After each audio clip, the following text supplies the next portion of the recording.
Hello, good morning, everyone. Welcome to the Oregon State Board of Education meeting. I'm Chair Anthony Velis. Currently, the staff are monitoring the teleconference, the video conference to ensure you are all acknowledged and have every opportunity to engage as we normally do when we are in person while keeping us progressing through the business at hand. So with that said, Lisa, will you do the roll call? Certainly. Roshan Sunder. Here. Thank you. Lauren Wen is excused, attending some AP testing. Gustavo Balderas. Present. Alyssa Nestler.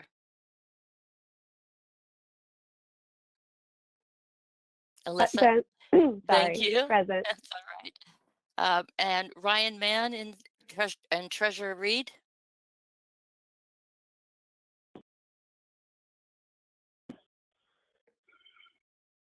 Treasurer Reed, are you on? Ryan, are you on? I see his name on, so welcome. Sherry Helt. Jennifer Skurlock. Here. Bridget Wheeler. I'm here. Jerry Colonna. Here. George Russell. Here. Guadalupe Martinez Zapata. I'm here. Kimberly Howard. Here. Anthony Velis. Here. And as I mentioned, Colt will be joining us in about an hour. Okay, thank you so much, Lisa, for doing the roll call. So up next we have member reports, and Lisa, I'm going to lean on you a little bit more since do you have like a list, or should I pick people randomly from who I see, or how would you like? Can you do that? Do you have the list of folks? Certainly, if you'd like me to initiate that. That would be very Kimberly. helpful. Thank you. Hi, everyone. Kimberly? Good morning. I shared a couple of links in the board book that were relevant to either conversations we were having pre-COVID that have been illuminated, if you will, since we have begun this journey. And then a really great article from Axios, a journal on education, that really looked at how parents are learning that teaching will have to be transformed because of what we are experiencing today and we are learning today. The first article really focuses in on and looks at an organization that has committed itself to being a center for arts in medicine. It's a conversation that we've had a couple of times around the value of arts education for our young people here in Oregon. And one of the things or the challenges we were having was, where is the research or the data that can support that arts education can decrease the amount of anxiety and stress our students are feeling if they have regular arts instructions and interactivity with creative expression, playing a musical instrument, participating in a play, or just daily journaling in an English language, a language arts class. This particular research highlighted 5 areas of sort of social, public urgent, they called it 5 urgent public health issues. We've talked a lot in Oregon about social exclusion and isolation for our young people, about racism and the effects of racism on our BIPOC communities, our Black, Indigenous, people of color communities, the collective trauma for many students navigating poverty, students or the aforementioned BIPOC communities, and then of course the conversation that we've had over and over again, especially in the last couple of years, about the mental wellness of our young people, and I already mentioned anxiety and stress. So I wanted to share that webinar series and that link with this group because we, again, have been wondering, where is the data, where is the information? And there is some information, and hopefully ODE staff will also take a look at that and incorporate it and fold it into as the look toward the future for not just how we navigate this, what a lot of people are calling this hibernation time of COVID, right? The next 12 to 18 months before we have a vaccine that will enable us to go to the next normal, which will not be the normal that we are familiar with before COVID, but will be different than what we're experiencing today and what we experienced 9 weeks ago before this all began. And that has to incorporate the very real reality of how do we address the socio-emotional, not just skill building for the purposes of becoming a good, future worker or future employee, but also socio-emotional health. And our arts and cultural sector, our individual artists, the arts educators, they all have those skills to help students navigate that space. It is inherent in arts and culture. It is inherent in knowing who we are as a people and knowing who we are as humans and connecting through creative expression. So we're not going to come out of this if we do not embrace and find a way to incorporate, not just incorporate, but weave through everything that we do our creative expression. And it is also illuminated when we think about many schools will be finally rolling out their ethnic study standards and how that is embedded in their work. And then the tribal history, shared history also is being rolled out this year. Those are things that are deeply, deeply entrenched in our arts and culture, and again, help students have a sense of belonging in their community based on their cultural cultural specificity of how they identify racially and ethnically and culturally. So I just wanted to bring that back to people's awareness. We can talk more about that as a board and how we can influence and advise and provide guidance to the Oregon Department of Education and to the local school districts to make sure that is the center of how we center students in this work moving forward. And then the other article really is how parents like myself are discovering that the education, how we learn and how people are being taught is going to change. I've talked a lot about the fact that that sort of the individualized learning and student-centered learning is really key to student success. Many of the populations and communities that we are centering is in the Student Success Act specifically need that individualized learning, but all students do. And what that looks like is what we're doing right now during COVID, right? There's small amounts of curriculum delivery, and then there's a lot of the day that is being spent supplementing that based on the child's interest and based on what the parent is able to guide or do. And if that parent is not, like myself, is working full time at the same time, then the children are really guiding their own interests, but that doesn't mean that they're not learning. And so how can we incorporate that when we go back into the classroom, if we go back into the classroom in the way that we have always been in the classroom? And if there are all the different ways in which we're imagining what that looks like. So those are two really inspiring things that I've read in the last few weeks that have helped me feel hopeful about coming through where we are right now. The light is now behind me, so I'm gonna have to turn so you can see my face. And really building on it as a strength, as opposed to coming out of this thinking, we now have a huge weakness. How can we turn this into an asset? That's my report today. Thank you, everyone.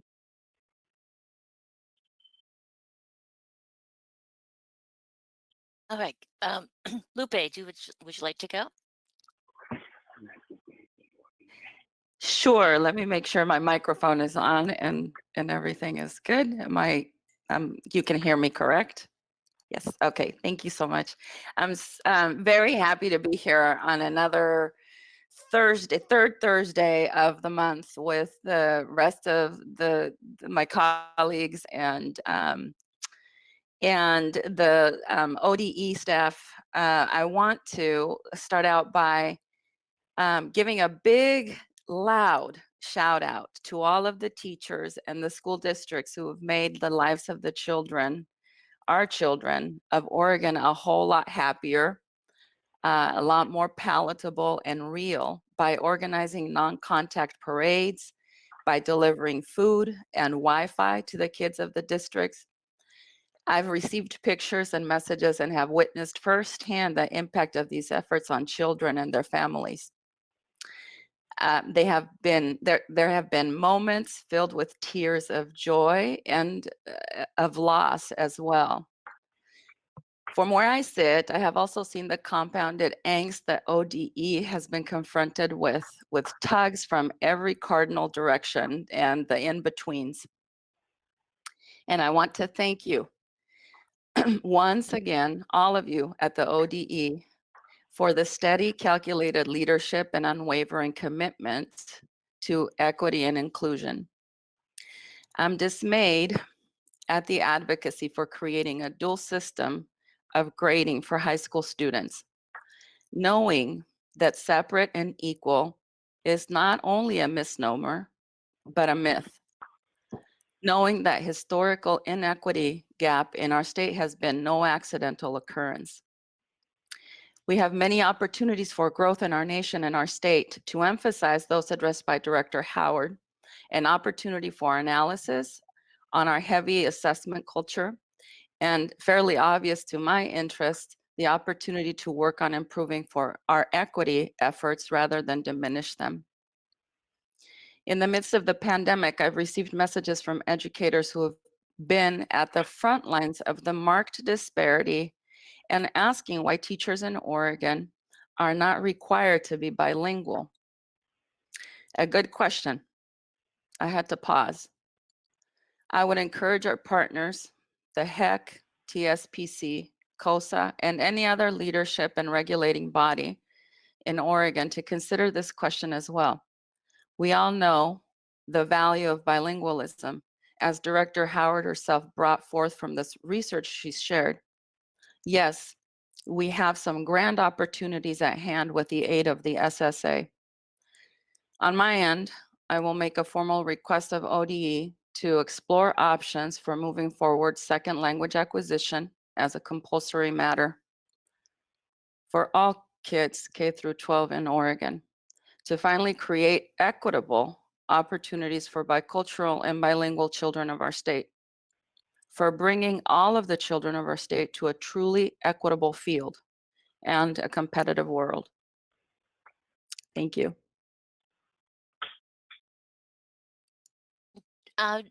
George Russell. Thank you. I'm still struggling to get my GoToMeeting to work here, but for now I'll just participate on the phone. And I'll be brief. I want to first of all just kind of refer to and thank the people who have taken time to send us both emails and comments, many of which are included in today's agenda.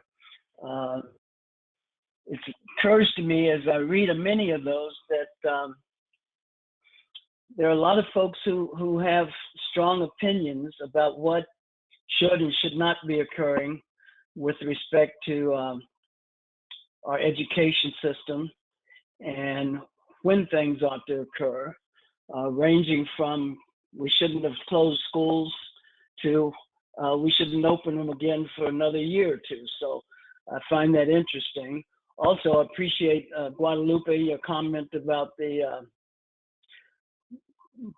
emails that we're getting supporting or not supporting the pass, no pass, or pass procedure that we've adopted, and wanting us to give grades for those who want grades in some cases, but also to give them to all people. So the variety and the places where people are coming from are are pretty broad. Also, some of the emails about next year and thoughts about that we've had from some of the comments that have been received. I also appreciate some of the comments that have talked about equity and the importance of equity and how significant we need to be in terms of staying on that course. So I hope everybody's had a chance to read all those. It's very interesting. Also, I would like to think that, and I suspect that Colt will be talking about this afternoon, what the board's role is in influencing, impacting decisions about next fall and what that might look like. I know that Colt has sent out some guidance, and there's some guidance that's come from the governor's office, and I think yesterday some additional guidance from the CDC. But we do know that in some parts of the country, there's a real push to open schools right away. We've got some administration folks that are on a different page from the health folks. So I'd really be interested in having some conversation or discussion about the impacts that we perceive on our students and our staff and what that means. Along those lines, I also hope that maybe not at this meeting, but at the next meeting, we could have some information regarding what different school districts are doing in response to the recent governor's budget message and the impacts for this year and the potential impacts for next year. I know that some school districts are furloughing people, others are doing other things, and I don't know whether the department is giving some kind of direction or general guidance around what things might or might not happen. I'd like to know what the furloughs mean for instruction and for programs for students, and how that ties into our earlier guidance around making sure that kids get a full program as best as we can provide it. So maybe some information around that. And then lastly, I just want to send a huge round of appreciation to Colt and the department, and also to the governor and the folks in her administration that have, I think, provided such strong leadership in these last few months. Leadership's not easy.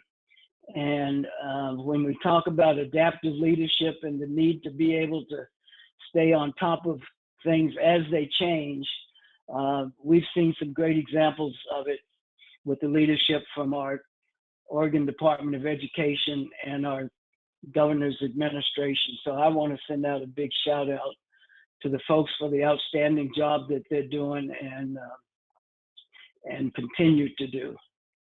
And then lastly, later on the agenda, and Jerry will mention this, is an item that Jerry and I have for the last couple of years served as the nominating committee, and we have a report on the agenda later today with the slate, and we'll be talking about that, and appreciate all the cooperation and support that we've gotten from folks as we've gone through that process.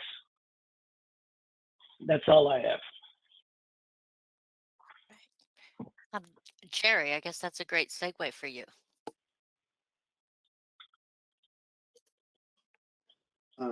Lisa, did you just call on me? I did, yes, and we can Thank hear you. you. Sorry. Thank you very much, and good morning, everyone. I have two items. One that George mentioned about the citizen letters, and then I've had a chance to call around to different leaders around the state and get some input on how they see things going, things that are going really well, and areas that they could see some improvement. But I want to start on the citizen letters. Like George, I was really impressed with the quality, the comments, and the different topics that were listed. You know, everything from homework to lack of rigor to pass and incomplete grading, a vaccination willingness, opening of schools in the fall, homeschooling, and things of that nature. But there was one quote from one of the very last letters that I'd like to read to you that I think is insightful. And that was, "Our youth will be greatly shaped by how our state and communities respond to this virus, not to the effects of the actual virus itself." I'd like to read that again. "Our youth will be greatly shaped by how our state and communities respond to this virus, not to the effects of the actual virus itself."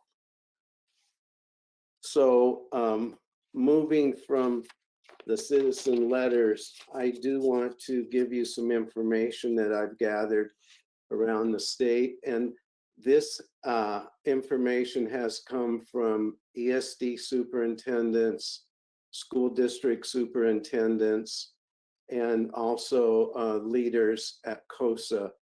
Some of the comments were just by one individual person, and some of them were mentioned by a number of different individuals. And I broke it into two categories: things that are going really well and areas for improvement. For those things going really well, many mention the Oregon Department of Education guidance that's been sent out, and especially mentioned was the May 15th information. They found that very, very helpful. The extensive use of the ODE Oregon Equity Lens for Latino, Latina, and Latinx individuals, African American students, and Native American students and their families. Quite a bit of comment around the positiveness of that. Another area was that they see online learning, distance learning, being much more successful now than in the middle of March, with the idea that it took time to move forward on this, but each day seems to be areas of improvement. And they said, especially with teachers who had not worked in this realm before. Most of them mentioned that they're busier now than they have been prior to the shutdown, which I thought was interesting.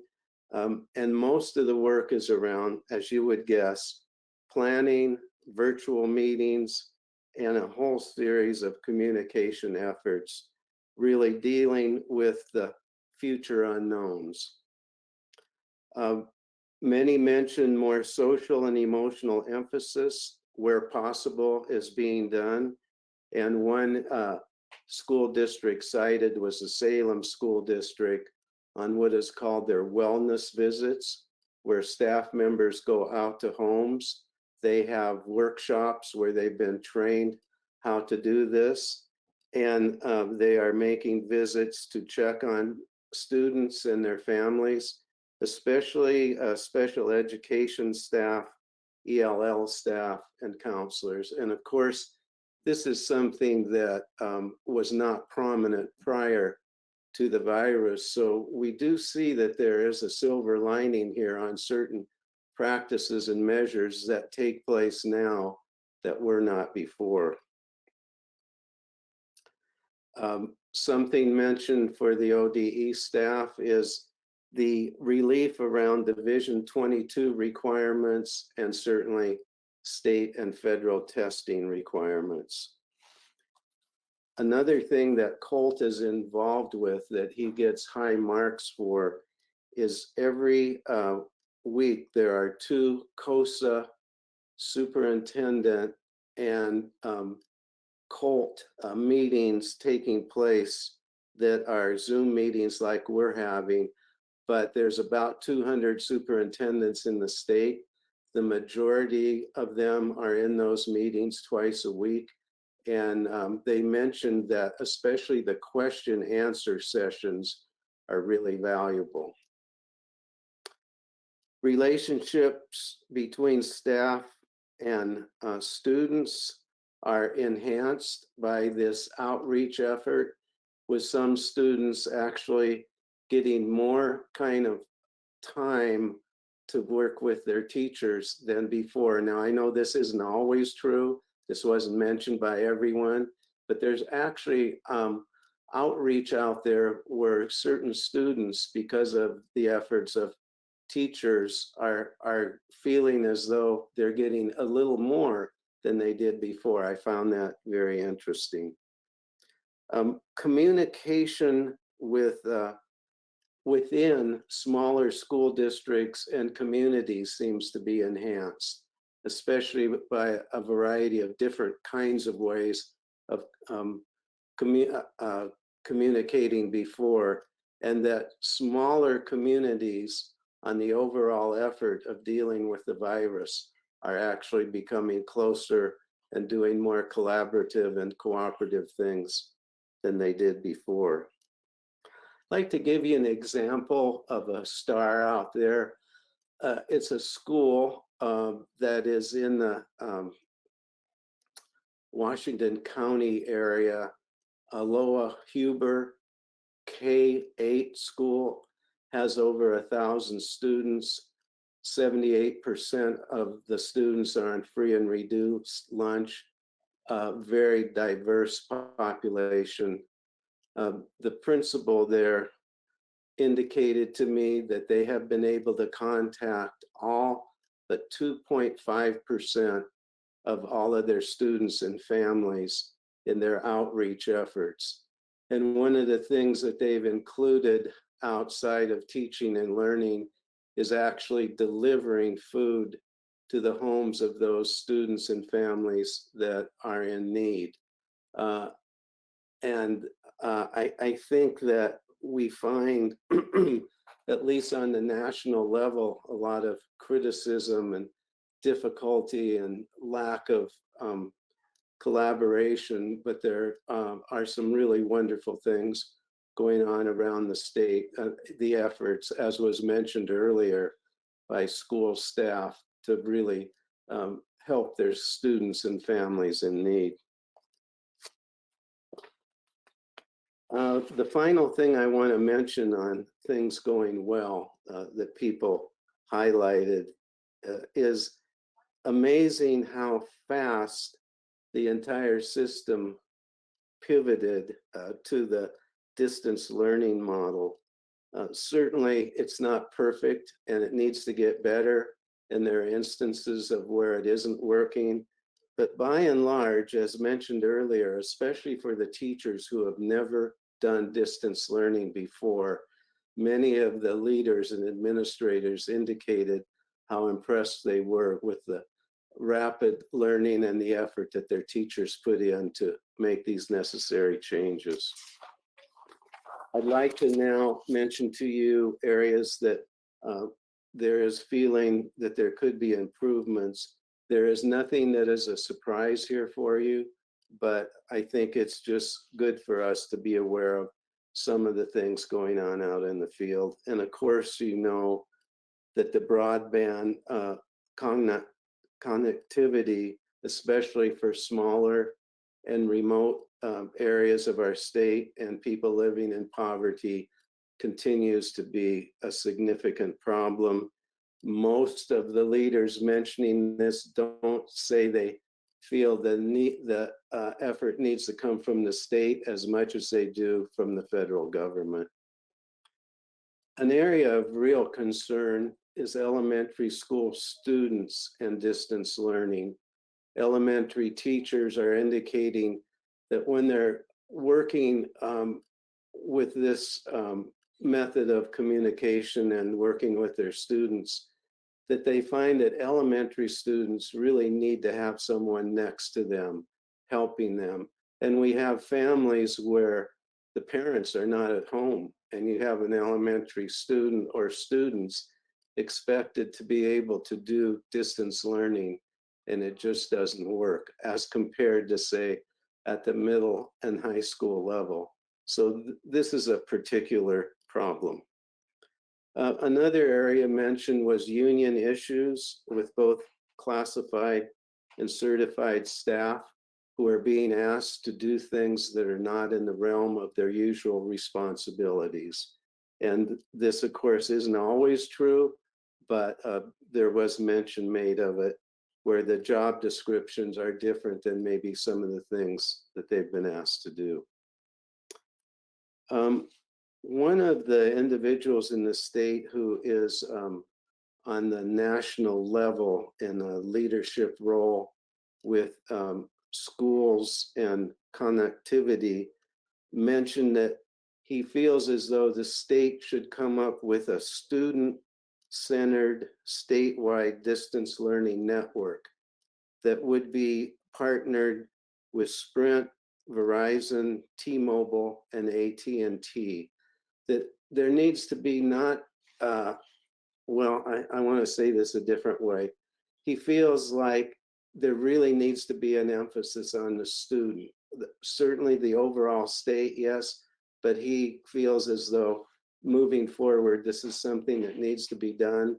The state can't do it by itself, but with all of the partners, as mentioned in that list, certainly something could come up with that is more enhanced than what we have now. And again, this is so hard for leadership, as George mentioned, especially when dealing with the unknown. But you can guess that the people out in the field that have to make decisions are saying more specific and less theoretical guidance from ODE, the better. The more it can be specific and detailed, the better they can use it. They mention real, explicit, common sense communication. And I believe the communication coming out on May 15th, that guidance was a good example of what seems to be the most helpful. Finally, again, many but not all mentioned this, and this is a national issue. It deals with Southern Oregon, smaller remote school districts, and Eastern Oregon, more remote small school districts. They want to see more of a regional approach to especially reopening schools than a statewide approach. They don't want to be tied to the metro area. Their feeling is that the I-5 corridor is holding hostage to many of the smaller school districts, that the larger school districts and cities are making decisions that affect them that they don't feel as though matches their needs. And they say that, for example, the Portland School District doesn't know how to run small schools, and that small schools don't know how to run the Portland School District. And of course, the issue about one size does not fit all. So I do believe that Colt and the governor are going to receive a letter regarding this from State Representative Mark Owens and State Senator Lynn Finley. And then finally, what was mentioned was there was a survey about input for the fall reopening that was not distributed to the Southern Oregon and Eastern Oregon superintendents, but they felt as though it was to the western part of the state where most of the large school districts are, and they felt very left out regarding that. So some really good things going on, some areas for improvement, and I look forward to our time together. Thank you very much. Thank you. Treasurer Reed, I know that you have to go on to another meeting, so why don't you go ahead and make a report if you'd like. Thank you. Thank you. I could find the unmute button there. I appreciate the opportunity, and apologies in advance for having to leave at 10 o'clock. My update, I think, will be very quick. The State Treasury continues to operate smoothly with virtually everyone remote. We're fortunate to have that ability, both in terms of the kind of work and the emphasis that we put on IT capacity and access and that sort of thing. The quarter to date, the portfolio, or the first quarter of the year, we're down 7.2%, which, we're never happy about a down number, but that number is considerably better than a lot of our peers. We are in a good cash position with respect to the state's needs to meet its bills. Very interested in participating in the discussion with the legislature and the governor in the wake of the revenue forecast yesterday.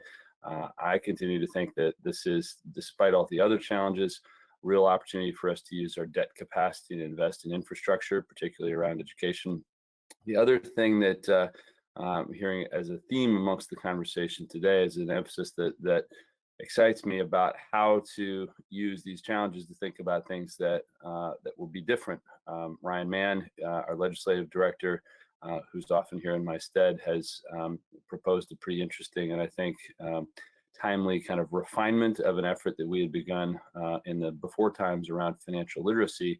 And I think allows us to acknowledge the new circumstances where we'll need to focus as much on financial resiliency and rebuilding people's capacity.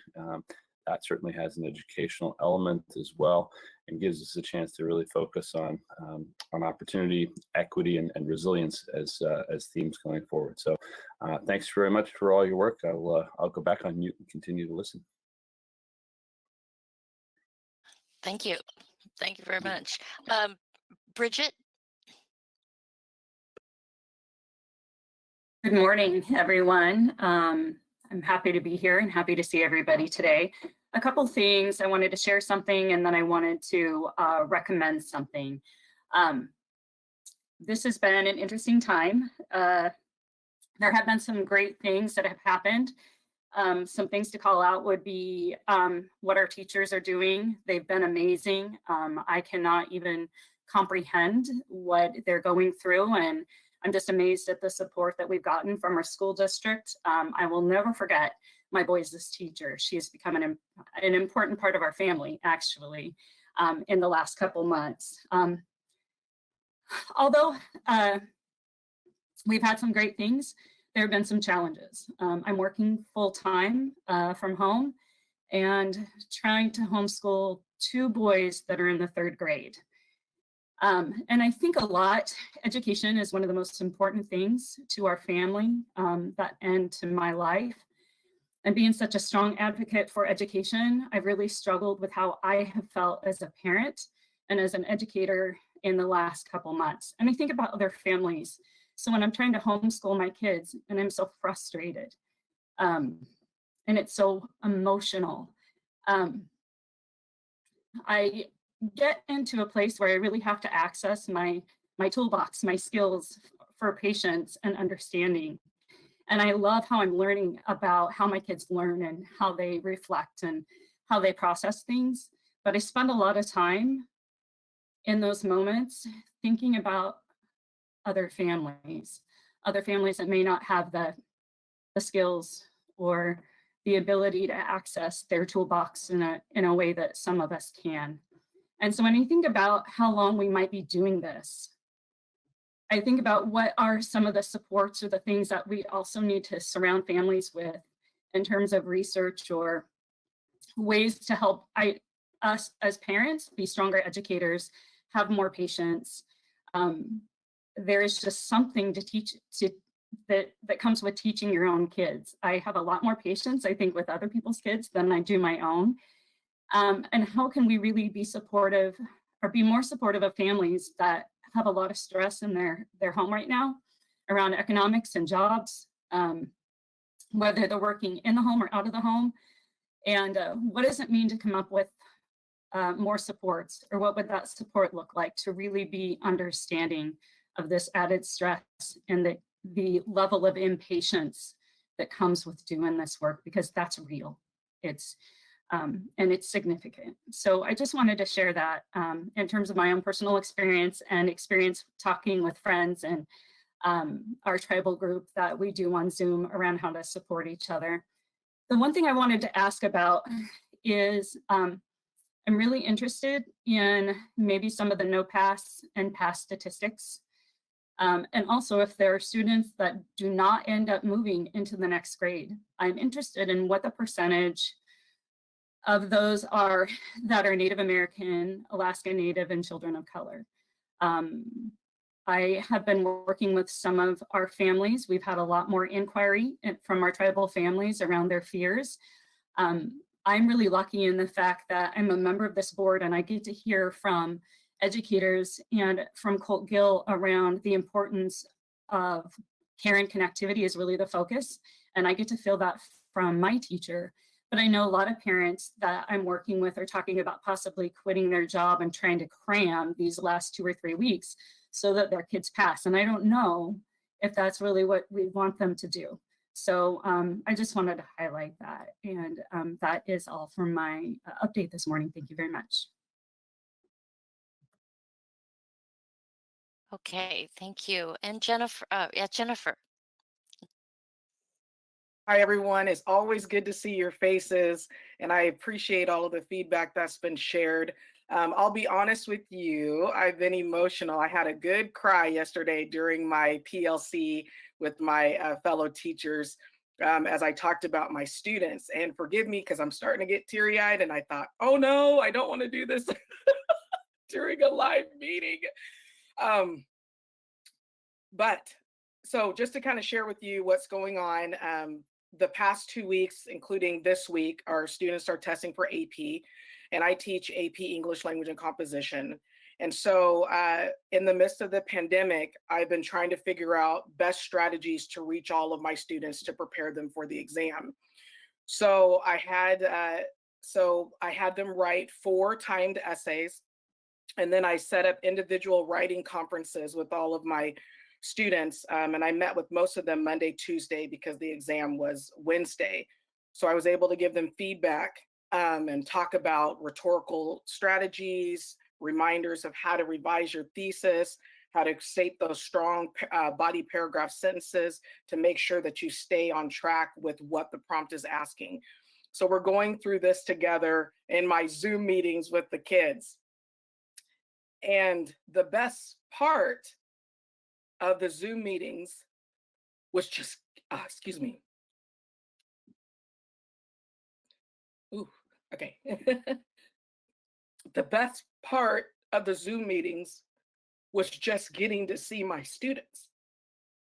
And I'd ask them how they're doing, and I was able to encourage them, especially some of those who were really stressed about the time parameters of 45 minutes and you have to finish and then upload your document. But to see their faces and to hear them say, you know, thank you, Mrs. Scurlock. Thank you, Mrs. Scurlock. It was beautiful and it was hard. And my heart goes out to all of the educators across the state and across the nation who are struggling with this new normal, because we came into education because we love students. We love our students, we love our families, we love our communities. And as we've been engaging in this new realm of learning, trying to provide equitable opportunities for our kiddos, the ones who are suffering are beginning to speak out, and the ones who would typically keep it to themselves are beginning to reach out. So even in the past 2 weeks, I've had students, I have Google Voice, and I've had a student contact me at 8:30 in the evening. And I thought that has never happened, but the kiddo had lost a dear family friend to cancer.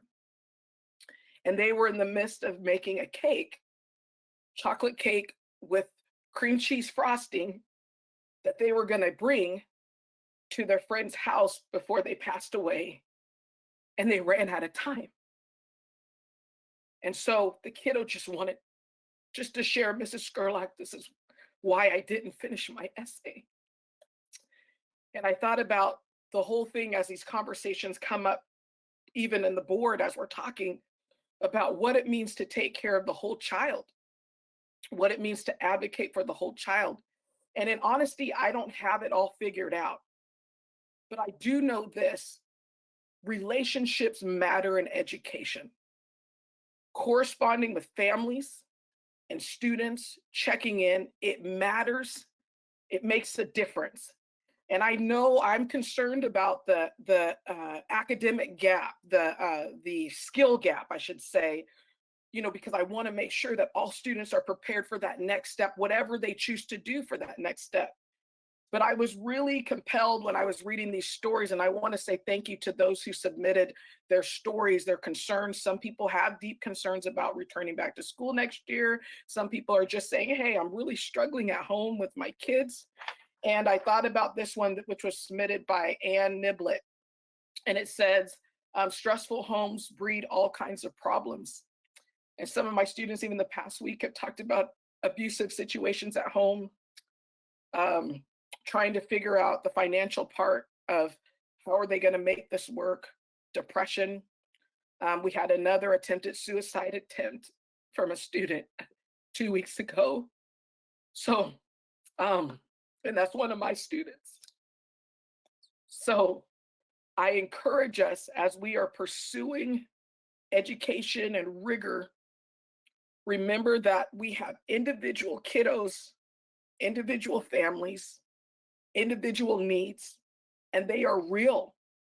And if we can, as we're setting up our plan for success for all students, just remember that we must make sure that we have opportunities to reach out, love our kiddos, speak life to them, encourage them in the midst of this, and also show our vulnerability that there is a lot that we don't know, but we're doing our best to hang in there, and let's try to do this together.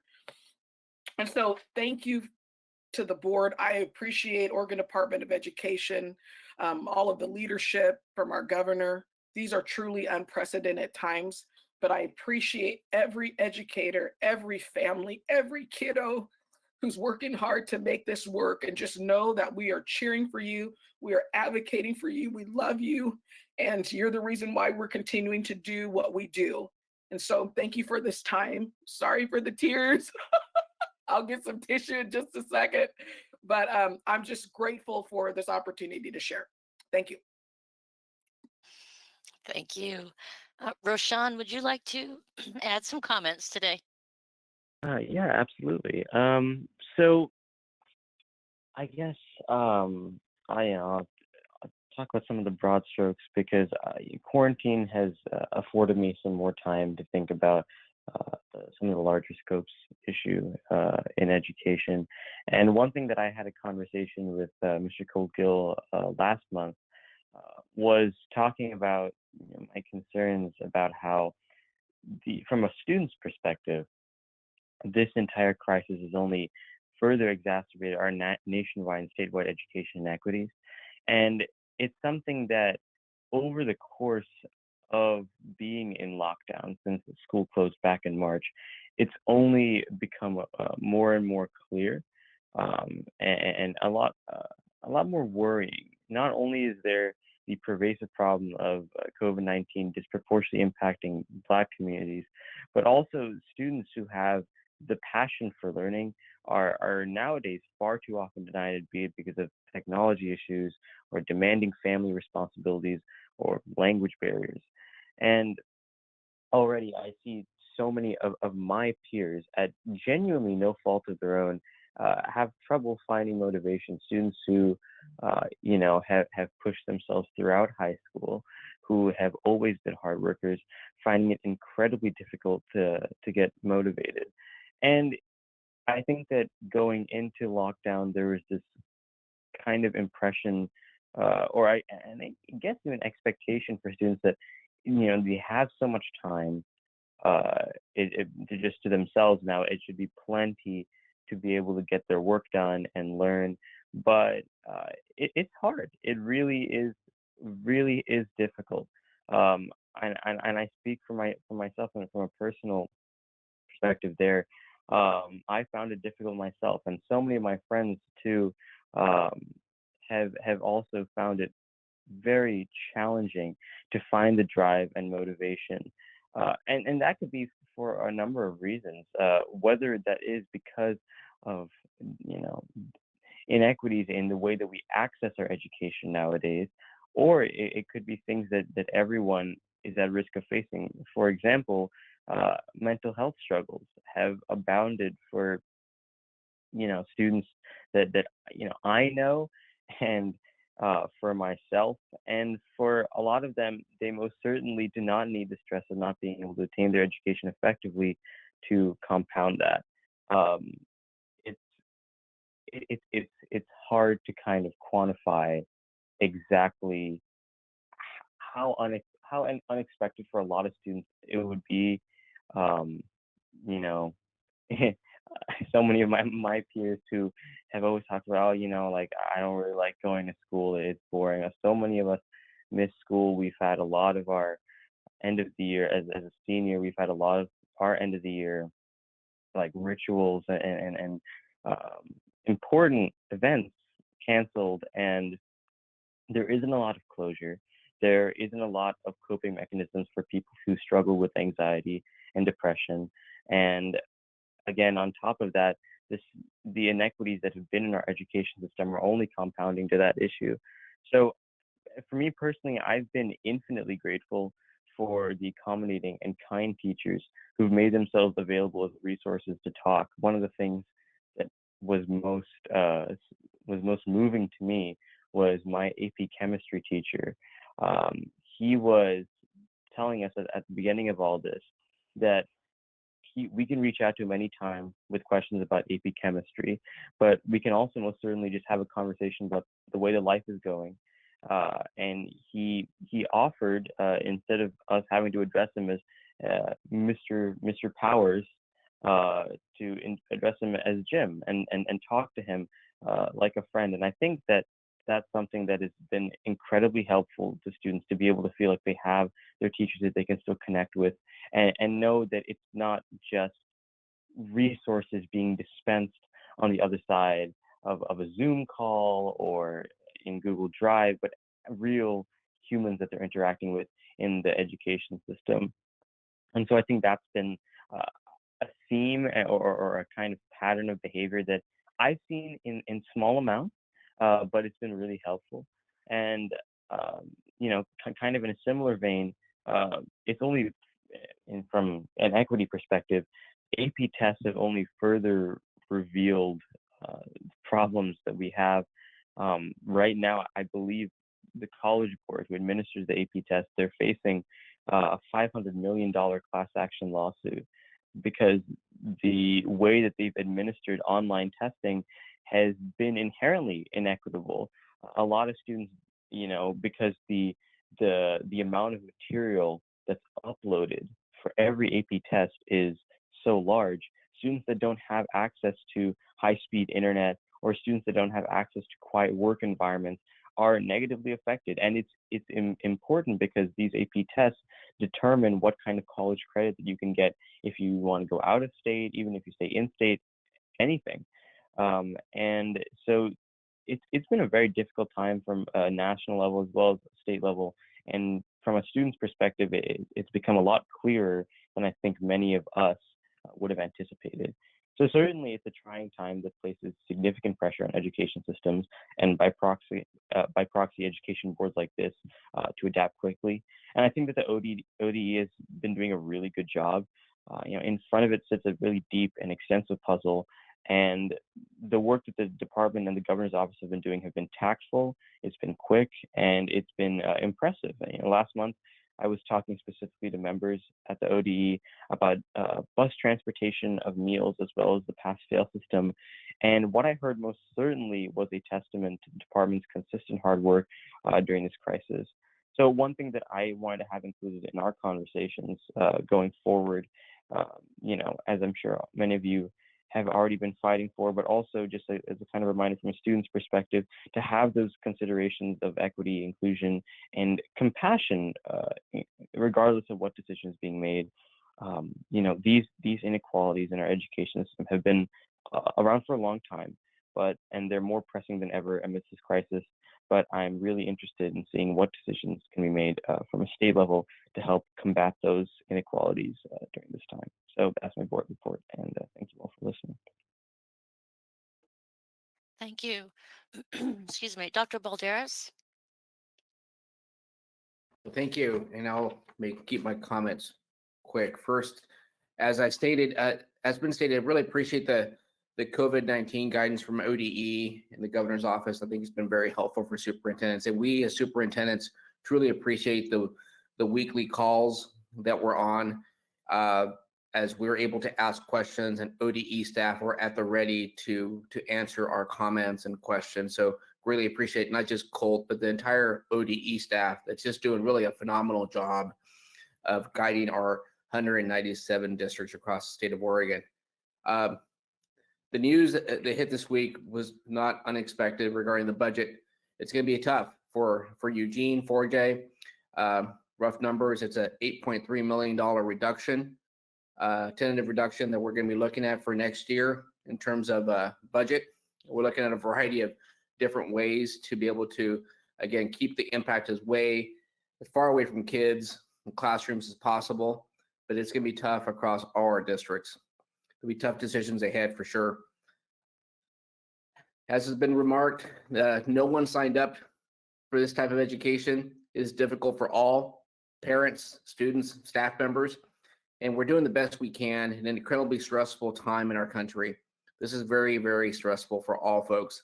And all are worried about the fall starting, and districts are preparing for a variety of contingency plans. I sit on an AASA National COVID-19 Recovery Task Force. Another Oregon superintendent, Umatilla Superintendent Heidi Stipe, is on that task force. I think there's 2 from every state that are convening weekly to talk about specific issues and discussing nationwide, and really focus on a systematic manner on how to reopen our public schools across our country. My colleagues commented the anxiety of reopening, and as we're experiencing on my weekly calls with colleagues from across the United States, it's becoming very politicized.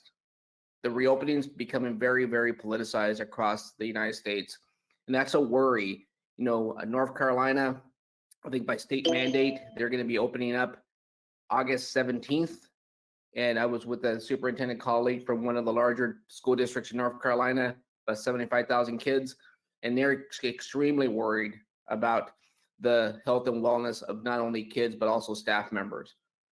So again, there's just a strong worry, and the need for national work groups right now to have educator voice is extremely important right now. And this task force is really urging the United States Department of Ed, to U.S. Department of Ed, to really be mindful and to really be the strength of, be mindful and really have the strength of the teacher voice behind decision making. And I think that's something that's being left out right now at the national level. And that's a concern that my colleagues that are on this call convey often.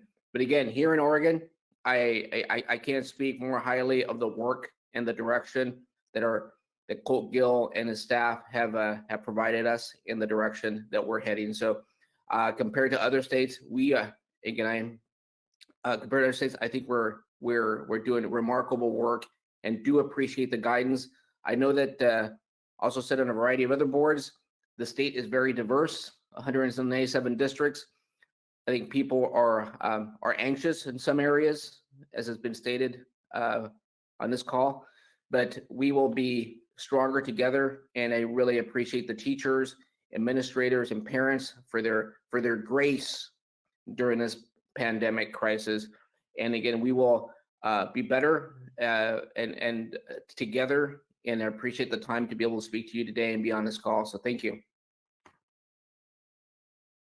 Thank you. Alyssa.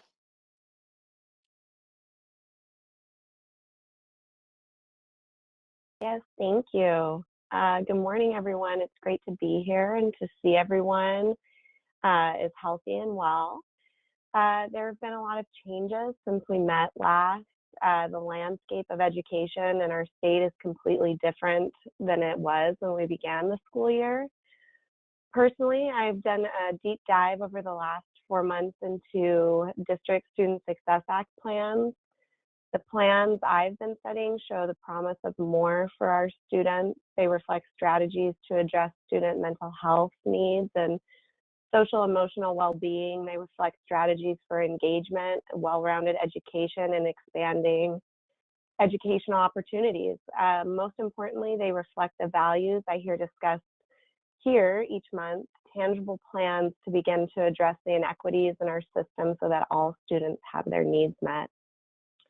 It's very disheartening to be facing the new reality this public health crisis has brought us. The budget picture is bleak, to say the very least, and might be even more devastating knowing the plans that had been our focus at the beginning of the year. There's so much uncertainty in our school districts and our communities at large. As educators, we really understand that many children and families are struggling. I think Bridget painted a very clear portrait of this and really highlighted some critical issues. People are struggling emotionally, financially, in a variety of different manners. I've heard cries from many parents and caregivers just saying, this is too much. How can we possibly do this? How can we be expected to teach our own children, monitor their schoolwork, and take care of their own responsibilities at work and at home? And the truth of the matter is many educators are grappling with the same questions in their own life. I know that I personally have sat in many Zoom meetings with my own 21-month-old on my lap. The COVID pandemic has exacerbated many issues we've been facing for a long time and has created new problems that we haven't seen before. While I and my colleagues may not have the perfect answer to these questions, I'll offer a perspective that I've developed over the last several weeks to those who might be listening right now. This is what I've told parents who are trying their best to teach their children from home. It's what I echo to my colleagues who are trying to support their students while monitoring their own children's education, and what I continue to tell myself each day as well. We don't have the answers right now, and that's okay. We're going to figure this out together. We will give each other grace and worry about grades later. We'll choose compassion over accountability. We'll take this one day, 1 hour, 1 minute at a time sometimes. And to students and families that might be listening, your teachers are here for you. We care about you and we'll continue to support you in any way we can. So I just think it's really important that we take care of each other right now. This body started off this year considering how the Student Success Act could address the crisis of disrupted learning in the state of Oregon. And now we're facing a different kind of disrupted learning. This is an era that we didn't see coming. The trauma and social emotional impact facing some of our students will not be lessened to any degree during this time. So where do we go from here? I'm heartened to say that our education leaders at ODE, the board at this table today, and the district level leaders are leading the way in putting the safety of students and teachers first. They're working around the clock to minimize disparities presented by distance learning. We see that in the policies that have been presented, the unending work to distribute technology and address internet connection issues, the continued and tireless endeavor of providing meals to families, and the collaborative effort to reach and connect with every single student to make sure that they're safe. I'm bolstered by this leadership and the support that I've received personally on every level. I know the teachers that I work with are feeling this as well. Thank you for prioritizing the health, wellness, and safety of our students and staff. And to end on a high note, I am also trying to take away lessons from this experience and learn from my students. I asked them what is going well with distance learning and what has been really hard for them. And this is my 2nd and 3rd grade students, by the way. The hard things include not being able to see their friends and missing out on assemblies and other fun school activities that we were planning at the end of the school year. They miss their school and their teachers. However, they really like learning at their own pace. Some brought up that it's nice to take longer on things that they don't understand and move on quickly from the things that they do understand. Educators have really been focused on creating access, sustaining engagement, and differentiating for students in this new environment. And I do think it's important to recognize how important schooling is to the socialization of our students, but also consider what we can take away from these tangible experiences in order to improve instruction for students moving forward. So thank you for the opportunity to speak to you today, and I'm looking forward to the rest of our meeting. Thank you. Representative Helt. Thank you. Thank you, everyone, for your thoughtful comments. Before I go into my comments, I just want to say that no one should ever apologize for caring as much as all of you do.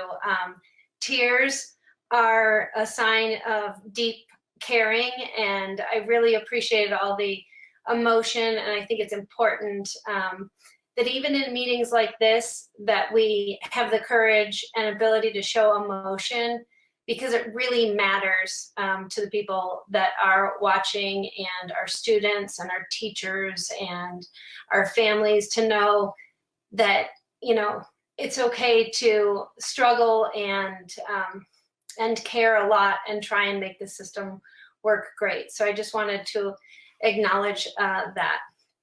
First, I want to start out by thanking teachers and parents and staff and students for thinking outside of the box through this crisis. This has really challenged every level of education that we've known up until this point. And I'm really proud of how so many people have adapted to this and overcome it and really thought through it. And so I want to start with that. I also want to encourage ODE to make sure that when we're working on our plans, we're working with all of our 1,500 elected school board members across the state and our 197 district staffs. I think as we have moved from a statewide plan to a county plan, it is going to be important that we work with our local elected officials, because what's going to work in Burns is not going to work in Portland, and vice versa. It's going to be very important that we have all of these elected opinions and staff opinions, and really making sure that we're meeting the needs of our students in different ways across our state. It's not going to be one size fits all, as we found the governor's approach has went to more of a local approach, and I think that is going to be important moving forward. I really think that we should be reevaluating the pass-fail system. I think that that is really limiting some opportunities for students, and we need to be able to ensure that they're reaching their highest potential goals.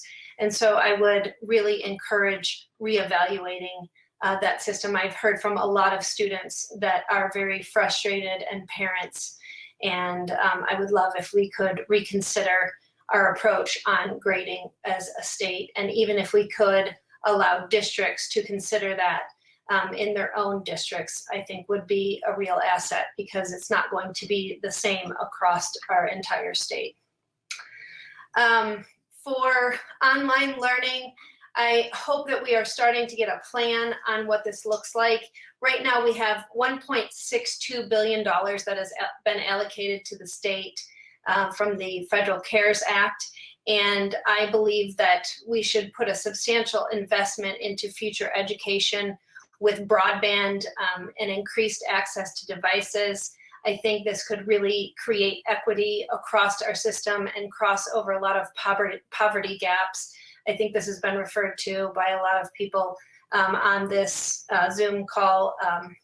And it's really going to be imperative that we design education for the future, and that we don't have that we don't lose kids due to the fact that we don't have broadband, because that is one of the approved investments that we can do, because you can invest money in COVID related COVID-related issues. And this is clearly a COVID-related issue. It's something that I believe we could also work with the medical community on.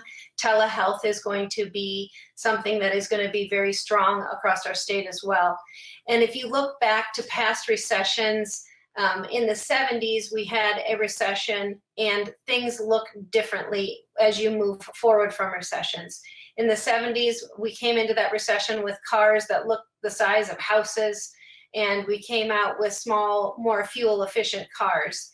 I feel like the COVID crisis is going to really change what education looks like and is delivered through, and having access to broadband, I think, is going to be one of those imperative tools to put in the tool chest of all of our educators and our students. So I would hope that we are looking towards that, to be getting a plan towards how we can invest in that. I have a lot of concerns about the reporting of child abuse decreasing over the last, through this COVID crisis, the last few months. And I believe it's because the mandatory reporters are not around with the kids as much, and I have concerns for that. I'm going to be looking into that through my legislative role in the vice chair of the education committee, and furthering some work on that. I think that's going to be really important, that we make sure that we don't lose those kids, and we find a way to adapt through this. I also want to put out the Lines for Life help, 1-800-273-8255, as I have concerns around suicide as well. And I think it's really important that we make sure the resources are out there. So for anyone that is listening and needs help, it is okay to reach out for help, and you should reach out to your teacher if you're comfortable, reach out to your parents, reach out to anyone that you have access to, and let them know that you're struggling, because we're all in this together and we want to help you. And Lines for Life is a great access. And that number is 1-800-273-8255. Again, in case you are struggling, please feel free to reach out to them. And as we look forward into cuts, I'm hoping that we make sure that we preserve our teaching positions as much as possible. Our classroom sizes are way too large, and I'm wondering what ODE is going to be doing around their staff, and how they're going to tailor that so that we get as much support as we can, but we also can divert as much money as we can into teaching positions across our state.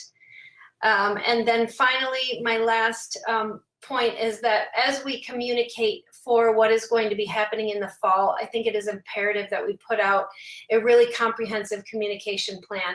The one thing that I can tell you, and I've heard a lot of other people say on this call, is that everything is changing, everything is in flux, and people do not feel a sense of stability as a whole in a community. And if we can put out what fall is going to look like for our parents and students, so they know how to work through this, the sooner the better, because the more stability we can provide to our communities and lead as a whole, and make sure that we know that we're informed on what we're looking for and forward to in the future as far as education, I think would be really helpful.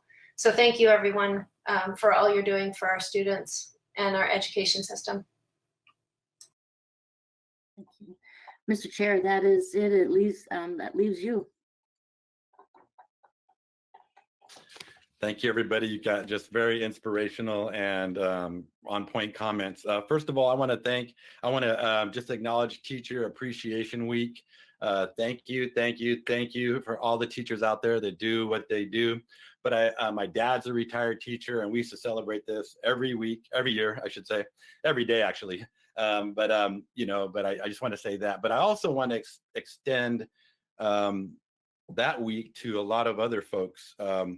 To the parents out there who are the first teachers of every child, to the grandparents, to the foster parents, to the single parents, to the older siblings, like in my community, that are the parents and have taken on that role.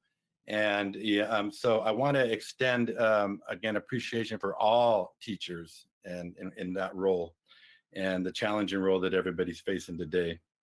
I want to also thank the graduating class of 2020. Congratulations, felicidades. I can't even, I mean, I'm super happy for the class, but I'm also very sad for the class as well. And in my lifetime, I've never ever imagined or ever experienced anything like this. I have a daughter who's graduating from college, and so that's not quite high school, right? But she was afforded that opportunity, but it still hurts the same, I think, as And so, but what I have been seeing, again, a lot of well wishes on our high school fences about we love our teachers and we love our students. So that brings me joy as I drive by that every day. But again, congratulations, class of 2020. Congratulations, the parents, the families, communities, and all of the teachers who's contributed to each one of you individually. This time is an extraordinary time, and it's taken that much more effort to get across that, I would say, stage at that point, but it's all virtual now. So congratulations, and especially our two student advisors. I also want to thank everybody out there, the students and families, for their patience during this time with the Oregon Department of Education, your teachers, your school districts, your staff. It's been a lot of work. I know a lot of people have just working 7 days a week, 12, 14 hours a day, a lot of stress in their lives. And I want to thank everybody across the state for their patience. This is just something new, right? And when you're starting off anything new, I'm a business owner. The first 3 years is learning, right? Lose money. But in this case, we did actually things in 2 or 3 months. So not that making excuses, but I think that's what we're under right now. I want to pivot a little bit about what I've been doing, and just a little bit about me. Growing up in Woodburn, I've advocated for farm workers, the poor, the homeless, the hungry, the incarcerated. My dad was used to be a teacher at Lord High School at Oregon Youth Authority. That's pretty much, that's where it got me into that piece of it, but also the undocumented. And I'm doing that right now, just on a personal level, trying to organize the Latinx community, because this has impact people of color. And I'm specifically talking about the Latinx community because that's what I live in a community like that. But we're advocating for everybody, right? And I think that right now are extraordinary times, and I agree with everybody that says that all the changes that we have tried to that are fighting for, what we're seeing now is change came to us, and so now we don't have any more time to make change. It's actually here. And I think what I'm inspired about, even though in this really chaotic and really hard time, is that we have an opportunity to make transformational change that we've always talked about and need, and now we actually have to do it. There is really almost a deadline on this, so I'm excited about that opportunity to take something that's really hard right now, but to really be transformational, not go back to the way it was, but to really create something that's a very inclusive, equitable educational system and society that I think we're all striving for. It's a time to reimagine what we could be, and I think all of us do have time, and we are thinking about it. So I wanted to just express that, and one thing that I would like to give a message to out, especially from people of color, is like, I'll just say the Latinx community and people that are poor, that, when we came to Oregon, we've been to Oregon, we didn't come here just to survive, right? That's never been our goal, is just to survive as farm workers, as undocumented individuals, as people of color. We're here to thrive and to contribute and to be part of society.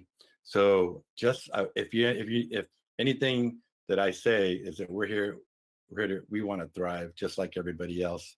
And I just want to acknowledge my privilege to be able to be here with you as the chair, because I live in a community every day where I get to hear the car start up at 3 or 4 in the morning, and people have to go to work.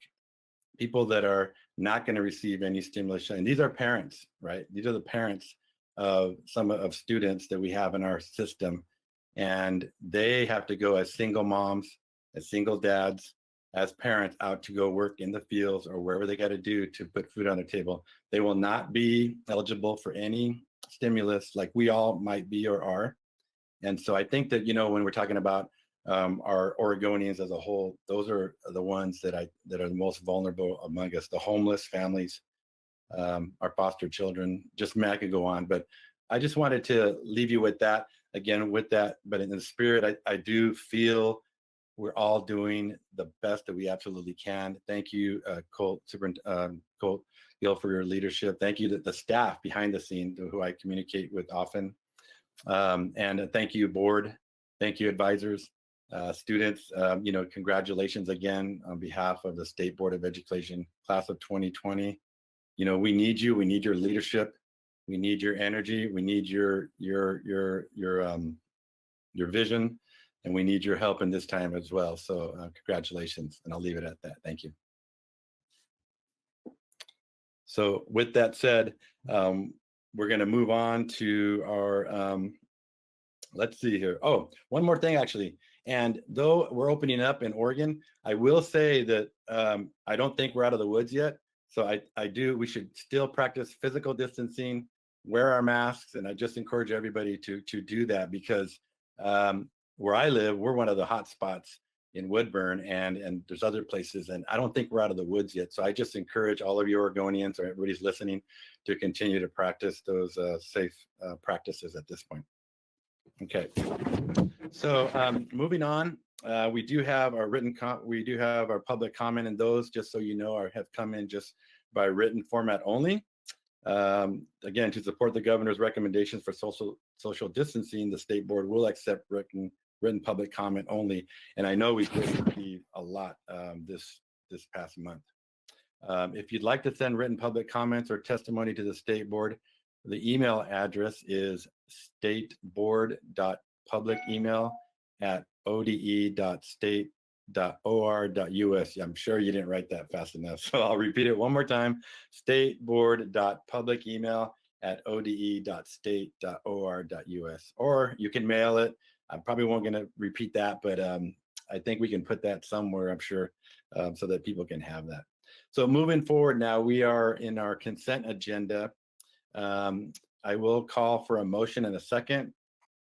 Vice Chair Howard can you make a motion? And a second will be Chair Zapata. And the reason we're doing this, just so you know, because of efficiency. We're trying to be as efficient. It's you know, something new, and it's hard when people speak over each other. We need to obviously document this and for processes and procedure. So I'll leave it at that. Well, Chair Valise, I move that we approve the consent agenda. And I second. Okay. So Lisa, will you do a roll call vote? Certainly. Jennifer Skurlock, Yes. Bridget Wheeler, Yes. Jerry Colonna, Yes. George Russell,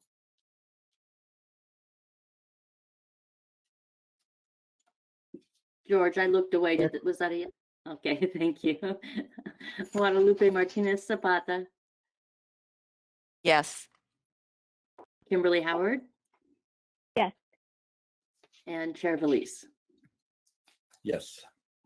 So moved. Thank you very much. And just sorry I didn't jump. I should have mentioned that we are having to do roll call votes for all of our votes, so that we're not talking over each other, and we get that document. So thank you so much. So we're moving on to adoptions. And up first, we have transformation and target district progress indicators.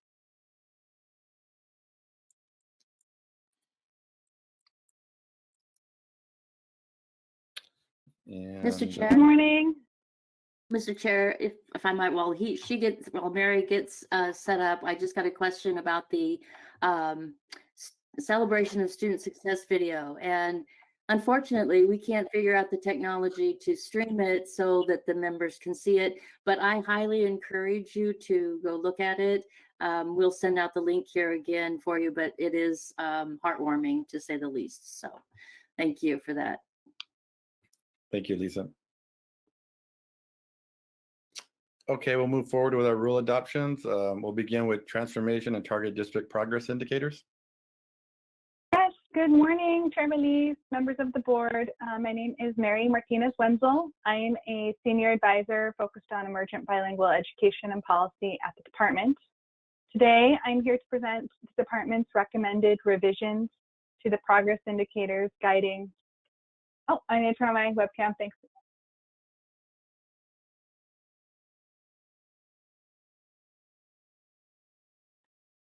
Sorry about that.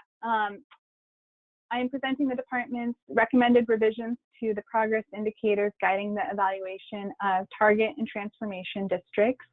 These recommendations have been revised in response to your feedback from the April meeting and working in close partnership with our English Learner Advisory Group. So as a result of House Bill 3499, which was signed into law 5 years ago in 2015, 40 districts needing to improve outcomes for English language learners were identified as target and transformation districts. These districts were identified in 2016 after the rulemaking had been completed and are now in their 4th year of identification, which in law is when an evaluation of their progress must occur. And as you can see in bold, progress is measured by expected growth in student progress indicators and expected benchmarks for student progress indicators.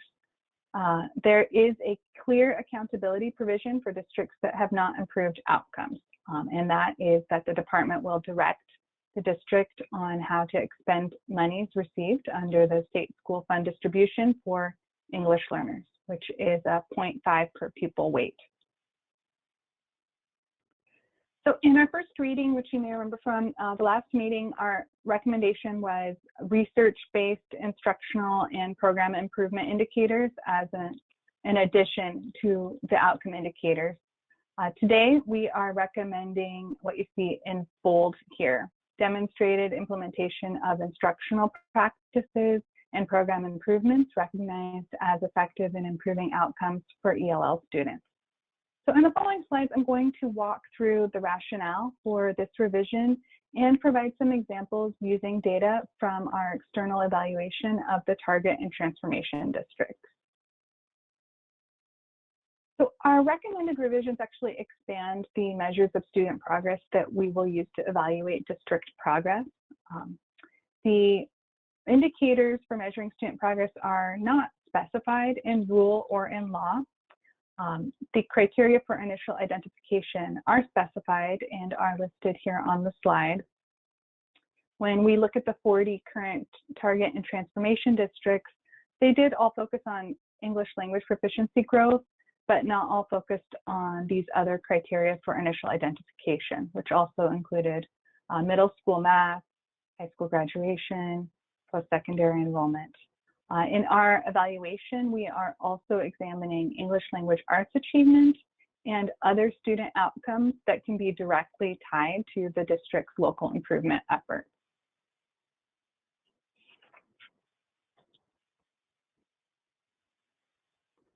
So our recommended rule revisions expand the indicators of progress to include evidence of improvement to instructional practices and evidence of improvement to the programs for English learners. In short, we want to examine how districts are creating the conditions within the system for students to succeed. I'm going to walk through what that looks like. So this is a logic model to illustrate the relationship between district improvement efforts and outcomes.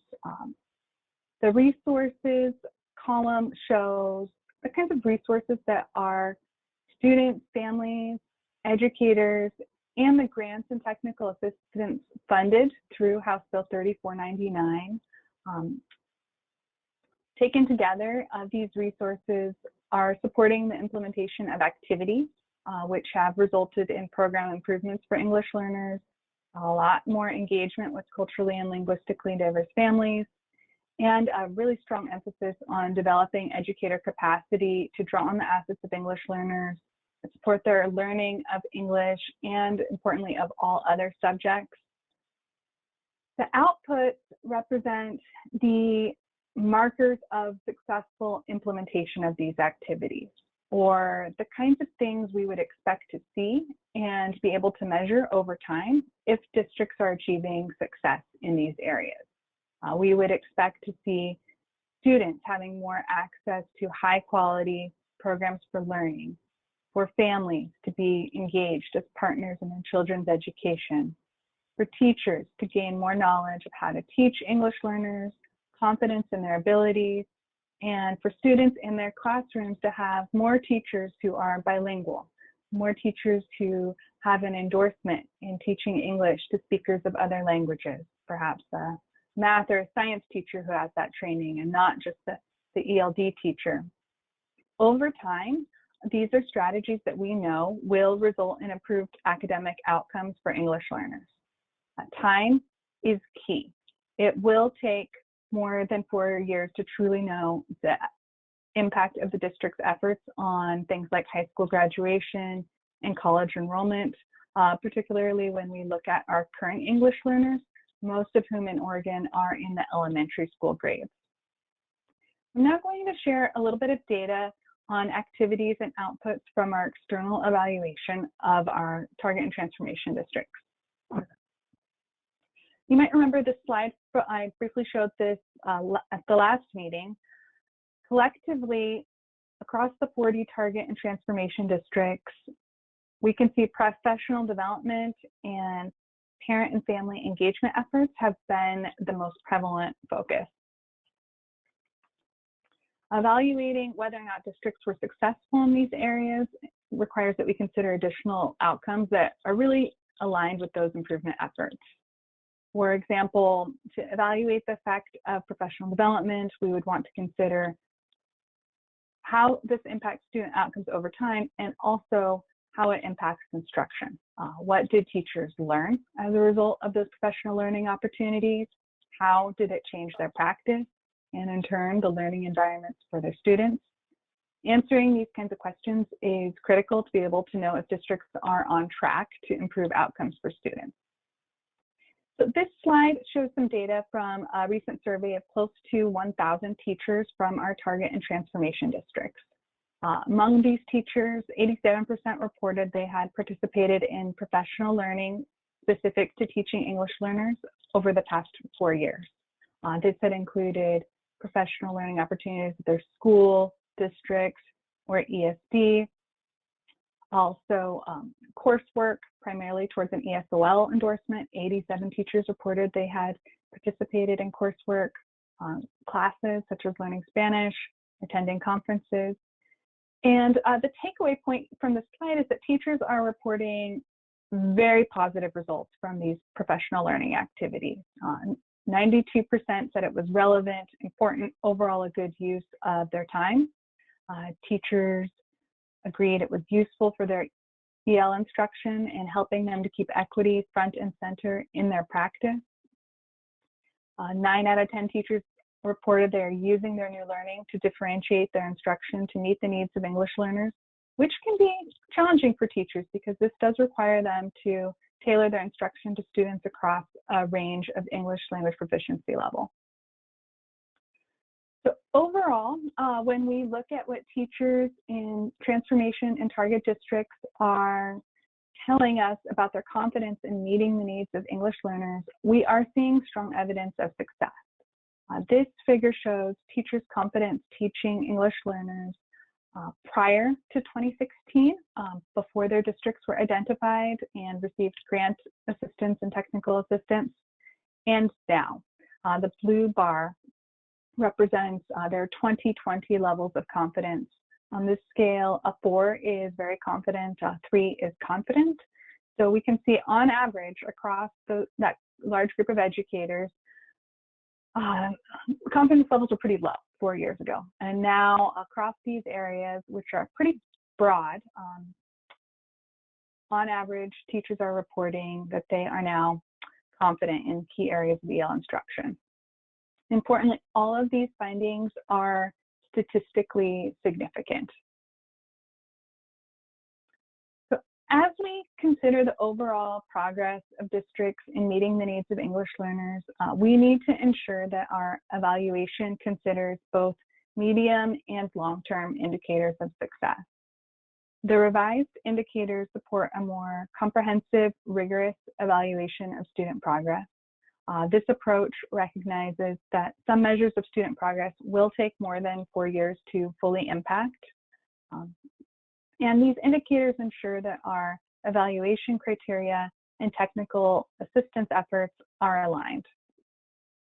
Taken together, these indicators will also ensure that directing the EL program funding is reserved for those districts that are most in need of this assistance and accountability. And this will prevent us from directing the funding of districts that have demonstrated some real success in implementing instructional and program improvements that are helping English learners. So in summary, our recommendation is to add demonstrated implementation of instructional practices and program improvements recognized as improving outcomes for ELL students. And we are also recommending a very clear explanation of how target and transformation districts will be evaluated. So under the revised rule, it is clear that the evaluation will consider the specific criteria that resulted in the district's initial identification, as well as the district implementation of program design, program model, instructional delivery strategy, curriculum assessment, staff qualifications, staff training on culturally responsive pedagogy and practices, and level of engagement with ELL families identified for improvement. All of these areas in that second bullet are a part of the comprehensive needs assessment that the department engages in with districts as part of the technical assistance. So overall, we are confident that these rules will provide flexibility during a crisis or system change, which we are experiencing right now, without sacrificing objectivity, transparency, and accountability. In addition, we will be in a better position to provide real-time feedback to districts, communities, and stakeholders than we would be if only relying on student-level outcomes. Thank you very much.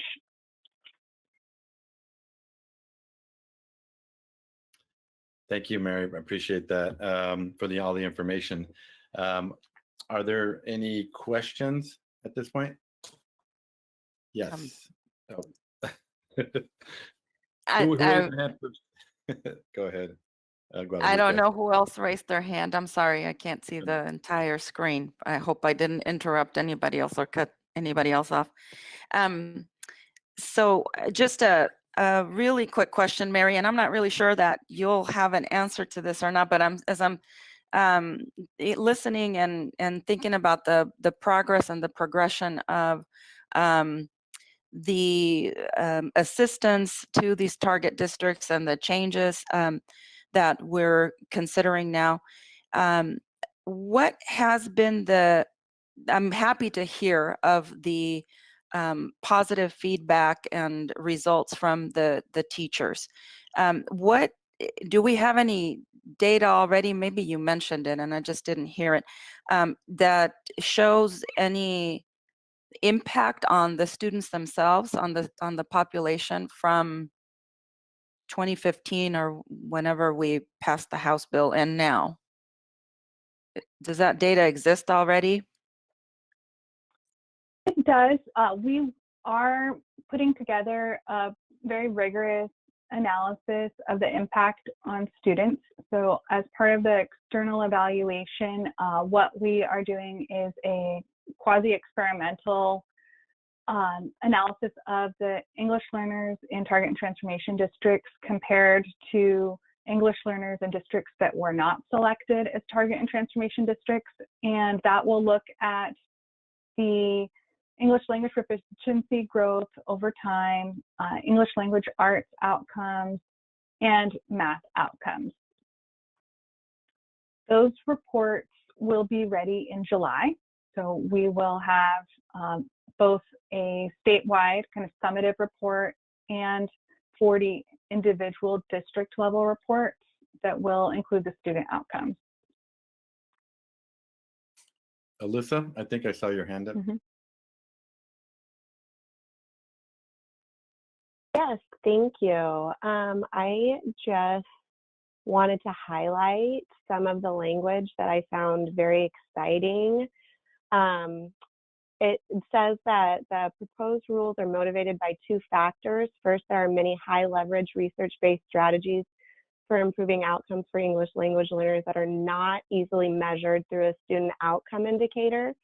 Measuring outcomes such as growth in the number and percentage of teachers who are bilingual, how many teachers received high quality professional development, the extent to which this has changed instruction, and how many classroom teachers have obtained an ESOL endorsement are evidence-based approaches to improving educational experiences for students in English language programs. Yet, under the current rules, districts will only be evaluated based on student progress, which may not fully capture interim markers of district progress.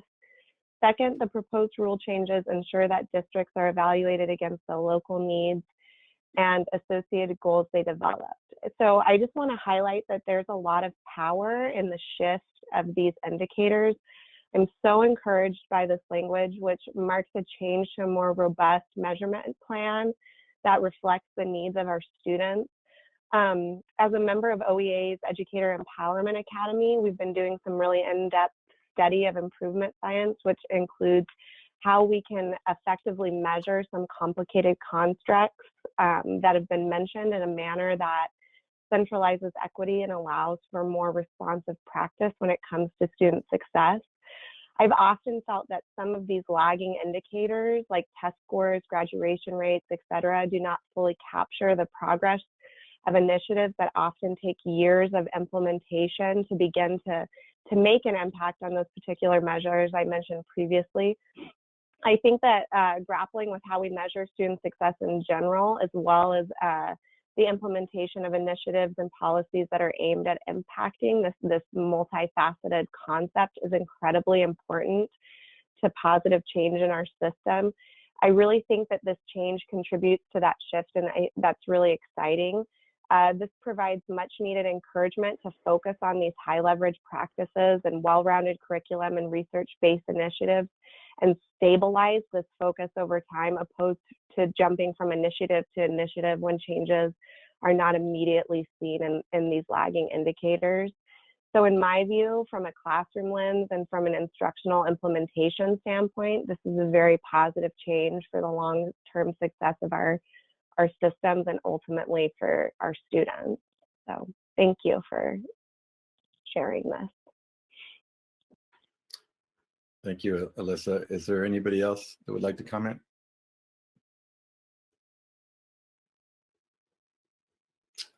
Dr. Valderas? I just appreciate the work being done. Having I come from an EL family. My first language is Spanish, and having been taught ESL in a hallway in Nissa, Oregon, in the pull-out programs that we used to have, it's just really it's heartening for the work being done in our state to really make sure that we have the best possible programming for our students that are most marginalized. So some of our students are most marginalized. So I really appreciate the work being done. This is a phenomenal group, and really making quick work out of really difficult work. And the cultural shift over the last 30 years, again, I went to school in a small town in Eastern Oregon, and I had great educators, all well-meaning, great educators, well-meaning. But back in the day, the inequity that I experienced being in a hallway for 2 or 3 hours a day learning English, I still remember that. I still remember that, and it's heartening to see the work being done. So thank you. Thank you. Any other comments or questions? George?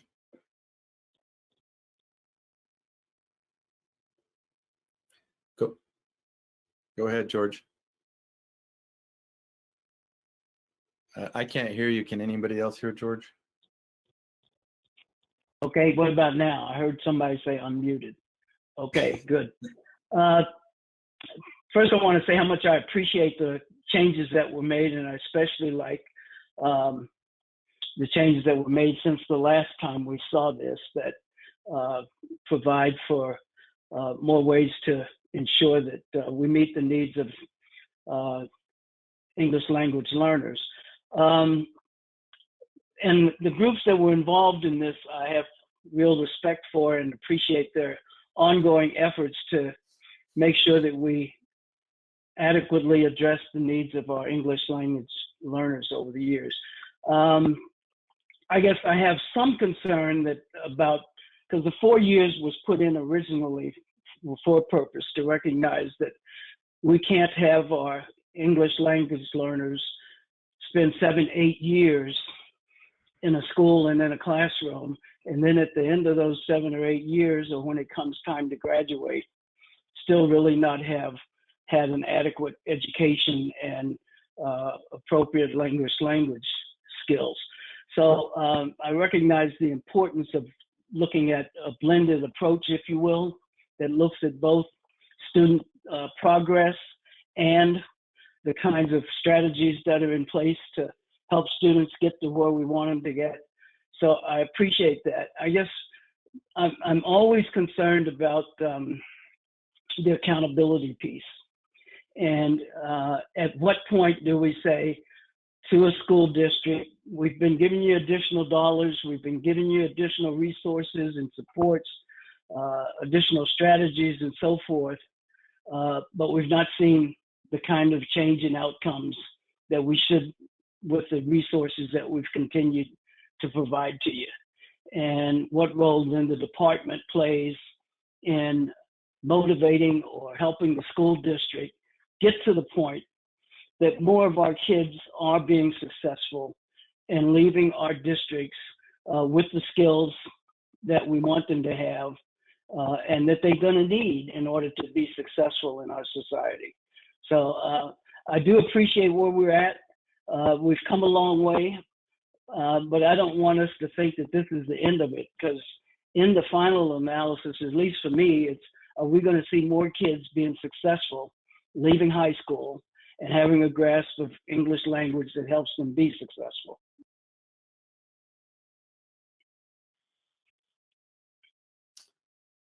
Thank you, George. Mary, did you want to say something, or? Oh, I just wanted to thank you for the feedback.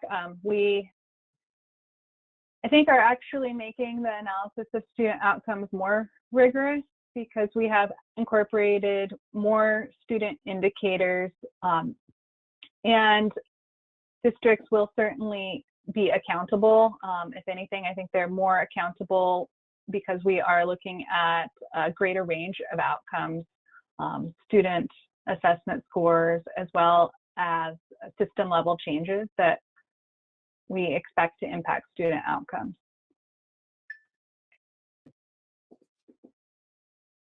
Thank you. Any other questions or comments? Alyssa? Oh, sorry, go ahead. Alyssa first and then Carmen, I believe. Oh, I was just going to ask Mary, you had mentioned that there was going to be a report coming out from a quasi-experimental, is that what you said, study that's being conducted on student outcomes. And I was just curious if there was potentially a qualitative component to that was looking at, focus groups of students or interviewing students about their educational experiences, our language learners, just to make sure that we're bringing forward that student voice and really centralizing and making sure we have a really well-rounded picture of how students are experiencing their instructions from that particular group. Thank you. Thank you for that question. So it's yes, the evaluation is a mixed methods evaluation that includes interview data. The interviews were conducted with educators. So we will have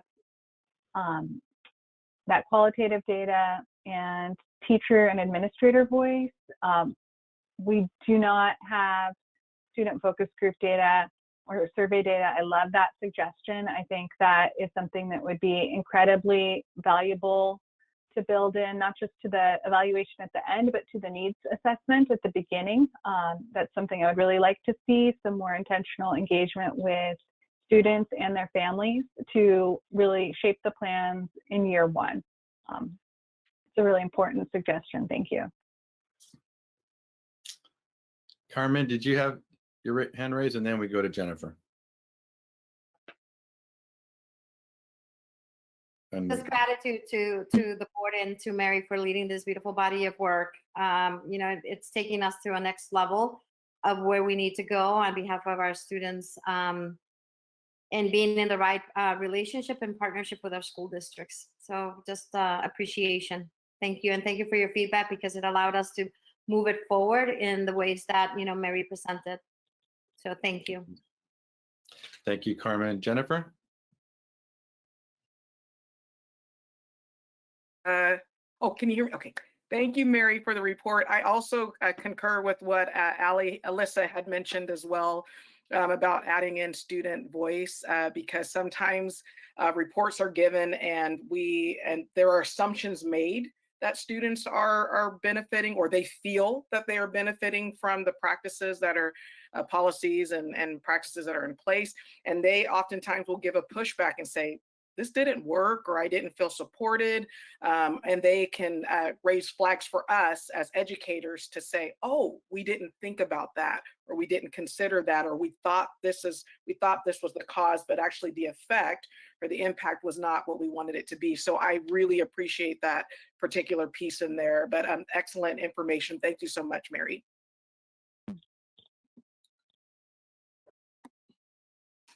Anyone else?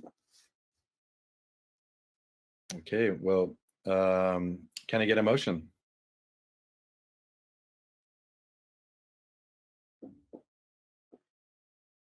Oops. Can I get a motion? Yes, this is can you see me? No, we lost your. Now we There can. you are. There I am. Sorry, I had a child thing. I That's move okay. the adoption of the administrative rules for transformation and target district progress indicators. Is there a second? I second. We have a motion from Kimberly and a second from Lupe to adopt the administrative rules for transformation and target district progress indicators. Lisa, could we have a roll call? Sure. Jennifer Skurlock, Yes. Bridget Wheeler, Yes. Mary Juana, Yes. George Russell, Aye. Guadalupe Martinez Zapata. Yes. That's a good one. Kimberly Howard Yes.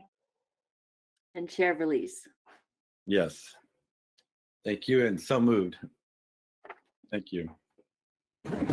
So Lisa, up next, do you have on your agenda the American Indian Alaska Native Student Success Plan, or the Latino, Latina, Latinx Student Success Plan? Because I have it. Yes. Which one? Yes to which one? Well, we have the American Indian Alaska Native Student Success Plan next. Okay, And then thank you. that will do the administrative rules for that.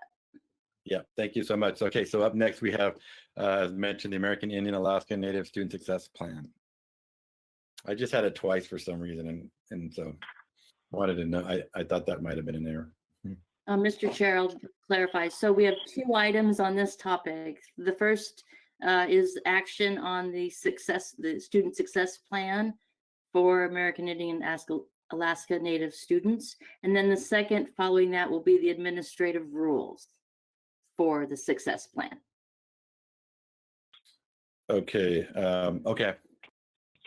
Go ahead. Sorry about that. Just clarification. Hello.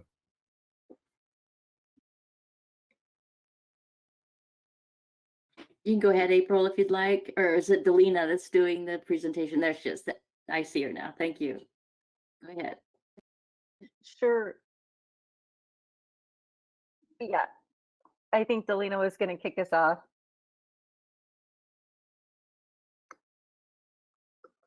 Good morning. Thank you for giving us the opportunity to bring to you our drafted American Indian Alaska Native Student Success Plan and its administrative rules for a second reading and adoption. My name is Delina Otherbull, and I am from the Crow Nation and Northern Cheyenne Tribe. I'm leading the facilitation, coordination, and subsequent implementation of the grant program of our Student Success Plan at ODE's Office of Indian Education. And I am co-presenting with April, and I'll allow April to introduce herself. Thank you, Delina. My name is April Campbell. I work in the Office of Indian Ed at the Oregon Department of Education and am a citizen of the Confederated Tribes of Grand Ronde. And we just look forward to sharing our final American Indian Alaska Native Student Success Plan and administrative rules.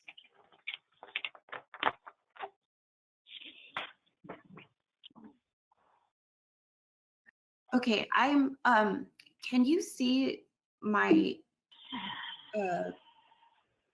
PowerPoint? Yes. We can see your screen. Yes, thank you. Okay. If you just want to run that program, then you're good to go. Okay.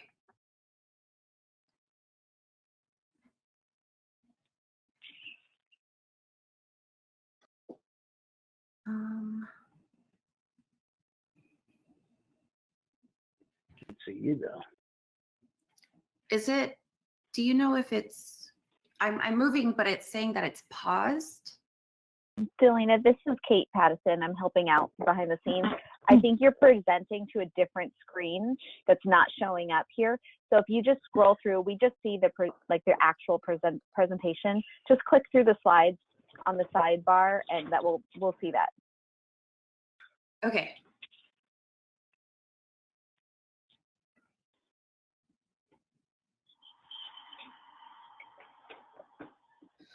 Okay.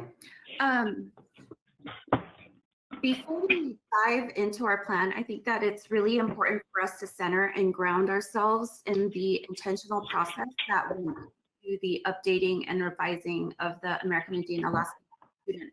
So, at the Office of Indian Education, we utilized a very unique and exclusive practice that really allowed space for us to center the diverse experiences, needs, voices, and identities of our American Indian Alaska Native students, as well as their families and their communities. Since the last reading before you, the State Board of Education, we went back to our State Advisory Committee on Indian Education, as well as the Education Cluster for the Legislative Commission on Indian Services through our government-to-government consultation. As a community, we came together in these different spaces, and in shared leadership, we spoke engagingly about the many challenges our American Indian Alaska Native students face, and also about the inherent creativity and deep possibility that their resilience brings.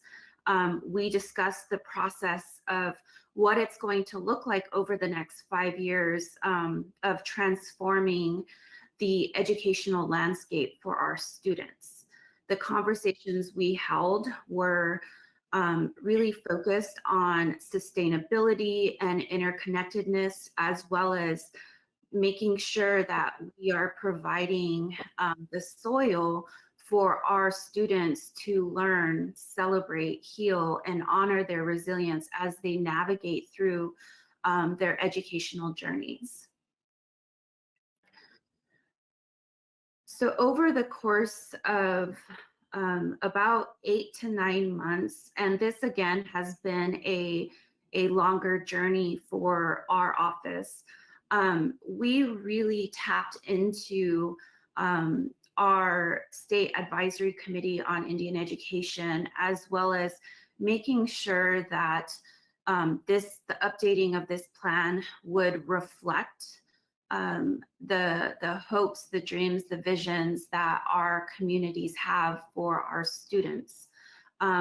As you know, our American Indian Alaska Native State Advisory Committee, they provide the guidance, input, advocacy, and recommendations on policy, rules, and legislation as it relates to Indian education. They recommend through their own expertise and their connections with their tribal communities, as well as tribal organizations, schools, and students that they work with, they really represent, they really bring to the table the goals and the measurable objectives that we incorporated into this plan. We know that the state has long recognized and even emphasized the importance of the continued communication and partnership with the 9 sovereign nations here in Oregon. So it was really important for us to make sure that throughout this process, we really were working hand in hand with both our advisory committee and the education cluster. We worked to make sure not only were we putting intention into this process, but that we were really centering the care and the connectivity that we know that our students need. Our conversations really focused on how we want to show up for our students as a whole, knowing that their identities are rooted in family, culture, community, and tribe. And so we really worked over the past 8 or 9 months to make sure that that was reflected in this plan.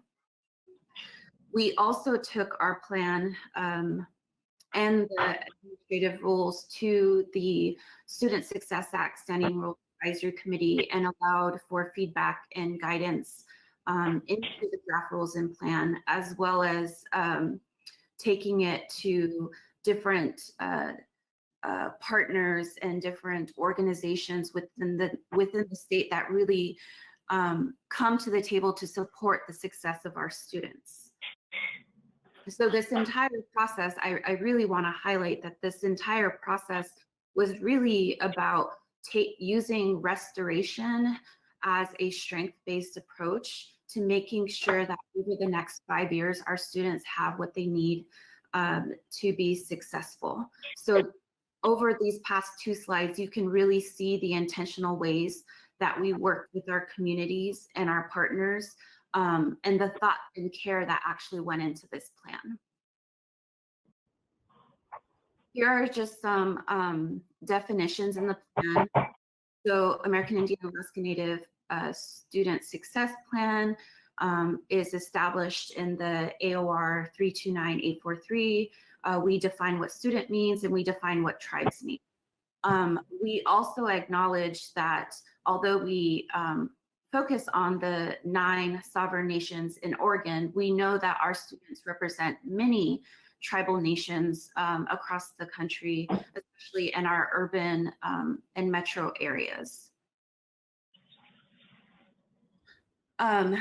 So this is the first time that our student success plan actually has funding tied to it. So in the last budget, $3.2 million was set aside, and as we worked through this plan and our administrative rules, we defined that eligibility for this funding will be from entities who are early learning hubs, provider of early learning services, school districts, education service districts, post-secondary institutions of education, tribal governments and tribes, community-based organizations, and or culturally specific organizations.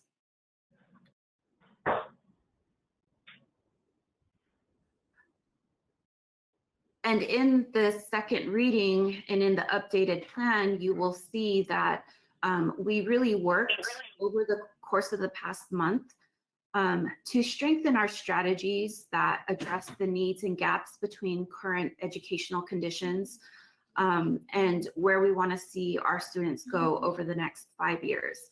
So the organizing framework for this plan is really about taking this multi-layered approach to supporting our American Indian Alaska Native students and their families and communities, but also making sure that these goals really wrap around and are built on the strong foundation of cultural and community teachings, where we know that education is rooted in cultural strengths and wisdom. And we really made sure that these 4 overarching goals and its subsequent strategies are grounded in land, prayer, and the intention and process of well-being in our communities. So our first goal of American Indian and Alaska Native student success, we really are diving in deeper into goals for attendance, goals for working with our early learning programs. And so through the plan, you can really see that we want to make sure that all of our students who are enrolled in these different school districts, institutions, programs are engaged and empowered through relevant, rigorous learning opportunities that foster equity and excellence. And I'm going to stop right there and pause briefly to see, April, is there anything that you would like to jump in with right now? Thank you, Delina. I just want to highlight the last time that the state board members saw this draft plan, we did add, there's been 3 kind of major changes. One is adding Indigenous languages as an objective, and that was based on a conversation, well, it was based on a long conversation. We had full intentions of adding that goal, but we were able to get it added and approved by our government to government education cluster at our meeting in early May. We also added a Title VI Indian Ed goal, which I think is really important.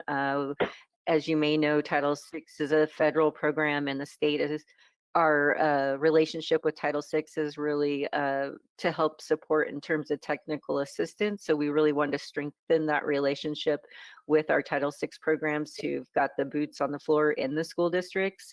And then the third was a goal that we already had in our plan, and it was around our government to government relationship with the 9 tribes. And after having conversations, more in-depth conversations with our tribal representatives, we changed some language in there. And then one final thing just to share out loud is in our current situation, we called out and recognized that although this is a 5-year plan and this is the path that we are hoping to proceed, we made it very transparent with our advisory committee and our government to government education cluster that we will be reviewing this plan very carefully on an annual basis. And if things need to change, we may need to come back to the state board and ask for some revisions, we just might see some different directions that we need to head, and we don't have the foresight right now. And so I just want to share that with our board.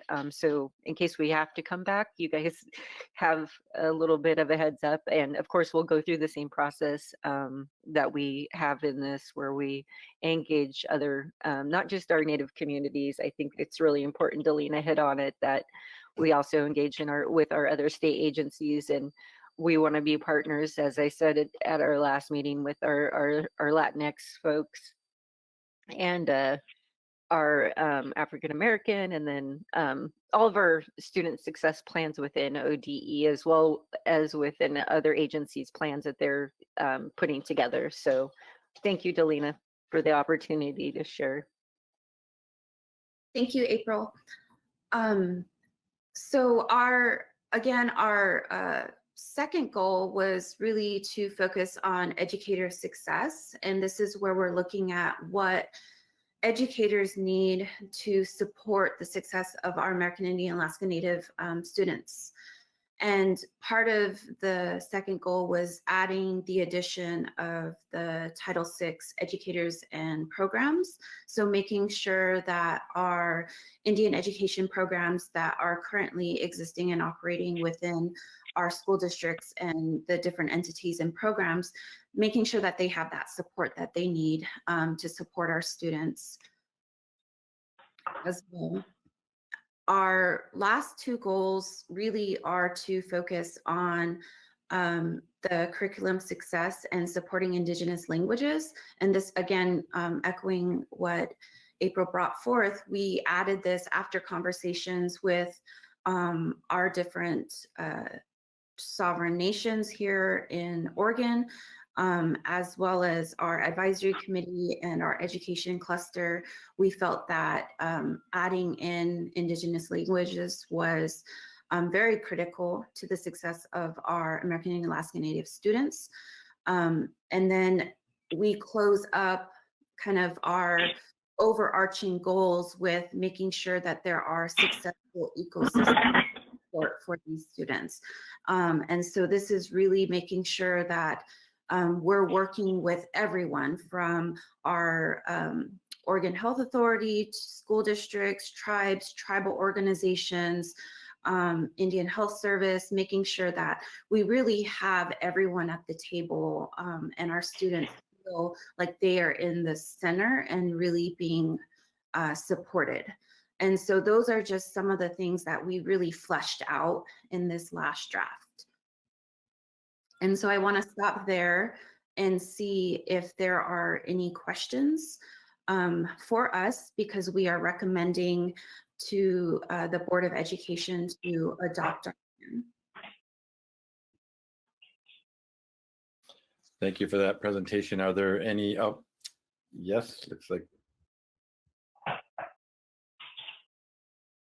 Go ahead. I saw Jennifer.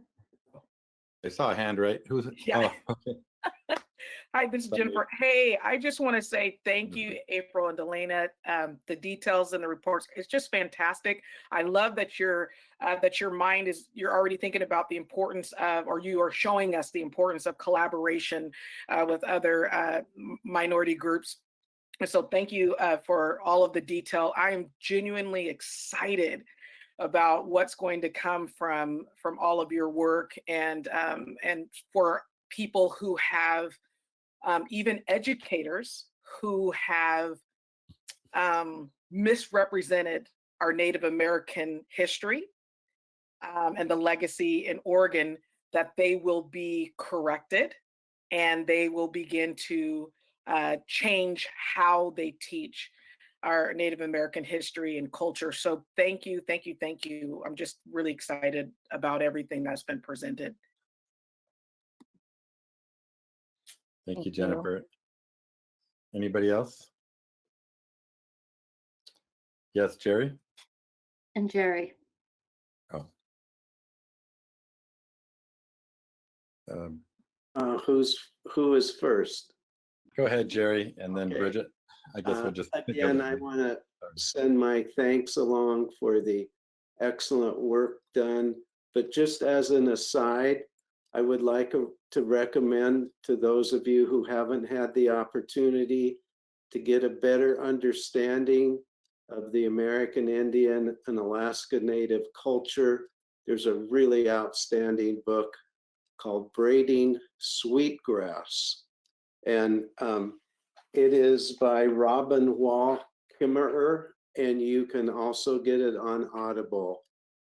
So much of working in this area is an explicit understanding of the history and culture, as Jennifer was mentioning, and I highly recommend Braiding Sweetgrass as a resource in that regard. Thank you. Okay, Bridget, go ahead. Thank you. Hi, April. It's nice to see you. Thank you guys for all of this work. And I know that you have been so thoughtful and kind in reaching out to all the different communities, federally recognized tribes and other agencies that do so much work around the state for Native American students, regardless of where where their home tribes are at. I wanted to point out, I am so thrilled to see a focus on educator success. And what that means to me as giving our educators the tools and the information that they need to know and to have on them to support our Native American kids.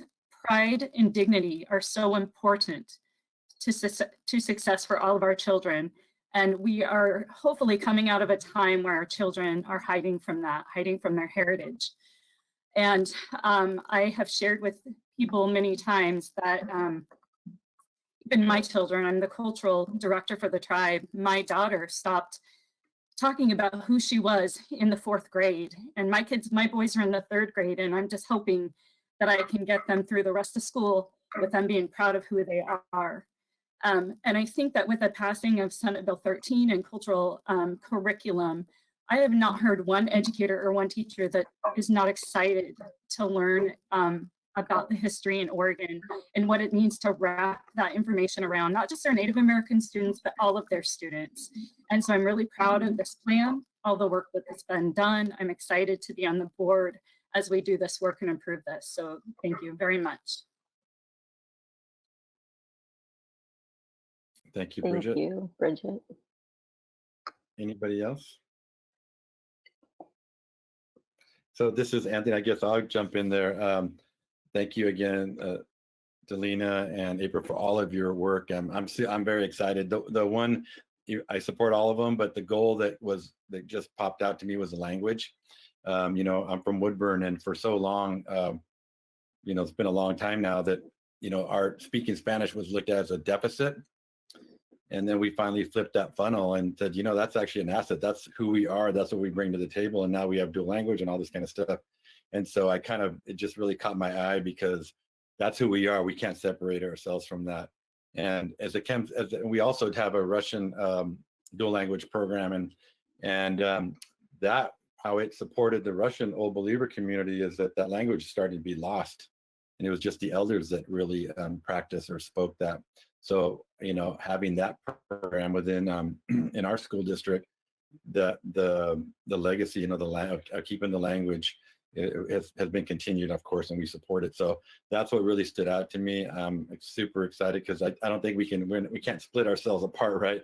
That's who we are. That's our, even if we don't speak it, you know, we have a lot of people that don't speak it, but they relate to it, right? They hear it.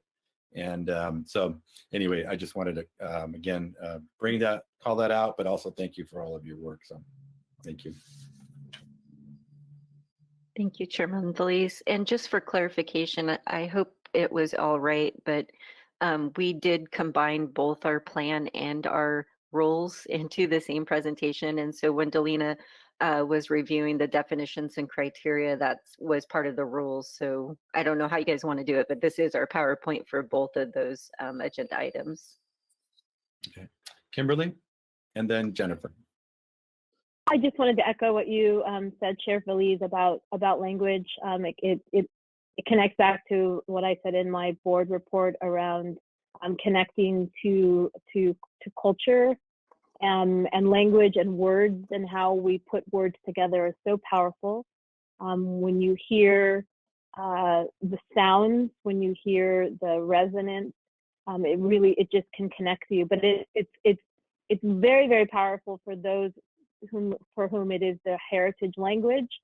It is also powerful for those learning about other languages for whom it is not their language, because it is a connector across, you know, our differences, which are also an asset. So I just want to echo that, and thank you very much for highlighting that in this. Jennifer? Hi, sorry about that. I thank you for explaining that you combined both of the pieces. And so I just wanted to mention something on page 111. It talks about the disproportionate rates of disciplinary incidents involving plan students as compared to all students in the education system. And that's under 581-017-0643. The reason why I bring this up is because I believe that when students are taught about the beauty and the contributions of their cultural groups, those numbers will decline. I know from my own personal experience, I love school, but I remember an experience when our teachers were going to talk about the history of African Americans, and I was excited to hear about the kings and queens of Africa and all of the things that were created that I had learned in my home. And the class started off with slavery and a ship coming from Africa, the continent of Africa, to the United States. And that's where they started my history. And I remember students in class, we were watching this video about slavery, and students in class kept looking back at me. And I'm one of 2 students in a large class. And then they were kind of giggling and things like that. And I remember the switch where I went from a kid who enjoyed education, who was excited about, my dad used to say, I didn't have to spank you. I would just say, you can't go to school. And I was like, oh, daddy, you know, like I loved school. But I remember the switch where my wall went up and I began to hate school because of how I was represented and what my teachers showed that they must believe about who I am and my identity. And then I noticed things. And then I was thinking about this with our Native American communities and also all of our students of color. When that misrepresentation happens in class, where someone's like, you don't even see me, you don't even care enough to know about who I am and my cultural identity, then the kids have to decide, do I need to be here? Is this learning environment even valuable for me? Is there anything that they can teach me? And so the walls begin to go up, and I'm just so excited that that is included in that can also be included in the conversation, to say if we uplift our Native American brothers and sisters academically and teach the truth about history and the brilliance of the people, then it will change how students interact with education, because they will see that from their teachers, and their peers will also know that to be fact and not some type of fiction. So I'm excited about that, and just wanted to bring that up. Love your passion, Jennifer. Yeah, me too. George.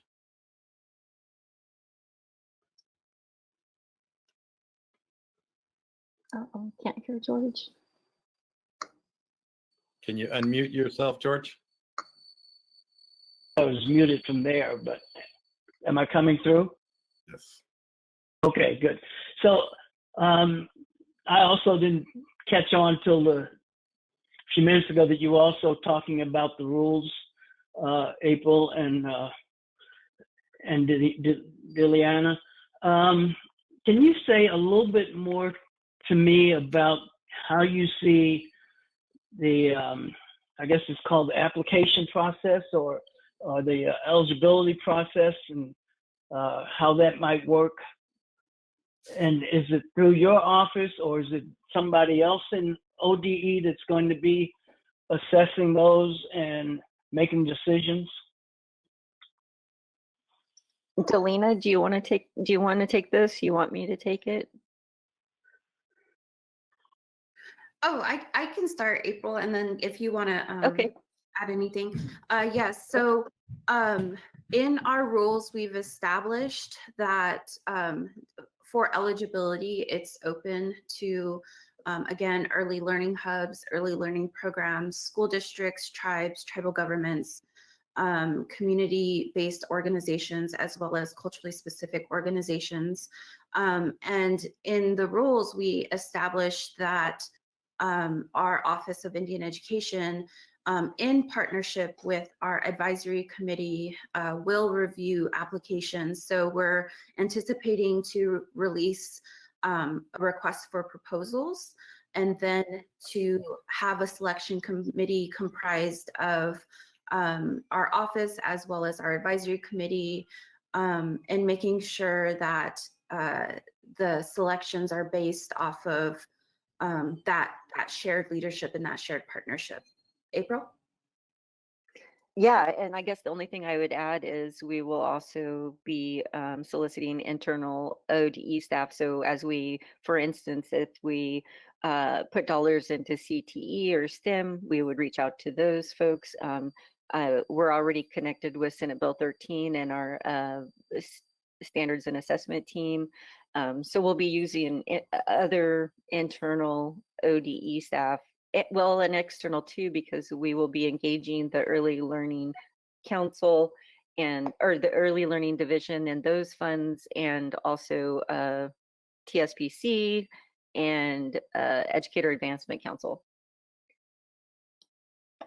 So does this 3.2 include a specific allocation that is also in the ELD, or is this all just that and the ELD would collaborate on any grant proposals from early learning hubs or those kinds of things?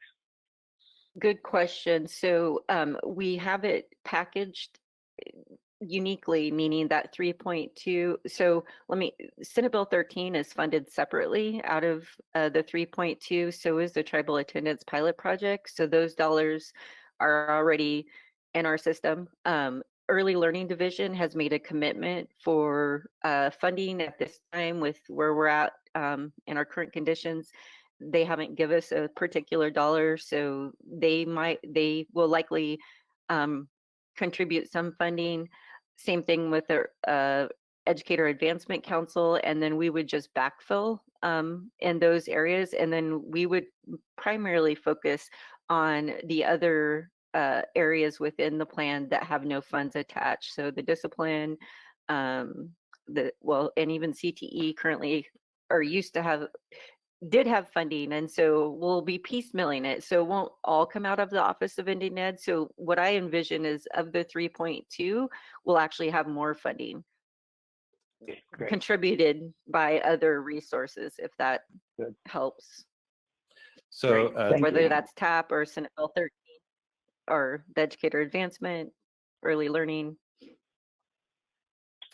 So this is Chair Release. Thank you again. So I know you, just to explain, you had combined your presentations on the Student Success Plan and the administrative rules, correct? We've got to take one at a time as far as our voting and our procedures. So regarding the American Indian Alaska Native Student Success Plan, are there any more questions or comments just regarding that? If none, can I get a motion? I move that we adopt the American Indian Alaska Native Student Success Plan. Is there a second? I second. Okay, we have a motion from Kimberly and a second from Guadalupe to adopt the American Indian Alaska Native Student Success Plan. May we have a roll call? Jennifer Scurlock, Yes. Bridget Wheeler, Yes. Jerry Colonna, Yes. George Russell, An enthusiastic yes. Guadalupe Martinez Zapata, Yes, as well. Kimberly Howard, Yes. and Chair Valise. Yes. Thank you. Unanimous decision, so moved. Thank you very much. And so up next, again, we have our American Indian Alaska Native Student Success Plan administrative rules. Are there any questions or comments specifically to that?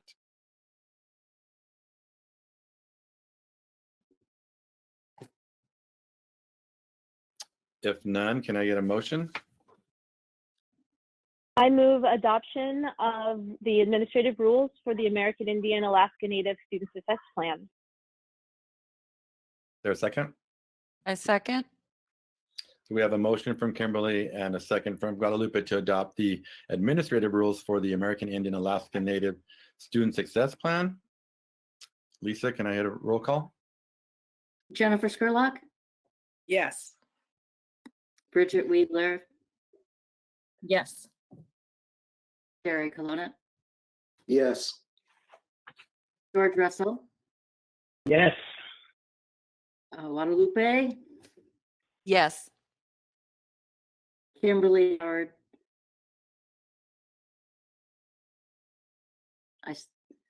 Yes. and then Chair Valise. Yes, so moved. Thank you, Delina. Thank you, April, for all of your hard work, time, and dedication. We really appreciate it and super excited about the work that's Thank you. that's coming. So thank you so much. Thank you. Thank you. Have a good rest of your day. Thank you.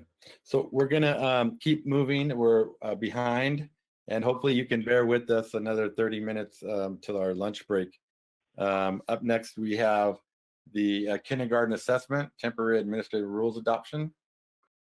Mr. Chair, if I could, I'm going to, I know that Colt would like to recommend we move, rearrange the agenda a little bit and do Okay. the students. Okay. So we'll open up for Carmen and her staff. Yeah. Okay, so Sorry, Chair Blease, this is because our deputy director is doing a lot of community engagement right now around the start of school next year, and she has to leave it before noon. So if we could have her go first, that would be great. okay, so we're going to the Student Success Act, the Latino, Latina, Latinx Student Success Plan. Okay, Correct? Michael, this is our call.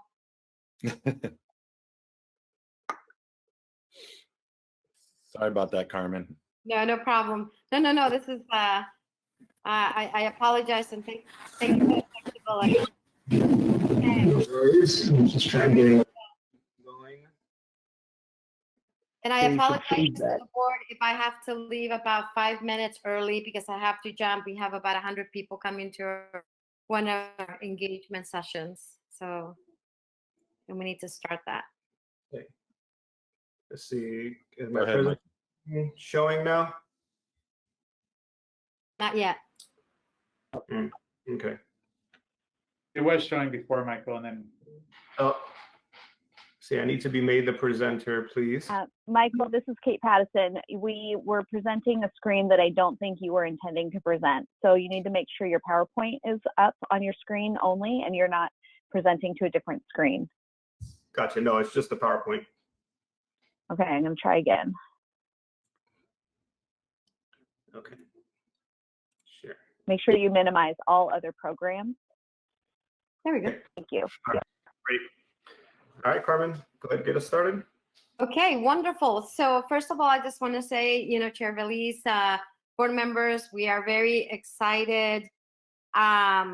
It's excitement and urgency and need all at the same time. We're bringing all of those emotions, if I would say, as we're presenting our interim Latino, Latina, Latinx Student Success Plan. Next slide, Michael. What we want to frame for you, as you all know, as part of the Student Success House Bill 3427, we had the ability to create an opportunity to address the educational systemic inequities experienced by our Latino, Latina, Latinx students. And with that, there were several things that the law asked us to do. One is to be able to develop a plan. With that came the ability for us to, number one, hire staff. Number two, be able to provide resources for high quality programs within the state of Oregon. And at this point in time, it was $1 million. So based on the urgency, and Michael is going to drive this beautiful presentation, I want to just kind of set that context, but also say that we feel, I have to acknowledge that in order for us to be able to do the work that Michael is going to present, and we had a beautiful team, and also Michael has done a tremendous job. And how long have you been with us, Michael? Hasn't even been 2 months yet. Not even 2 months. And he has done just a beautiful, beautiful job. And I just want to acknowledge that out loud to all of you. So Michael is going to be driving this presentation, and I just wanted to set the context. Go ahead, Michael. Great. Thank you, Carmen. Thank you for the introduction, and happy to make my acquaintance with the board. So I believe, as Carmen mentioned, we're in a time, and really, not just across the state, but globally, where we're having to respond quickly, and so fortunate that, the leadership at ODE has said, we really need to respond quickly to the needs of our community. And so thus we've created this interim, Latino Student Success Plan. And so really in this interim plan, we're going to focus our funding with a priority on culturally specific community-based organizations. And I'll talk about some caveats to that because we know things can be very different in different parts of the region. What's interesting is that really with this interim plan, we're trying to do two key things here. A, we're still working with the statute of the Latinx Student Plan in the Student Success Act. But we're also acknowledging the current situation we're in and aligning that work with the four primary pillars of distance learning for all, which are really around reestablishing the connection with students and families, ensuring those basic needs are met, because if students' basic needs aren't met, it's difficult for them to even learn, right?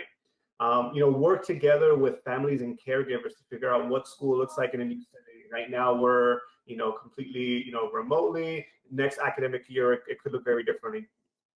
And to partner with those families and those community-based organizations to support the learning loss that many families experiences, and to really aid in that transition.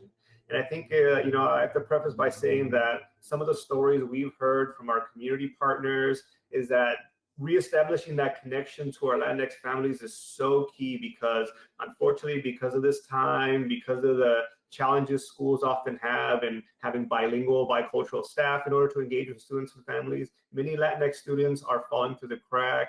And we've heard stories around organizations just really trying to reconnect them or help them stay caught up, because they might not have access to the internet, they might not have the access to the technology they need to stay in school, or if they do, it's challenging for many of these families to support their children, because they may have a Chromebook at home, but it may be one Chromebook that they have to share among multiple kids who are trying to stay caught up, or the parents just don't have the knowledge and the resources to help their kids understand and navigate this technology. I mean, my wife and I are college educated professionals, and it took us a while to figure out all the different logins it took to keep my son connected to his school. So if it's tough for us, I can't imagine how difficult it is for families who don't have those resources and that education experience. And so I do want to highlight that I'm taking a similar approach to my colleagues with the Native Success Plan, where I will be talking about the plan and the rules in this one presentation. So as Carmen mentioned, the Student Success Act sort of really creates the foundation and the opportunity to address the systemic inequities experienced by our Latinx students. And this year, 2020, before this global pandemic hit, was really going to be focused on, creating the foundations for, our really deep, robust community engagement. That's one of the big reasons I was brought into this role. Form our full Latinx Student Success Advisory Committee and work with that advisory committee to draft the Student Success Plan. That was sort of the original timeline we had envisioned, but as we all know, this pandemic has hit and made us all take a detour, and we've seen the disproportionate impact that COVID-19 has had on Latinx families. Some of the highest rates of infection are among the Latinx communities, not just in our state, but really across the country. And our Latinx communities, as I mentioned, are really hit hard by the measures taken to limit the spread of the disease. The school closures, the distance learning for all has been challenging for families, who don't have the academic, social resources, the language capital to help their students stay in the distance learning for all. So, and again, these are stories that we've heard for so many of our community partners. This interim plan that we're presenting to you today allows us to support some of these immediate and urgent needs by both taking what's in statute in the Student Success Act and aligning it with the distance learning for all. And so with the plan, we've created the rules in order to allow for the structure, for the funding. We have up to $1 million that we will be awarding this year. So the rules create the structure for how the funding will go out. Through this funding, again, because of the stories we hear, we're going to prioritize culturally specific community-based organizations, because in many parts of the region, those are the organizations, their community health workers, their cultural liaisons are the folks. Oops. That happened. Okay. Let me see, something weird happened. Okay. Oh, wait, there we go. All right. Sorry. Because in many of our community-based organizations, again, staff from these organizations are the folks who are really trying to bridge that relationship, provide that knowledge, that connection between the school and these Latinx families. And we know in many cases schools are really trying hard, through their paraeducators, through their staff, through their own bilingual, bicultural teachers who have had to become not only teachers but now social workers, right? As they're helping families navigate some of these. But in places where there are culturally specific organizations, we know that they already have a trust, in many cases, an established trusted relationship with the communities. As I mentioned, it's not the case in all the parts of our region, and so we will, fund, school districts who demonstrate that authentic community voice. And I want to say that piece around authentic community voice is something that was really a strong ask of our current interim advisory committee, where they're saying, yes, we understand not all parts of the region have a culturally specific organization, but in some places, it is true, and we've heard it from our community partners, that relationships between community-based organizations and school districts can sometimes be challenging. And relationships between the school and the community members can sometimes be challenging. And so in this funding, ensuring that schools demonstrate how they're listening to the voice of the communities impacted by this work will be involved in a process is one of the top priorities of who we choose to be funded.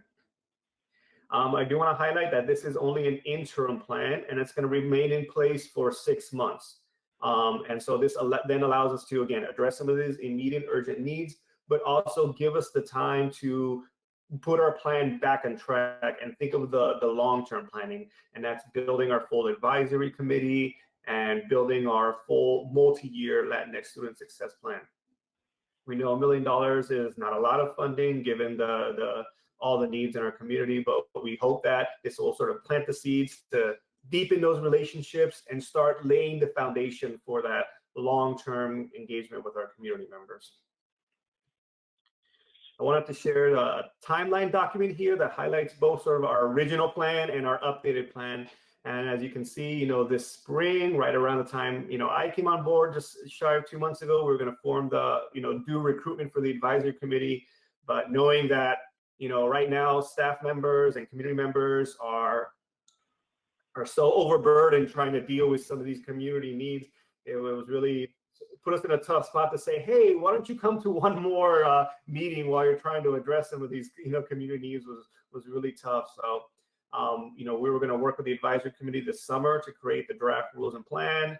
You would have all seen this in the fall for your approval, and then in the winter we would have developed a grant application process to see funding go out in January. Now where we're at is that we're accelerating this process really quickly. So essentially we've done about 6-7 months worth of work in the last 3 weeks, to create these interim, plan and rules, get the funding out this summer by opening a grant application once this process is approved and moves forward. And then in the late summer and fall, work to build our full advisory committee and develop the long-term plan to bring back to you all for approval in 6 months so you can see the full depth and breadth of this work. Finally, something that our advisory committee has definitely asked is that we do not shortchange spending time, listening to our community, trying to get as much input as possible on this temporary plan. Again, our timeline was short, but we, said who are all the friends, networks, contacts that we need to talk to get feedback on this plan. So, we've sent an online survey that went to many folks across the state. This includes educators, folks in migrant ed, bilingual educators, community advocates. We've utilized, the Latinx virtual town hall as a way to engage folks. The emerging bilingual support group, which convenes a lot of bilingual educators and other things such as migrant ed, for their feedback. I've spent some time presenting this to some groups, for example, Lane County Latinx Collaborative, the Student Success Act Rules Advisory Committee, heard this a couple of weeks ago, and they provided a lot of great pivotal feedback, especially around some of the language we were using in the rules, our own Latinx Advisory Committee. And I've taken time, to meet with staff from community-based organizations all across the state. I like to say that I have no shame in, calling up friends and colleagues who I worked with in previous in my previous role to ask for direct feedback on this. And I tried as much as possible to cover all the corners of the state. As you can see, I talked to, contacts in Medford, Salem, Portland, Ontario, Bend, Hood River, Woodburn, and Astoria to provide feedback on this plan and on this work. So again, it was a very quick timeline, but we said, okay, let's make sure our community knows this is coming. Let's make sure they've had input on this process. So there's our contact information. I think I also want to highlight that this is really was always sort of designed to be the first phase of this work. Even though we've pushed up and shortened the timeline for this interim plan, this is only the first phase, building the full annex plan and then figuring out what the next steps after that is going to be sort of the next big task. But right now we see a lot of urgent needs, and this gives us an opportunity to address and help mitigate some of those urgent needs. Beautiful. Now, unless you can add anything else, please. Yes. So just to summarize, basically before the pandemic, we were in a process of steps that was, hire our coordinator, start our outreach, create the plan, then align the funding with the plan to be able to do that, and then create other opportunities that I know Colt and I had been talking about to be able to request more resources, to our legislature. That was before that pandemic. Then we started, COVID-19 came. We started hearing from community desperation around what needed to happen. And these were also some of the partners that fought really hard to move, this body of work forward in the legislature. So then, as you can see, there's two phases that are going on. Phase one is to get interim rules and an interim plan so we can get this funding as soon as possible to our communities. And at the same time, we're starting the process of a deep dive because, as you know, our Latina, Latinx community is quite diverse. And part of the plan is and part of also the House bill is to be able to engage each and every single one of our communities authentically. So that body of work is going to continue happen. And also the plan of being able to, which is going to be kind of the permanent plan. And so that's why this process is 6 months of the interim rules that you're looking at right now. And so then that will allow us to go deeper into our community, create our permanent plan, be able to put some numbers and be able to go back to our legislature for future funding. Thank you. I think we had a question from George. A comment? And I want to make sure I'm on. Yes. Can you hear me? Yes. Okay, great. And I wanted to say this before Carmen left, because I know it's getting close to the time that she left. I know that this was done under certain timeline, and quite frankly, I have to say, for me, it's one of the good things that has come out of the COVID virus pandemic, because if that's what led you to put together an interim plan that focused so much on inclusion of community and family and focus on community and family, I just can't tell you how pleased I am. And I hope that this interim focus is one that continues on substantially in the ongoing plan. We've always talked a lot about community engagement and authentic engagement of families in our communities as we start thinking about how we better serve our kids. And quite frankly, this is one of the best examples I've seen of really starting to move in that direction. And so I congratulate you guys. I think this is, I hope, a model that will come forward for other plans as they're developed into the future. So thank you so much. Thank you for that comment. Anyone else? Yes, Guadalupe? Thank you.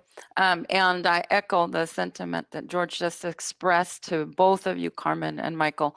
I also want to highlight and emphasize the need to be a lot more inclusive of all of those communities that you're naming, Carmen.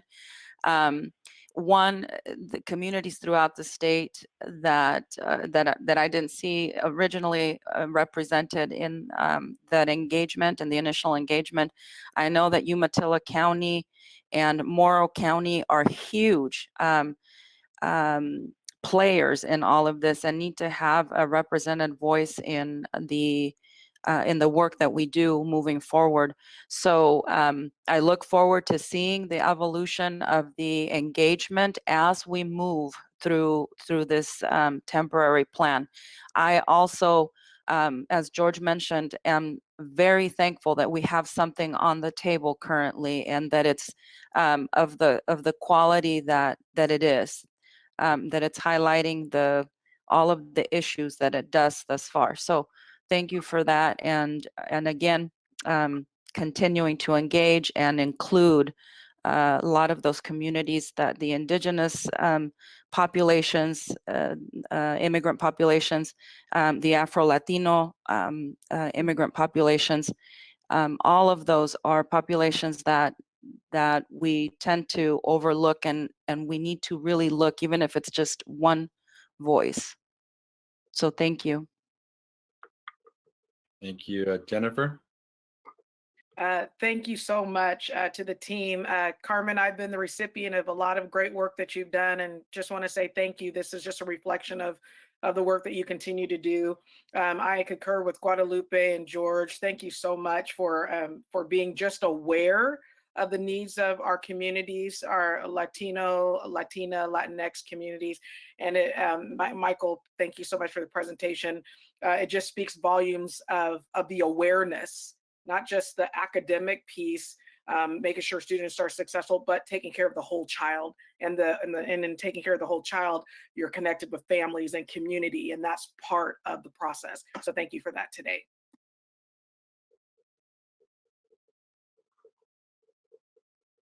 Carmen? So before I leave, I just want to share with all of you what we've heard as we've been doing these engagements that that Michael has been leading and I've been participating in, and from our community-based organizations that serve communities of color. What we've been hearing is a feeling of exploitation. As different systems are pulling them to do different things. And then, in just a short story of what you do when you hear, and this is kind of the body of work that we're holding also for our familias, is, like somebody mentioned, maybe a mom has 2 Chromebooks and have 3 children. That's a relevant need. And then there's the other side of a 16-year-old high school kiddo saying, I just found my Latino, saying, I just found my grandmother just died in our house. How do I bury her? And so that's kind of the space that we at the Oregon Department of Education and community-based organizations are holding. And that is the gratitude to our Latino Latinx community that came and knocked on the door and said, you got to do this now. And then again, just tremendous gratitude to all the staff, because they've been working extremely hard to be able to move this and to be able to be responsive to our community needs. So tremendous gratitude to our.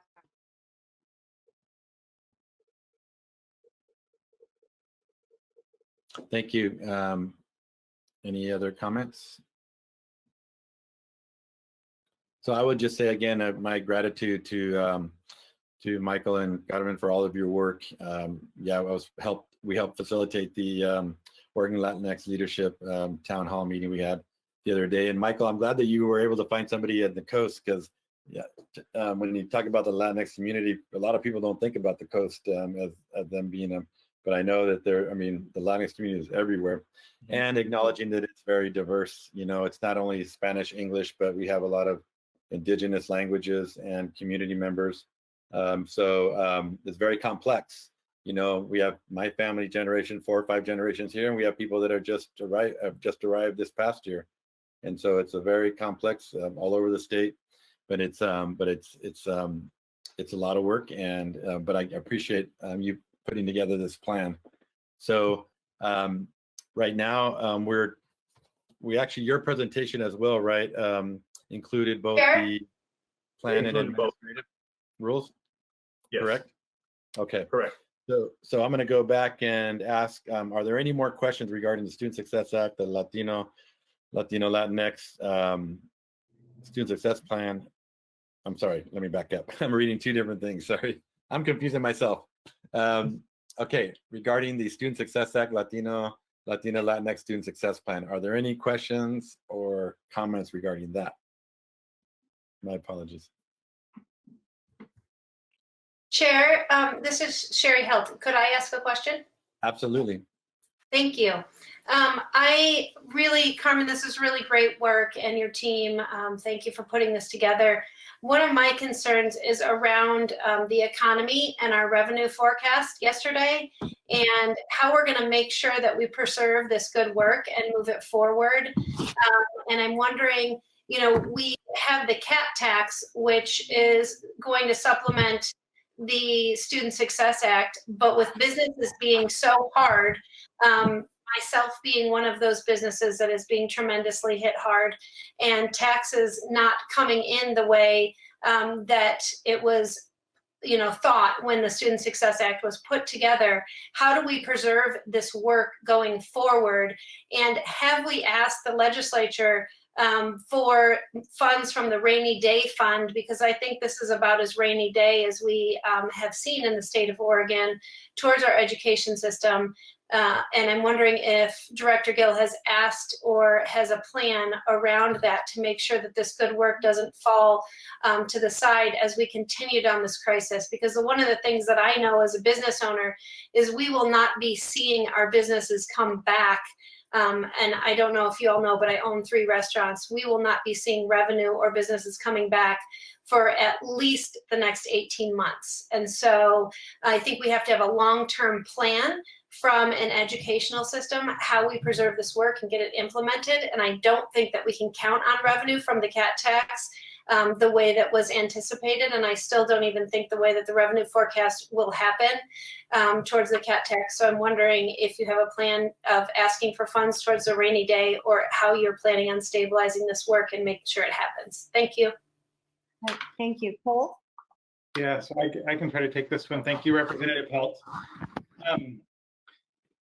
So at 1 o'clock when we come back, I'll share a little bit just about how the agency is approaching the budget situation. We are lockstep with the governor, though, and our leadership team at the Oregon Department of Education in applying a value to the budget reductions that has an anti-racist stance to it. So in our budget reductions that we put forward to the governor's office to date, we have protected each of the affinity-based group student success plans.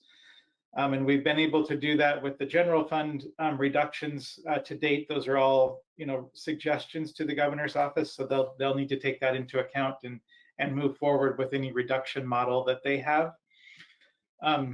If the legislature comes into session on their own accord, or if the governor's office brings them into session, we would definitely advocate for the use of any other revenue if this was threatened. Right now, the corporate activity tax, the CAT, is projected to come in at about $1.2 billion rather than 1.6, which was the original estimate. And this is a $1 million program that we believe that we would prioritize above others, and we believe the governor's office will agree with that. But I agree with you that if that doesn't happen, and either the legislature comes in or the governor does, we would advocate for some other funding source if needed. So thank you for bringing that forward. Any more comments or questions? So with this, I have to apologize and I have to leave. Thank you. But Michael and Cole have this. In appreciation. Bye-bye. Bye-bye, Carmen. Thank you. Thank you. Yeah. So with that, can I get a motion on the Student Success Act, the Latinx Student Success Plan? I move that we adopt the Latinx Student Success Plan. Is there a second? I second. We have a motion and a second on the Latinx Student Success Plan. May I have a roll call? Jennifer Skurlock, Yes. Bridget Wheeler, Yes. Jerry Colonna, Yes. George Russell, Yes. Guadalupe Martinez Zapata, Yes. Kimberly Howard, Yes. and Chair Valise. Yes. So moved. Thank you very much. We'll move on next to the Student Success Act, Latinx Student Success Plan, Administrative Rules. Are there any specific comments or questions regarding that? I know we had both we had the presentations together. And so, but is there anything specifically to the administrative rules? Okay, if not, can I have a motion? I move that we adopt the administrative rules for the Latinx Student Success Plan.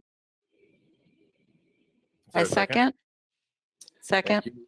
We have a first and a second on the Latinx Student Success Plan Administrative Rules. May I have a roll call, please? Jennifer Skurlock, Yes. Bridget Wheeler, Yes. Jerry Colonna, Yes. George Russell, Yes. Guadalupe Martinez Zapata, Yes.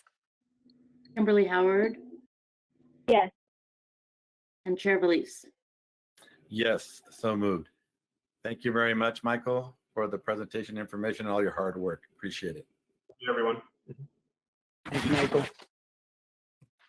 Okay, are we going to be able to do the kindergarten assessment? Okay, so we'll turn that over to you, Cole. Kindergarten assessment, temporary administrative rule adoption. All right. Thank you, Chair Valise. And apologies, you're getting me on this one, and apologize for missing the first part of the meeting. I can explain more of that after we come back from lunch. This item is related to the kindergarten assessment. So in Oregon, at the beginning of each school year in the fall, every kindergartner is given an assessment that covers early literacy skills, early mathematics skills and knowledge, and some social emotional kind of behavior aspects for students. That's actually a behavior scale that's completed by teachers, that last part. So just to give you the context around that, this issue is coming up under a couple of reasons, and that's why I'm the one in front of you. I think Dan Farley came on earlier, and he may be in the meeting now and can answer. He's our director of assessment and can answer any specific questions as well. But partly this is coming to you because we do have a challenging budget situation coming our way, which Representative Helt alluded to earlier. This assessment cost the state about $218,000. It's one of the few assessments in Oregon that is not required either by federal rules or guidelines or by legislative statute. So this is only required by administrative rule, which the state board puts in place. So this creates an opportunity to have some savings around suspending an assessment that you all have control over. Second, we are worried about the administration of this assessment in the fall for a few reasons.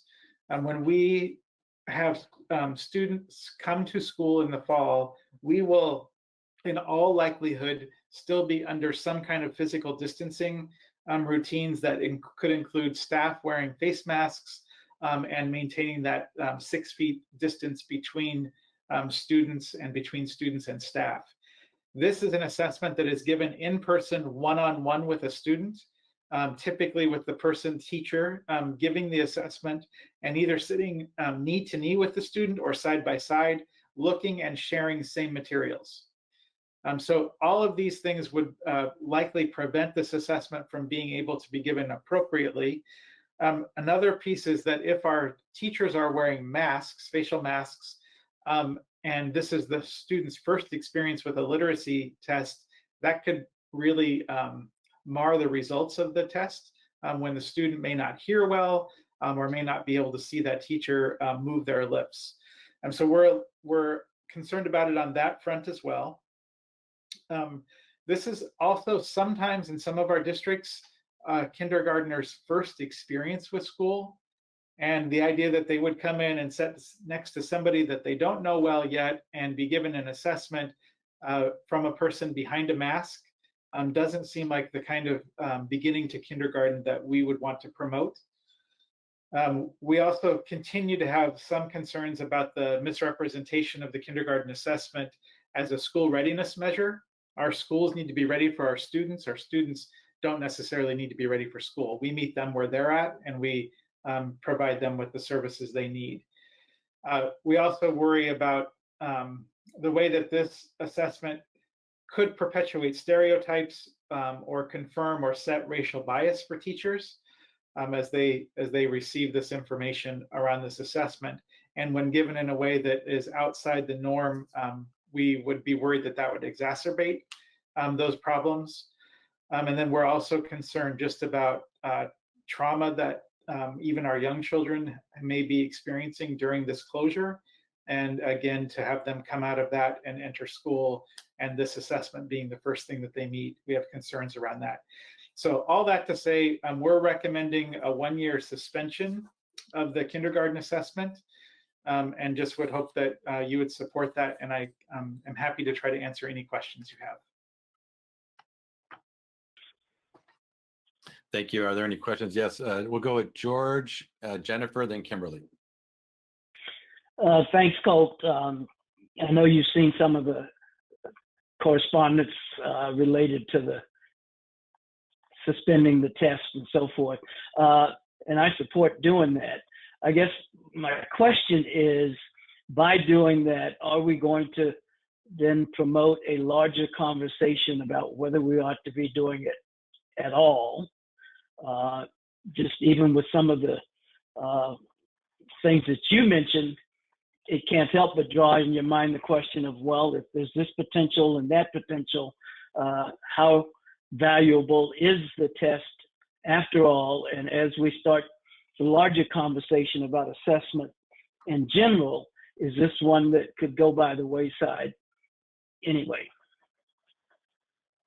Yeah, yes. So this is can be the beginning of a conversation. The conversation has actually been underway with both the Early Learning Division and their partners and the K-12 system and their partners. And there are a number of other issues that we would want to address if this assessment was brought back. It is not a secure assessment. It's not scaled. It doesn't model growth very well because it's a single one-time assessment. It doesn't include Spanish literacy, motor skills, working memory, other things that are critical markers to learning. So there's a lot of missing pieces to it. And I guess we wonder in the K-12 system about what value add it has, because there are a lot of other assessments that our early learners take in once they enter the K-12 system. There are required dyslexia screeners. There are many classroom and district level screeners and assessments that happen. So we're not sure of the statewide value of it from the K-12 perspective. There is a need for the early learning system to understand the impact of early learning investments. We're committed to working in partnership with the Early Learning Division to develop solutions around that. But I agree with you, George, that we could definitely continue the conversation about the value of the assessment overall. Thank you, Jennifer. Thank you so much, Colt. Actually, George, you asked the question that I was curious about, and Colt, you were able to address some of my concerns and the specific nature of the test and what's included. So my questions are answered. Thank you so much. Kimberly? I just wanted to affirm by adding a parent voice to the table, especially this year in particular. I know that I have been relieved. I have 4.5-year-olds, but who will not be 5 by September. So I've been relieved that they will not be starting kindergarten this year, that there will be a year more for them to have preschool and time to prepare. And when I stated that concern to somebody else, they were concerned that I was concerned, right? That a parent should be worried about their child entering kindergarten and being assessed. So I agree with George that it does open a can of worms about the larger issue of students and parents sort of fear entering kindergarten, of whether or not they are ready for what should be a continuation of the socialization and the sort of the excitement and the curiosity that they have had in preschool or at home with their families as they're preparing to enter kindergarten. So I just, from a parent perspective, especially one that has spent the last 9 weeks closed in a house with my children, they always come right when they're talking about them, don't they? Just one moment. Kenton, you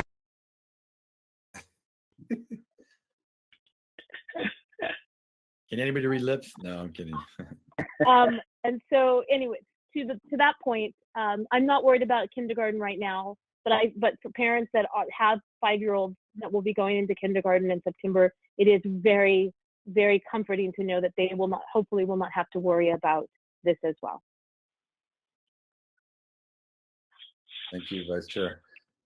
Any other questions or comments? Yes, Representative Halt. Thank you, Chair. I'm just curious of how we are going to have our kindergarten teachers know where their kindergarten class stands and how to scale their education, because one of the biggest topics we have is kindergarten readiness, and we know how inequitable that is, and we have to make sure that teachers are able to identify needs of children that are coming in. For instance, I have a dyslexic daughter, and I don't believe that there is another screener for dyslexia in kindergarten. One of the things that's the most important is to make sure that you identify learning disabilities early on so that they can be helped as much as possible and that you don't lose time inside our system. I'm also concerned if we have limited hours that the teachers will have less time to address these issues and make sure they're managed and helped and moved along so that their education is as rigorous and relevant as possible and structured to their needs. So I'm wondering how you're going to address that. I also have a question around masks. If masks are going to be difficult for children to take tests under, how are they also going to be learning with that? Because I think that's a really valid point.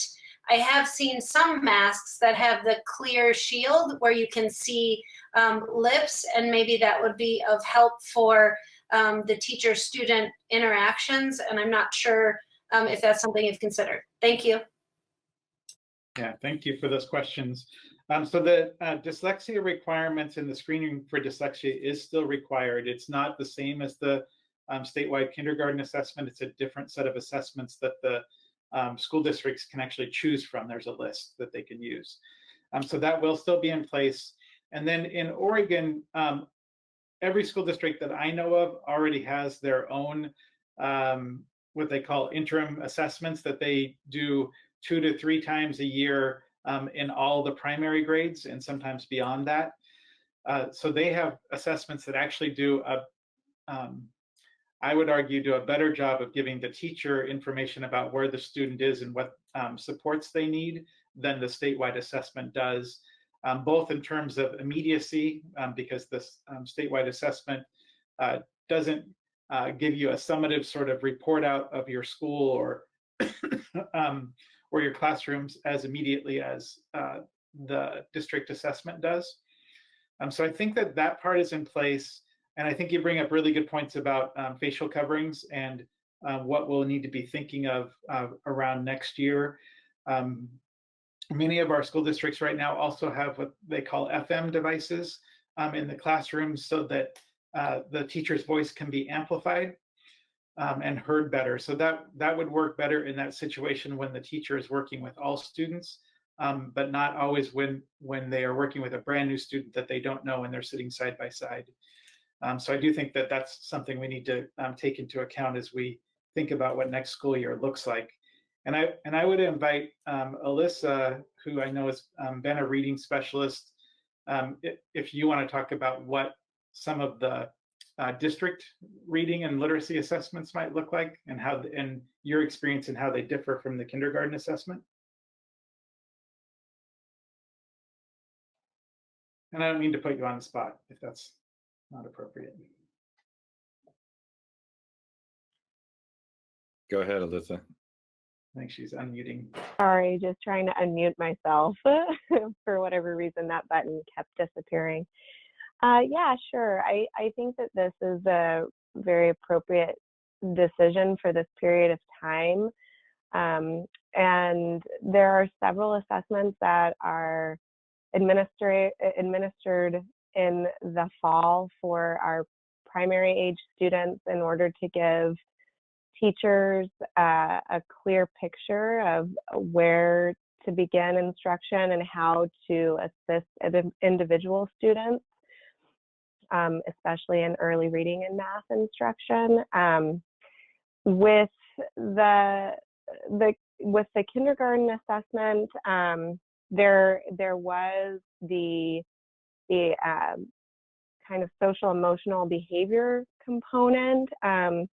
And so that was something that was an addition to the academic assessments. However, I do believe that our kindergarten teachers get a fairly clear picture about some of the social emotional needs students have just by interacting with them and seeing how they interact with other children as they're getting to know them in the fall. So I don't really think that that was something that, I don't think that that will be a loss in terms of gathering information.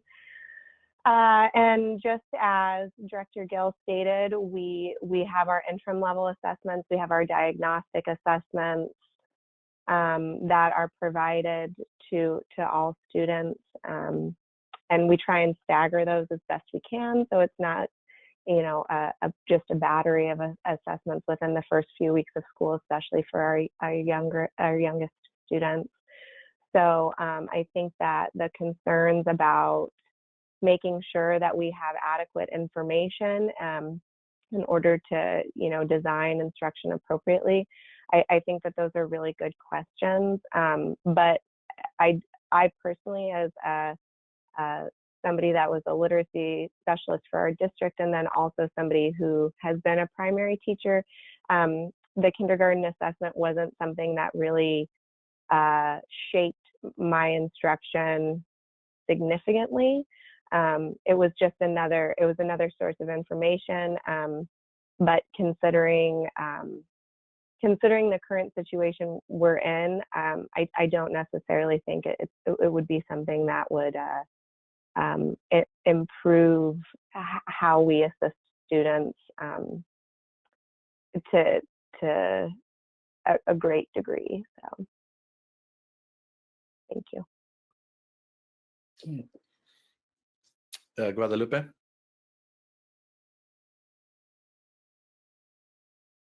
I thought she had. Did she have a comment, Guadalupe? Oh, go I ahead. did. Sorry, I hit the wrong button and muted my camera instead of opening the mic. As I'm going to echo the sentiments that a lot of people have already voiced, and some of the same comments that I've made in the past with regard to this assessment. Thank you so much, Colt. I think that the level of analysis going forward with the kindergarten assessment is not just satisfying to me, but I think it really is a step in the right direction for all of us, for the children in Oregon and educators, and moving in a direction of equity and inclusion.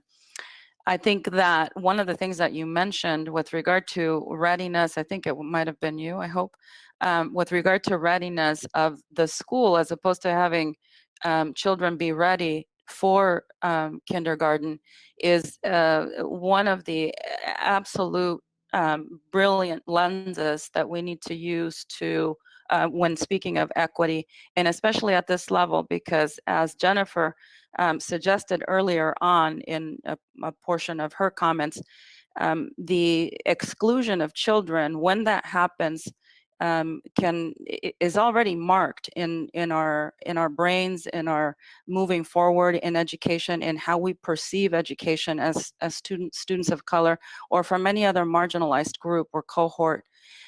If we're starting to do that, if we stamp that imprint in a child's brain at this early age by assessing them and going back to this paradigm that we're slowly moving away from, the difference deficit paradigm, and looking at children, going back to an early age and stamping that imprint of difference in their brain at that early age, we disengage them at that age.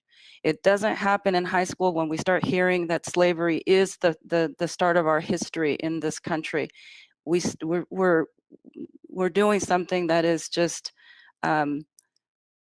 it's just almost criminal to children at this stage. So I agree.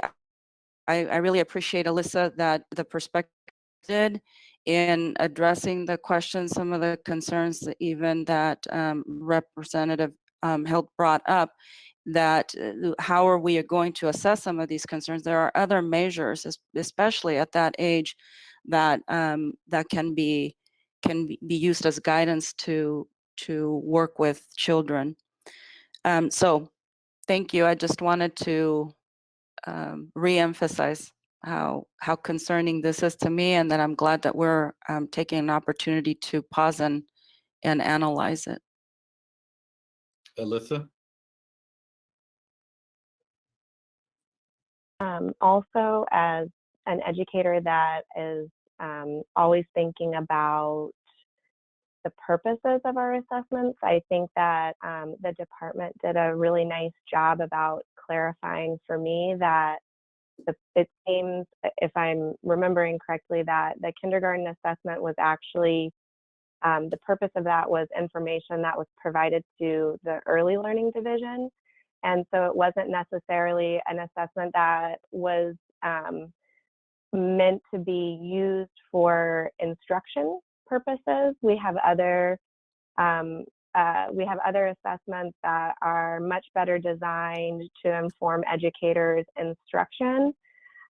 So once again, while that was a source of information, it wasn't necessarily a source of information that was really incredibly useful for classroom educators. It was something that was being used for other things. And so I think that that's important to consider as well.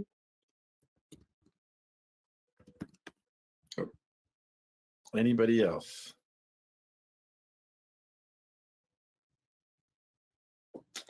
Okay, with that said, can I get a motion on the kindergarten assessment temporary administrative rule adoptions? I move that we adopt the temporary rules for kindergarten assessment. Temporary rules for kindergarten assessment. Can I have a second? I second. We have a first and a second on the adoption of kindergarten assessment temporary administrative rule adoption, excuse me. Roll call, please, Lisa. Jennifer Skurlock, Yes. Bridget Wheeler, Yes.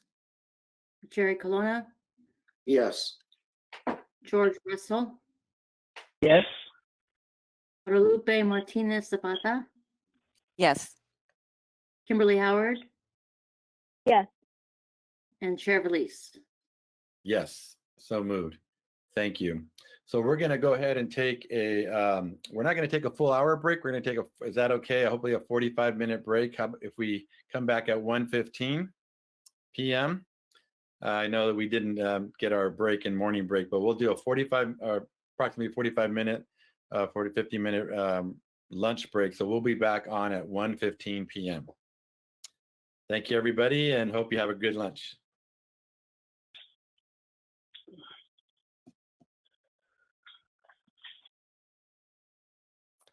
Good afternoon, everybody. We're back at the Oregon State Board of Education monthly meeting. And up next on our agenda, we have Director's Report. Colt Gill, Director. Go ahead, Colt. All right. Thank you, Chair Belize. And if it's okay, I'd like to share my screen. I have some slides to share. Again, I apologize for being out this morning. I was in first a meeting with the governor's senior staff related to the school budgets going forward, and then a meeting with the governor related to what next school year will look like and the planning around that. And those are the two topics that I'm going to visit with you all about as well for my report. So can you see the slides now? All right, thank you. Okay, so I will go through these. The first thing I wanted to share is, I'm not sure if you're all aware, we've at the department, we worked with a retired teacher in Oregon who had this great idea of learning from our children at this time and lifting their wisdom to state leadership. And so we've had this effort that we put out a few weeks ago. We have several submissions now. This was the slide right now shows the invitation that went out, or the first paragraph of that. It leads them to this web page where they can read the full invitation.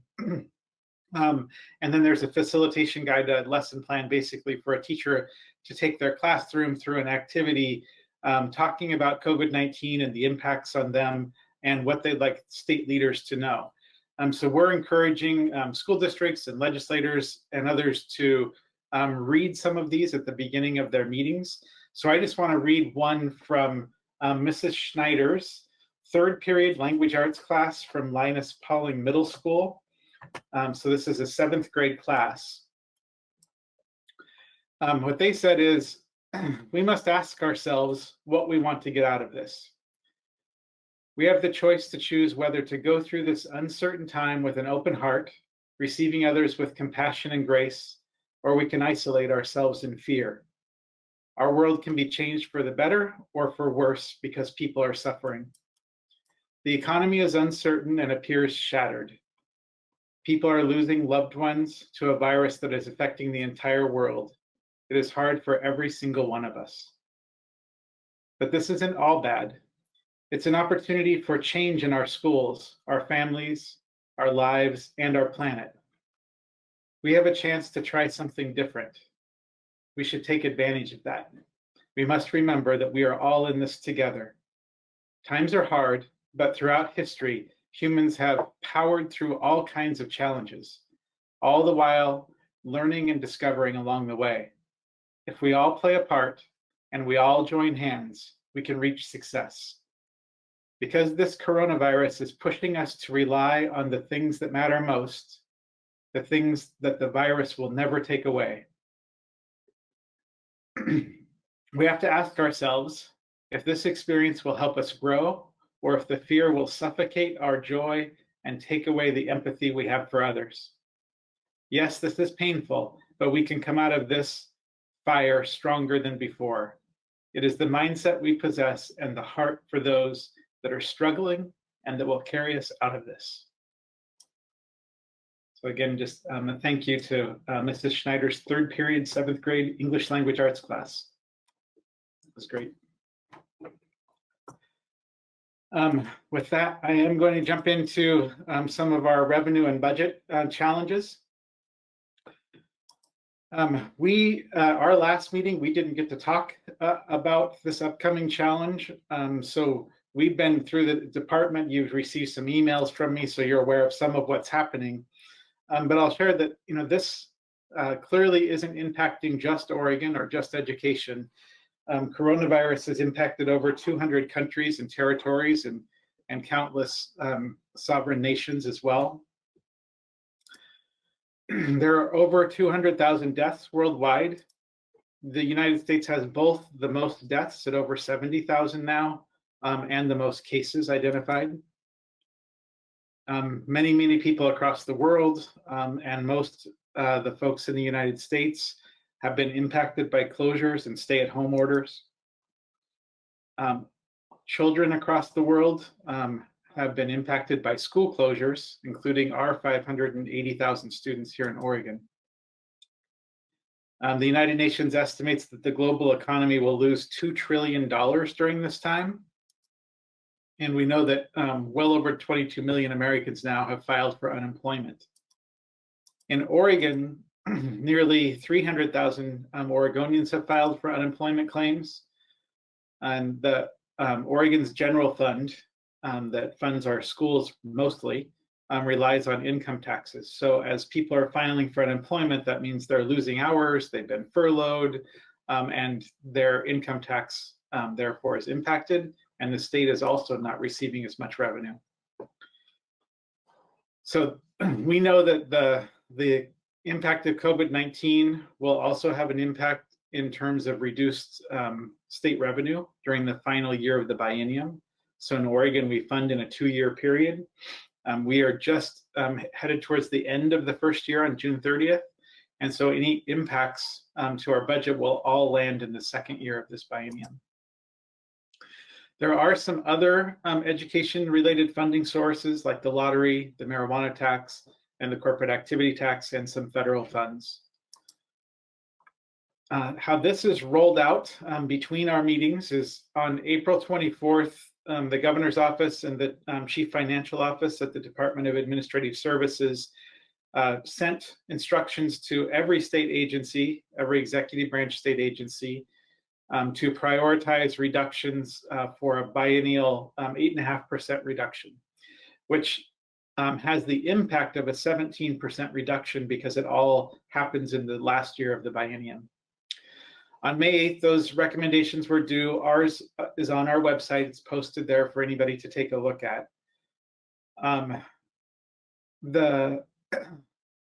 May 20th, so just yesterday, the state revenue forecast was released. And so I'm going to share with you some of the information in that forecast. The day before, on the 19th, the Office of Economic Analysis, OEA, put out this chart that showed that we are in our deepest recession on record, going back to data from 1939. And they're measuring this by employment loss. So they've taken the previous 5 large recessions that we've gone through, and they've charted them here and noted that they all had significant job loss, especially 2007 and 1980, but it was a slow decline to get to that loss. And we've had a sudden drop to a job loss that is far greater than those previous recessions. The Office of Economic Impact also believes that when restrictions lift, there will be a strong kind of initial rebound, but it won't be a complete rebound. That we'll have slower growth next year due to uncertainty around the virus, and we'll have continued income loss. The medical treatment, once there is a medical treatment available, then we should see a stronger recovery. But until that, it's kind of unknown. They suspect that the economy will return to normal around mid-decade. So this is their picture of what that looks like. So this bottom line is spending. So there has been a sharp decrease in spending as people have had job loss, but there is pent-up demand. So they think when retail reopens, restaurants, casinos, when those reopen, that there is a pent-up demand. So there will be a quick rise in going to those facilities or restaurants or like I said, casinos or retail businesses. So they'll initially get a pretty big bump, but because not everybody has a job yet, income is lower. And so it won't bump back up to where we were at our baseline. It'll still be a bit lower than that for a while until we're in more of a solid recovery. So here's what it looks like when we drill in to the state of Oregon and its impact, and then into education. So the general fund is down 1.8 billion from the last economic forecast in March. The state anticipated that they would have a healthy general fund ending balance in March of $1.16 billion. And that comes in and supports this challenge that we're facing. So when you take 1.8 and you say, okay, well, we had a little bit of a savings of 1.16, so now our shortfall or our deficit is 664 million in the general fund for the state. Next biennium, though, brings an additional challenge. So in 21-23, the forecast is down $3.5 billion, and then another $2.5 billion in 23-25. Now, these, of course, will change over time. They're just forecasts, but that's significant to think that we will be in this economic challenge for a while. When you look at other funds besides the general fund that's mostly brought to us is funded by income tax and corporate tax. The lottery fund is also down, as many of the places where people play lottery have been closed. So it's down about $346 million this biennium, or 23%.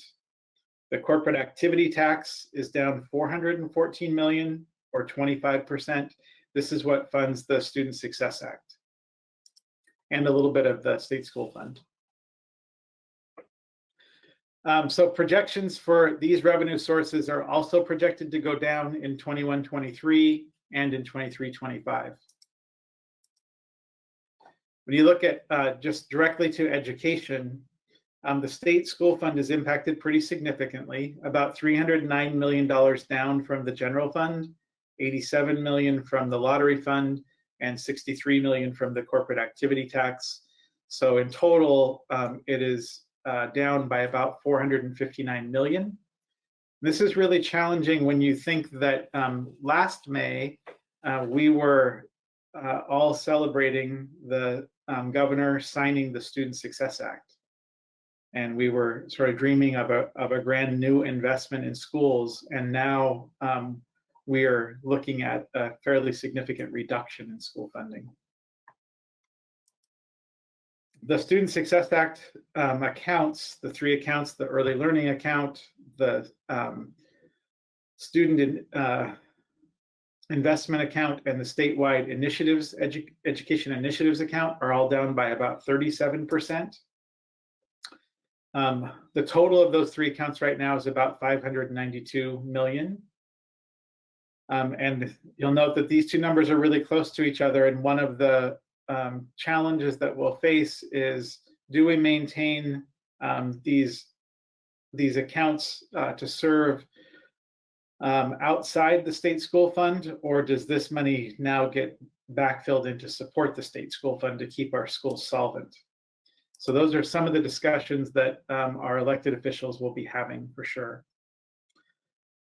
Just to talk about what's going to happen next, the governor has allotment reduction authority. That means that the governor can take across the board cuts. So to every legislative allotment, to every state agency, and to every program, and they're across the board even cuts. So she doesn't have the ability to prioritize, like in this time, healthcare over public safety, for example. She has to take the same even cut to everything. So this has been used before on five different times, each around an economic recession since 2002. In the allotment reduction, again, the governor has to assume that all general fund appropriations have the same priority and reduce each by the same percentage. So she can't, again, highlight one thing over another. The legislature, though, so if they are called in by the governor or come in on their own accord, they can decide to either let the governor's across the board allotment reduction stay in place, or they can convene in a regular or special session to consider alternative plans. And they have more tools. So when the legislature rebalances the budget, they're not bound by the governor's across the board cuts. They can pick and choose and prioritize some programs or agencies over others. or sectors. So they could prioritize, for example, healthcare right now and education, or public safety, or whatever is important to the legislature. They also have the use of reserves. And so let me share a little bit about that. Oh, I guess I didn't put a slide on that. So I'll just tell you what the reserves are. There's two significant reserves. One is the Education Stability Fund, which has about $800 million in it right now, and the Rainy Day Fund, which has about $950 million in it right now. So they have about 1.7 billion, a little bit more than that, that they could use to help resolve some of these budget challenges. Again, though, the legislature and the governor will be looking at that long-term forecast and noticing that in 21-23, if we use savings accounts now to balance our budget, what will happen when we enter that time, and how will we fund schools in 21 through 23? So that'll be something they're thinking about. As the department is asked about funding reductions, we have a set of values and principles that our executive leadership team has put forward. They begin with prioritizing to align to our equity ideals and our equity stance, and consider any reductions with an anti-racist policy frame, which is why you saw in our exercise for the governor around the 8.5% reduction that we maintained the programs for African American Black Student Success, the American Indian Alaska Native Program, the Latino, Latina, Latinx Success Program, Senate Bill 13, and the Tribal Attendance Practices Program. We're also trying to provide transparency throughout the effort, so to be really clear with folks what is happening when we know about it, and be up to date with our communication. We're striving to support our staff and our partners, and knowing that there are impacts on everyone during this time, whether it's the agency or the schools or the other programs and community-based organizations and tribal programs that we fund. We want to preserve, to the greatest extent possible, direct services to our children, youth, and families. We want to maintain the current service level for programs. This is around our special education programs for students who experience disabilities.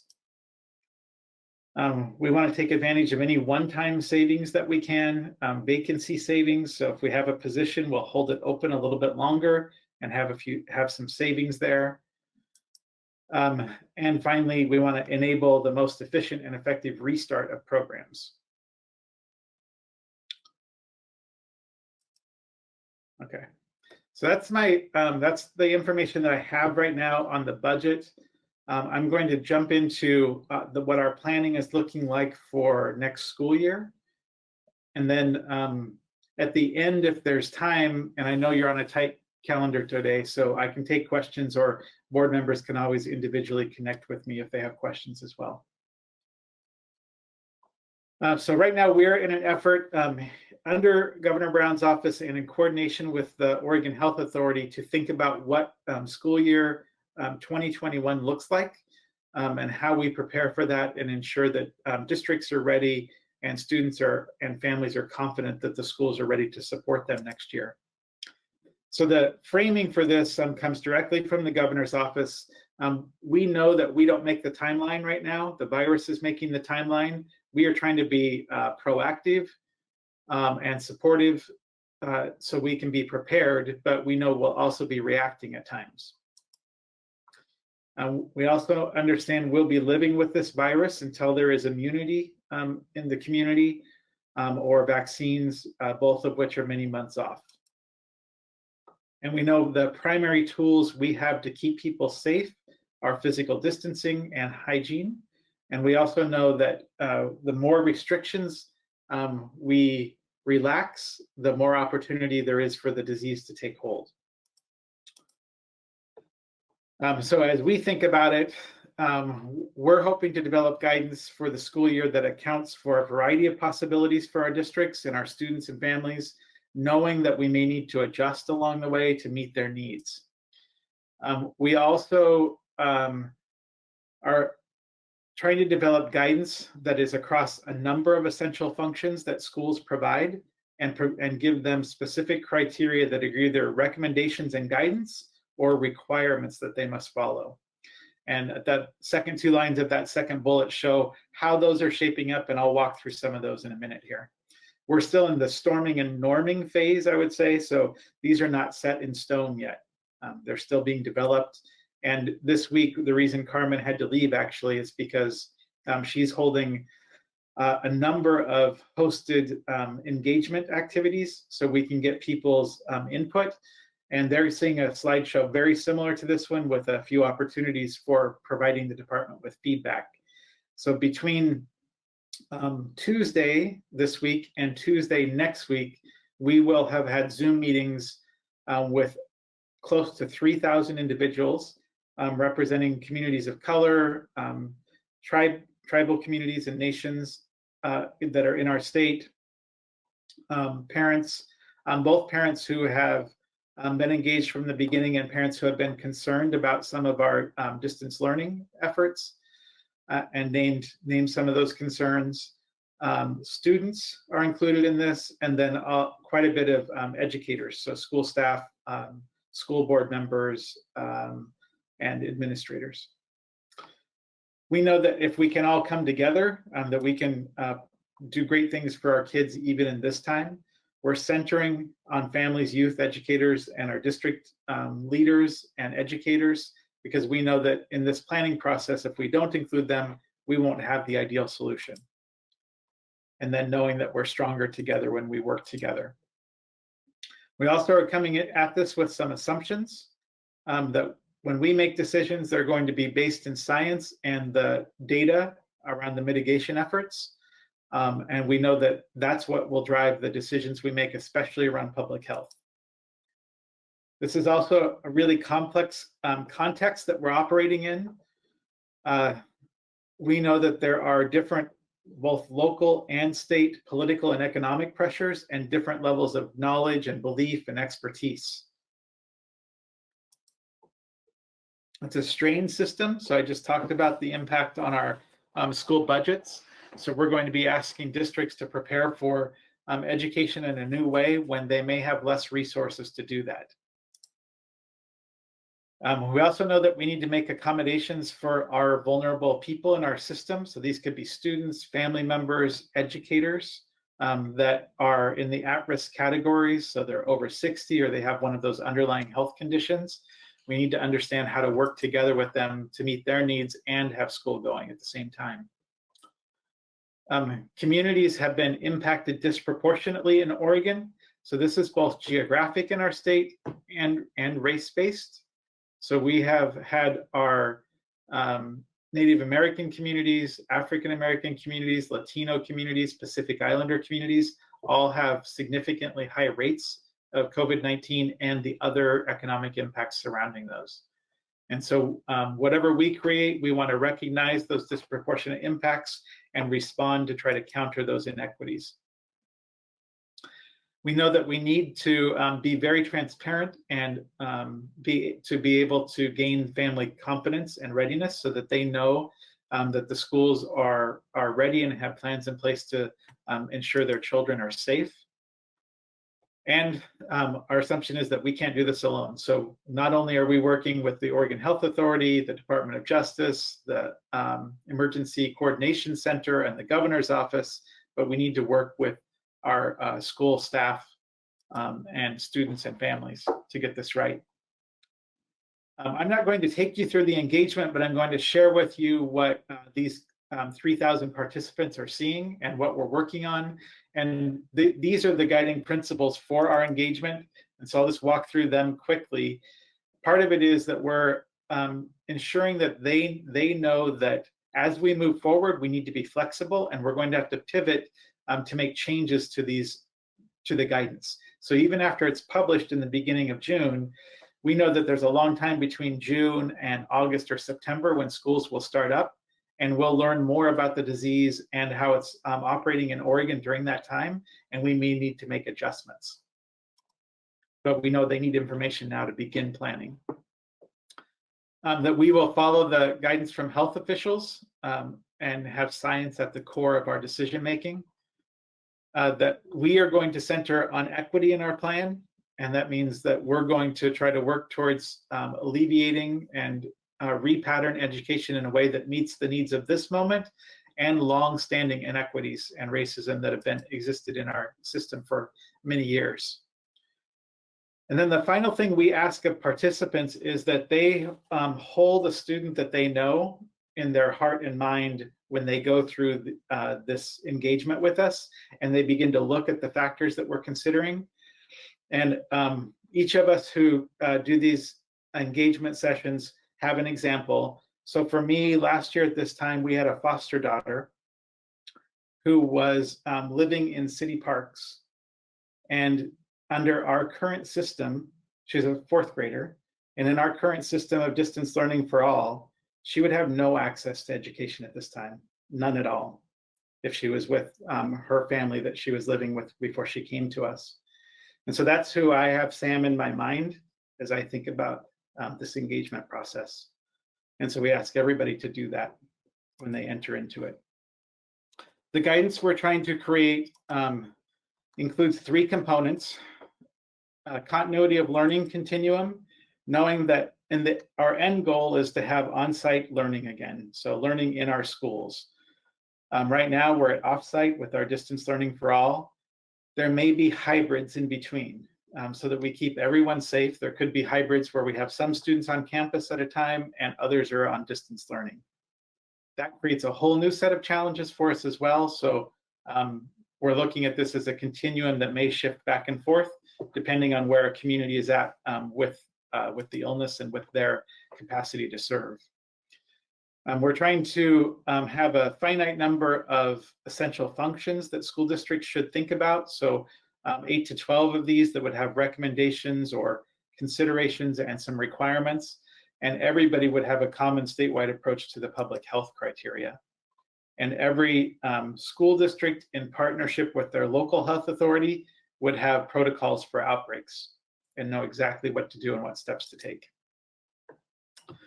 Having said that, and I won't dive deeply into these, but just know that there's a lot that we're thinking about, so I'll give a few examples. We have right now categorized these into 4 areas. So we have public health and safety protocols, care and connection protocols, continuity of learning, and leadership and planning and operations. So just to give a few examples, that top one includes facilities. So that would be things like cleaning and disinfecting routines, ensuring that they have cleaning materials and a strong supply chain for those, understanding what the difference is between cleaning a playground and is it usable versus inside.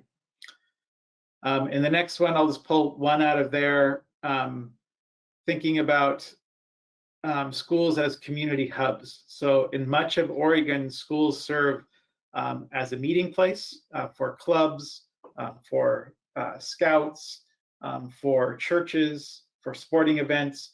And so our school districts really need to think about where the liabilities lie for those events and who's covering that, how the disinfecting and cleaning happens for those kinds of events. We also host a number of activities ourselves, like science fairs and tapping ceremonies and things like that. So all of those need to be considered. One from the continuity of learning, that's the core of what we do at schools. So that will be everything related to our students and learning, especially our students who experience disabilities or emerging bilingual students. But there is also staffing in here, and this is a real key issue. We will have staff who are more vulnerable to the disease or in an at-risk category, and we need to think about how we will work with them to ensure that their safety and be able to open our schools. We also have itinerant staff that work at ESDs or at a district level and move in and out of multiple buildings. And if we're limiting visitors and volunteers, we need to think about that itinerant staff as well and really think about contact tracing and what might matter. In the leadership one, the governance and policy and finance section, just as an example, this is how we take attendance, how we know how many students are enrolled, and all of that feeds into how school districts receive state school funds. And so that's a really important thing to figure out when we may have some schools that are doing online, some in a hybrid, and some on site. It will look a little different in each of those categories, and things like instructional time and all those issues come up. And so we'll need to be thinking about that for them, and then the state board will need to take action on some of those items as well. Now, taking just one of those subcategories, health and safety requirements, this is kind of what the breakdown would look like. So in health and safety, there are a number of things. So districts would need to have a communicable disease management plan in partnership with their local health authority. There needs to be health education and communication taking place with families and educators and students. There will be protocols for entry and screening to watch for symptomatic people coming into the building. Isolation measures when somebody is symptomatic in the school, what steps do you take? Physical distancing protocols, classroom and group size, cohorts. So having students in intact cohorts is a safer way to proceed, because then if there is a case, they haven't intermingled with everyone in the school, just with another small group of people. Hand hygiene and coughing and sneezing etiquette. No more shared items for a while. So when you think of elementary schools in particular, a lot of primary classrooms will have a desk with a group of students, and in the center of that desk is a bunch of shared items, pencils and papers and glue and things like that. That probably won't be happening for a while. And then protective equipment, so facial coverings and things like that for staff.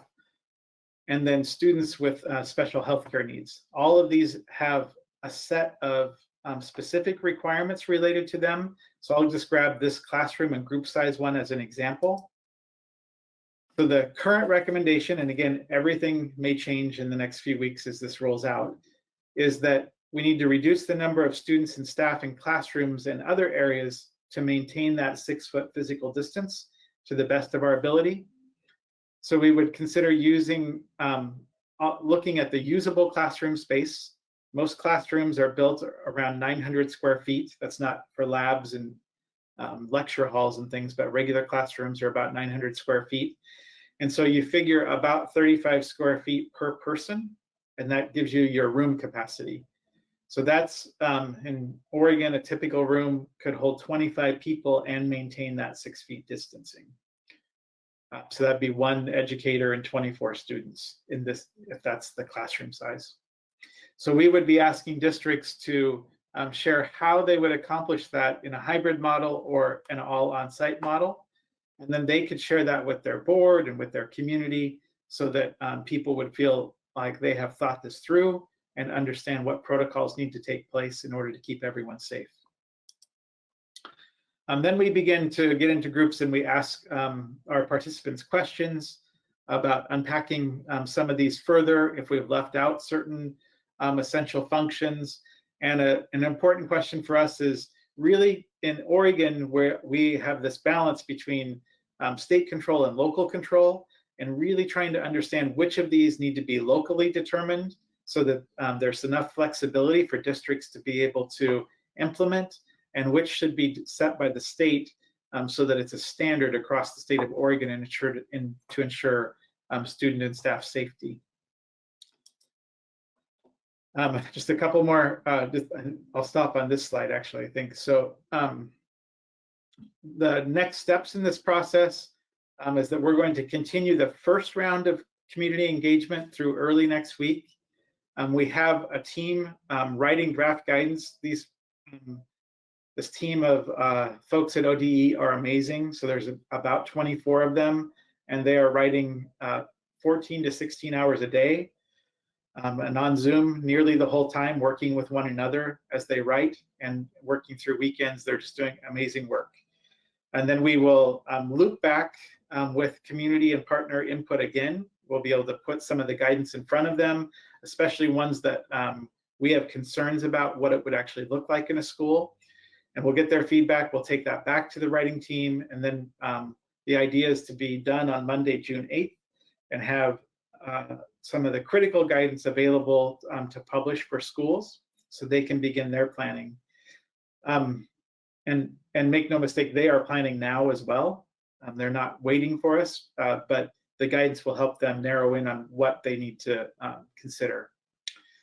From that point on, we're all about communication. We're all about monitoring how COVID-19 is operating in our state and assessing and then iterating this plan and making changes to it as we get nearer and nearer to the beginning of the school year.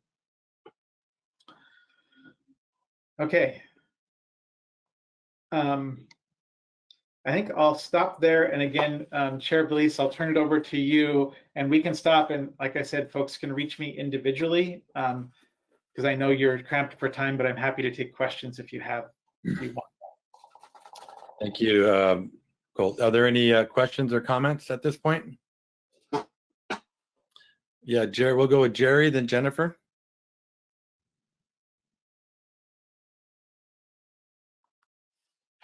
Thank you very much. Colt, I have 3 questions for you. One is a request.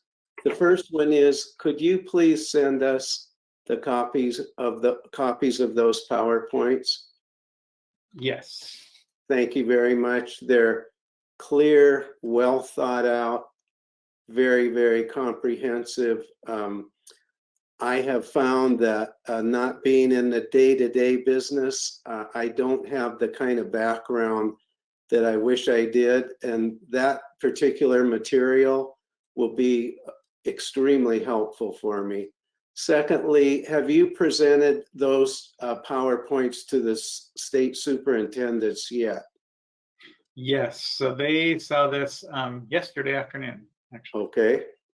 And then my third question is, and maybe this isn't possible to know yet, but it seems to be a pretty intense debate over on this side of the mountains. And that is, do you foresee that there will be a statewide rollout when school is to start? Or will there be some leeway for counties and school districts to be able to exercise judgment following the guidelines, of course, but maybe opening at different times based on county science and school district ability to do so? Yes, so we anticipate that districts will be in different places around their capacity and their planning. We also anticipate that across the state, by the time August arrives, nearly every county will be in phase 2 or phase 3. Okay. And so that shouldn't be a drawback. We also tend to pay in the education system. We're paying closer attention to the medical health regions. So there are 7 of those in Oregon that are multiple counties, rather than the individual counties. And the reason is that we have several school districts that cross county lines. And so it's better to think about it on that level because our school district lines and county lines don't line up. And so it's difficult for a district to understand, am I following where that county's at or where this county's at? But yes, they will be able to adjust to meet their local needs. That's the plan right now. And they will be able to adjust to meet their own capacity to operate. Again, one of the key questions there is the vulnerable staff and how we work through those issues. Thank you very much. Extremely well done. Thank you. Jennifer? Hi, thank you so much, Colt. That was great information. I do have a question about thinking about fall. Do you think that we're going to have the broadband support that we'll need for our students in the fall? And so that's one question. And then in addition to that, I know there was some discussion, I know with when we were having a federal lobby day, and we were talking about the homework gap and additional $175 billion increase in the Education Stabilization Fund. So there's been a lot of discussion about how do we fund, help fund things coming up in the future.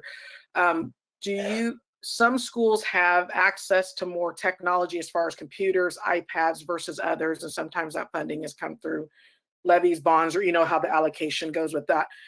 Do do you think that we will have the ability to not only have broadband extended access, but also more individual technology opportunities for students whose families need individual iPads or laptops and things in that order? So I'm just trying to figure that part out. Yeah, so there is work being done on that. Carmen, our deputy director, is leading some of that effort as well, along with Rick Krager, who's our assistant superintendent for the Office of Finance and Information Technology. And the work that they're doing, some of it's in the past. So we've completed 2 surveys this year with our school districts to understand where they're at with their technology capacities as a district, and where their communities and families are at. Who has internet access, who doesn't, and who has the devices and who doesn't, and how many more are needed. All of that data is coming into a summit that Carmen is co-facilitating and co-designing with COSA, the administrators, with OBC, the Oregon Business Council, and with OCF, the Oregon Community Foundation. Okay. So we're bringing philanthropy and business and government together in a room with our school administrators, and we, through a partnership that COSA has with Apple is bringing in some of their worldwide facilitators to facilitate this discussion, to lead to an action plan at the end of the day. And the action plan is focused on 3 components, but one of those is to have a plan for getting the technology and the access in the hands of our kids and families. We do have some federal funds through possibly through the Coronavirus Response Act or Relief Act, and then also through the CARES Act, through the GEAR fund, that's the governor's fund there. So we're looking to all of those funds to see which ones would be allowable for us to use, mostly to touch on the broadband issue that you brought up. So there are still pretty significant swaths of Oregon, and we have good data on this, that don't have broadband access. And some of those also don't have hotspot availability because there isn't cell service in those areas. So those will be the priority spaces for that work and for those federal funds that we're bringing in. Okay, I do have one additional question, and it has to do with SPED, supporting our special education students. And I know that has been a great concern as far as teachers trying to advocate for our SPED students and make sure they have the supports they need, and making sure that they have counselors in place to help either make accommodations or modifications to all of the assignments. Is there going to be additional funding to possibly help with that? Because I know with some of the data that's come up now, a lot of our SPED kids are struggling. And so just maybe some thoughts about that part too in the plan. Yeah, so the plan does have a lot of attention spent towards students who experience disabilities in a variety of ways. I don't have the specifics on that right now. I don't know of an additional investment, but it would be around the kinds of supports that we would design into a system that's either a hybrid or on-site. And the model, if we have districts that are still operating all off-site through a distance learning model, we're looking at significant changes to the distance learning for all model that would have a lot more emphasis on consistent daily engagement and supports for students. So it'll be a shift where we'll have a little bit more time for all of our educators have basically become first-year educators overnight from March 13th to March 14th. And so that was a quick shift for everyone. And now that we have some experience, still not a lot, we think that there are some things we can do to improve those supports for our kids and families. Thank you, Colt. Thank you. Kimberly? I had some community members ask about, if the concern is about distancing, and you mentioned, analyzing the spaces and how many people in the classroom. Is there conversation about getting more space that is outside of the home so that students can be distanced, as opposed to going to a hybrid? Just thinking about, again, the equity of the distance learning not always reaching everybody, but if everyone has an opportunity to go to a place, even if it's not the traditional school building, to be 6 feet apart from someone? Yes, so there is a lot of thought about that nationally too. So I shared kind of what we're doing internally at the department and with the public outreach, but we're also having twice weekly calls with the other chief state school officers, learning what other states are doing. We're benefiting from a close partnership with Washington State and who has some significant resources and are doing a survey that's both what other nations have done. So other nations have already opened schools; they're further along in this process, and what other states are doing. So we're benefiting from that. And one of the things that has been called out in that portion is that we don't need to think just about the school building. We could think about other large facilities that could support additional classroom space, or even outdoor space that could be used with proper tenting and things like that. So those are all my follow-up question to that, or more of a comment or an observation, is that there are schools that are already overcrowded, and so those are usually the schools that would have an undue burden of trying to accomplish this. So again, sort of putting an equity lens on, sort of thinking about that. And there was another follow-up, but it went out of my head. Okay, I get it. Representative. I'll raise my hand if it comes. Okay, Representative Health. Thank you. In the interest of time, I have 4 questions. I'm going to go quick. So how many hours are you anticipating that with these regulations that you're looking at for the fall, will children be in the brick and mortar schools? Because with the 8.5% budget cuts and classroom size cuts down to 24 kids, that seems to be that kids are going to be going maybe a half day every other day, like 1.5 days a week, if I do my math correctly. So I'm wondering what your math is on that, what you're anticipating for brick and mortar. And then I'm wondering if you have a plan around investing in professional development for online learning for our teachers. I think this is really imperative. I love that you're working on the devices and the broadband, but I do want to let you know that we put devices in the hands of kids. We started 10 years ago in Ben Lapine. It took us 4 years to implement it and put it into place. It is a very long process and procedure. We've had it in place for 6 years, but it gave me a little bit of heart palpitations to think of you doing this in a matter of 3 months across our state, and I don't know how many districts would be using that. So I'm hoping to see about timeframes on that. And then I'm also wondering how many positions in ODE do you have open currently, and why did you choose to fill a director position this week with budget cuts coming up? Thank you. Okay. All right. So let me start with the first one. So the hours question, I'm going to say, so the basis that you made those calculations on, we don't know that that's the final basis, first of all. So we don't have those numbers. But we do recognize there are significant challenges with instructional time when we think about where districts might be along that continuum, either all distance, hybrid, or all on site. And so those are questions we are taking back and forth right now between OHA and really having strong considerations over what those public health criteria need to be so that we can engage with the most students as possible and keep kids safe. And then back with our schools to understand what's practical and what's not. So even when you think of cohorting students and having them be in a single cohort, that seems like it's really possible and simple, even at a high school level, where you could say, well, the kids all stay together in a cohort and the teachers change in and out.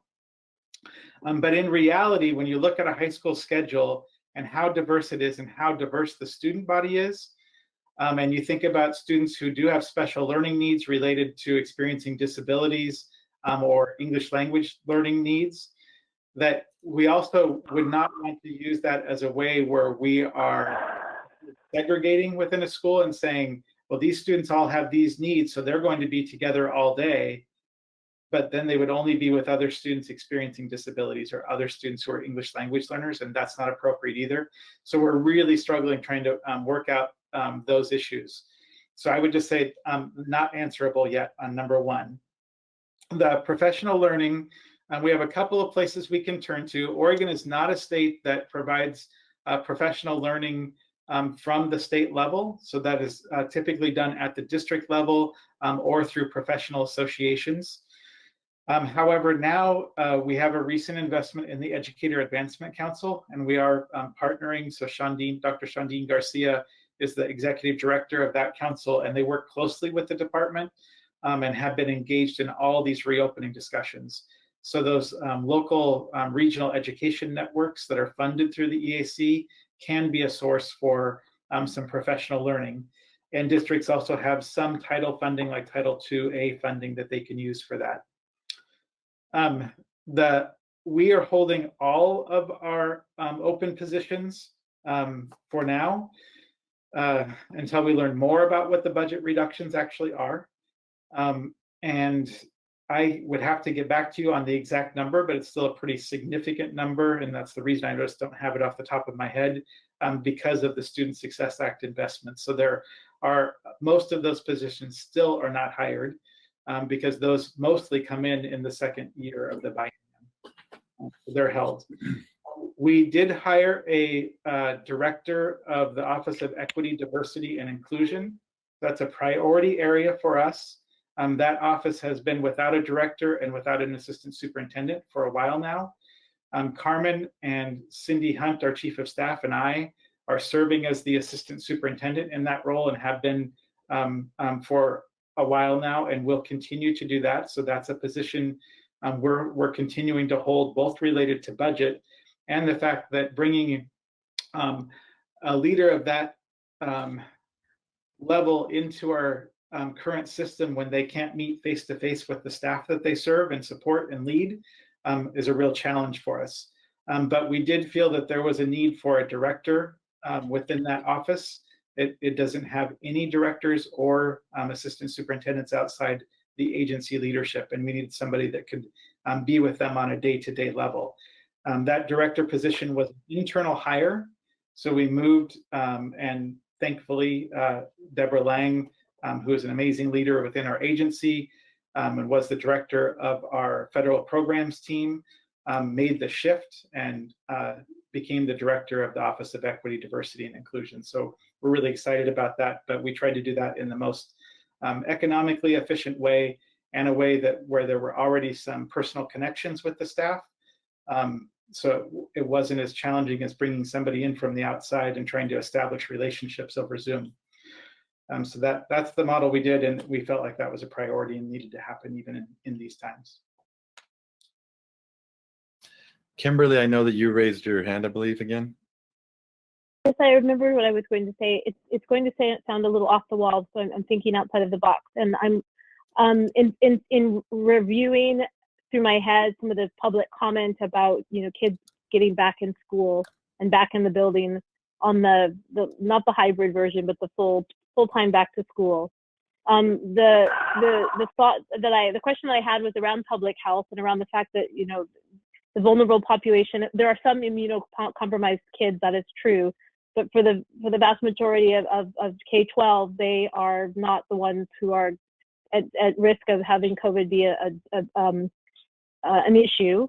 I understand that there are faculty and staff that could be an issue for, but if the students were, if the mandate was that the families had to keep their kids at home or in the school building, and so that they had only their pod exposure and their classroom exposures, that would limit some of the transference. And I'm wondering if some thought had been given to that as well, and really asking parents that if they are adamant that school goes back to being the way that it was, that they have to then be adamant about not letting their children go into Walmart or anywhere other than their house or their backyard, or the 6 blocks around the neighborhood, not going to the park or the pool or all of those things.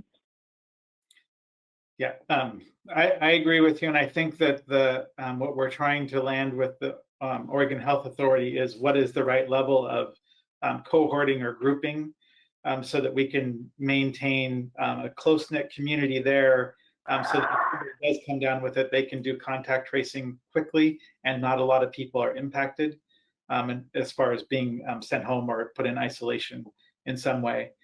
So I think that that's true. I also think, so the, one of the context comments I put at the beginning is that we have very different belief systems across the state of Oregon. So I think you all saw some of our letters are folks that believe we should not start school at all, that it is not safe yet, and we shouldn't bring students together. Even though I think you're right, Kimberly, that students for the most part seem to get through the disease pretty easily. There are outstanding cases, of course, but some of them don't develop any symptoms at all and go through it. But they are a part of communicating the disease to one another, and the staff can become vulnerable, and family members of either students or staff can then be vulnerable too. So that's the challenge from folks in our state that believe we shouldn't have never closed school and shouldn't have masks or any physical distancing, to people who think we're not ready. And that's why we're really narrowing in on CDC just put out very late on Tuesday night a new set of guidance. So we're running the Oregon Health Authority's latest guidance against that and trying to let that be our guide, is what our epidemiologists in the country and in the state are saying. But it's a real challenge to try to build confidence for everybody that we're thinking of everything. Thank you. I appreciate that. I mean, I just, again, I often use my kids as an example. They haven't had a cold for 9 weeks. And we started the month of March with influenza B, because 40 people in the school had influenza B. So I know it works to be quarantined because they're not sick. And if they're not sick, I'm not sick. So everybody's not sick in our house. But that's not official, right? That's anecdotal. And so personal families make their decisions. But anyway, I had to share. Guadalupe?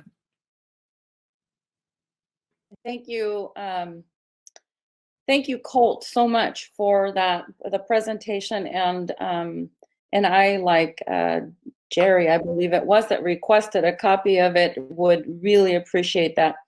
I think it's an excellent example of the laudable leadership that you guys have, that we've had in the Department of Education. So I really appreciate it. I want to again call attention to and emphasize, I sound like a broken record, but I really, to me, a priority, of course, is equity and inclusion, and the anti-racist stance that you're taking. I would appreciate also, and I'll email you directly to see what that really means. Okay. I like the broad stroke information. I want more details for posterity's sake, and just to see what it entails. I'm guessing that part of that is the hire of the new director, and so the value of that in an organization like the Department of Education is irreplaceable. So again, just thank you. Not a question so much as a comment. Thank you. Thank you. I just want to say one piece about Colt's, your presentation. I took a group of our Oregon Latinx Leadership Network of over 70 plus CBOs that support Latinx from across the state, the community. And there was about 58 folks on the town hall, and Carmen and Michael took the group. It was kind of cool to see it in Zoom, actually real life action. And so thank goodness for those breakouts, and it was efficient, it was effective, and you really got a sense of the statewide scope of what the Latinx community, I mean, not everybody, of course, but for using that tool, it worked out really well. We did it in 45 minutes. That's all we had, but I'm not sure how long they last in general, but I just wanted to let everybody know that it actually, in practice, it's working. It worked. And I know that they're gathering the feedback and notes. And the only thing that I have to say that reminds me of this conversation about, that we don't have enough space when we didn't have enough space when I was a little kid, we went to year-round school. And I don't know if that's even, and again, I don't want to like, you know, the house is on fire, but I think that's if you don't have any extra other buildings, unless you're going to bring in modulars, I don't know where you put the students that don't fit with the physical distancing and all that. And that's what we did back in the days in Woodburn when we didn't have enough school. We actually went to year-round for a little bit. I don't know if it was very popular. Some, you know, you get mixed bag, but that's just a thought. Yeah. Thank you, Anthony. That actually links too with some of the thoughts around the behavior of what the behavior of the disease might be in the coming years. So if schools have capacity and they could start early and they can build bigger breaks in the fall and winter, longer breaks then, that may coincide with outbreaks, then that would allow them to maintain more in-person instructional time over the year. So that is an idea that our guidance will put forward.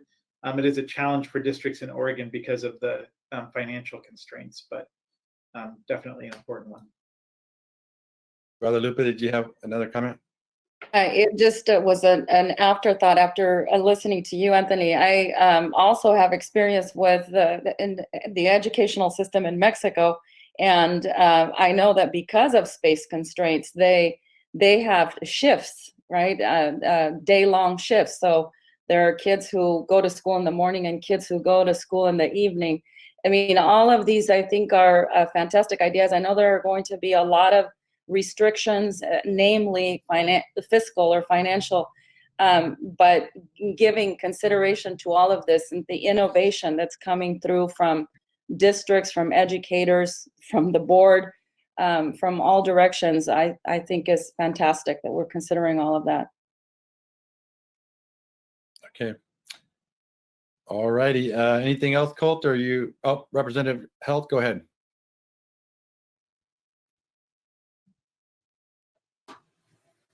I just wanted to say that I really support the equity and inclusion and think that's a really important priority as we try and balance our new normal, because it's going to be very, very difficult.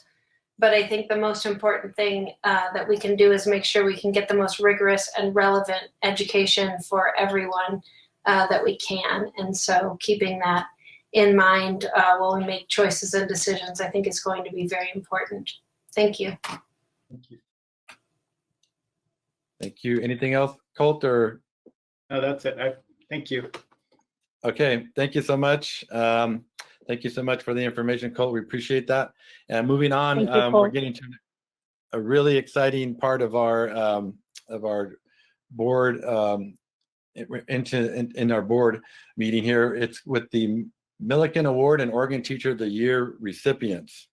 So I've actually attended one of those, and it's really exciting when the teacher doesn't know who it is, or nobody knows who it is actually.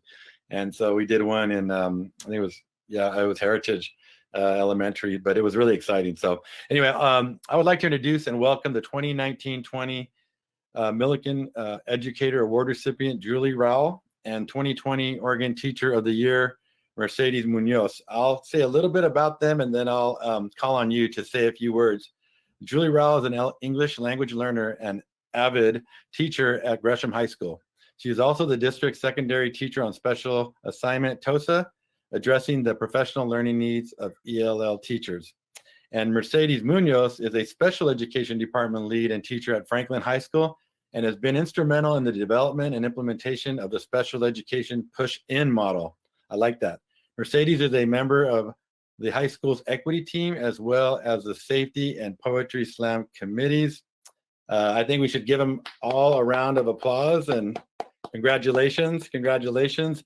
And so we'll start with you, Julie, if you don't mind saying a few words. Congratulations, Julie. Thank you so much, Chair Velez. It's an honor and a privilege to be joining you guys here today. I'm learning lots, and I appreciate you asking me to come along and share a few words about my experience and my positions. Mercedes, congratulations. I've gotten to tell you that over email, I believe, but not, this isn't quite in person, but it's as good as it's going to be, I think, for a while. anyway, so yes, I teach at Gresham High School. I've been with Gresham Barlow School District for about 14 years now. You tend to lose count. I enjoy working for that district, and prior to Gresham Barlow, I was in Portland Public for my first year as an ELD teacher. But originally, my story actually starts on the other side of the mountains. I was born and raised in Pendleton, Oregon, so Eastern Oregon. And then as I got older, I ended up moving and going to school at Western Oregon and studying Spanish, studying Latin American studies as my minor, and eventually I did a study abroad in Guadalajara, and I ended up working when I graduated for the Welcome Center in Portland Public Schools, which is when at that point I didn't have my teaching license, but that's when I had that urge and was inspired to get into the classroom. I worked as a secretary there for several years, and I ended up going to PSU, participated in the Bilingual Teacher Pathway Program, and that was an amazing experience because I was working or studying alongside peers from all over the globe, and I learned a lot from my instructors, but I also learned a lot from my peers. And like I said, I grew up in Eastern Oregon, so I hadn't had a lot of worldly exposure and experience up to that point. Anyways, out in Gresham, as Charlie said, I teach ELD, I teach AVID. So I'm working with emerging bilingual students, and it's such a privilege, and they are what keeps me going each day. And I had some classes with them this morning, and I'm so proud of them for working hard and staying engaged in these challenging times. I know it's hard for our students who are working to acquire English in the regular brick and mortar building. So this just adds another layer of challenge when they're learning digitally. So I'm really proud of my students' hard work.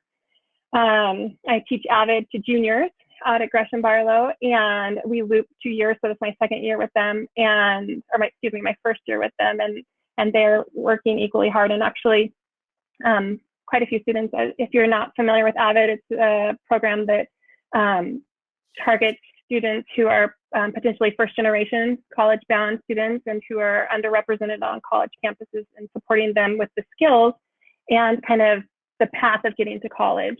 So that's a very rewarding class to teach, because I often get to see those students get those acceptance letters when they're seniors, earn those scholarships, and then transition to going to college. And that's something that's near and dear to my heart, is helping them with that transition.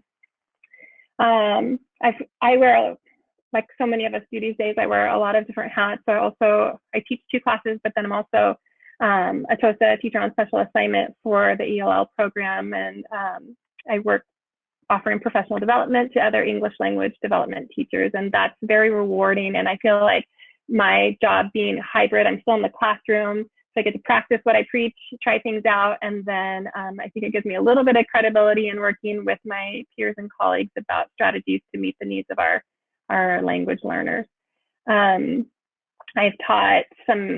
done adjunct at Lewis and Clark teaching ESOL strategies, and I've been a practicum supervisor. Like I said, lots of different hats, but thanks again for having me here today. And I understand that you might have some questions for me as well. So I will turn it back over to Cervelis and let me know if you have questions.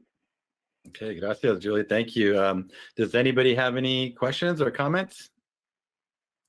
Representative Health? Thank you. Thank you for your amazing work. And I'm so honored to hear about it. I want to ask you, how can we help you through the COVID crisis as we are struggling with what education looks like? What have you found as a teacher, and what do you need from us? Oh, thank you for asking that.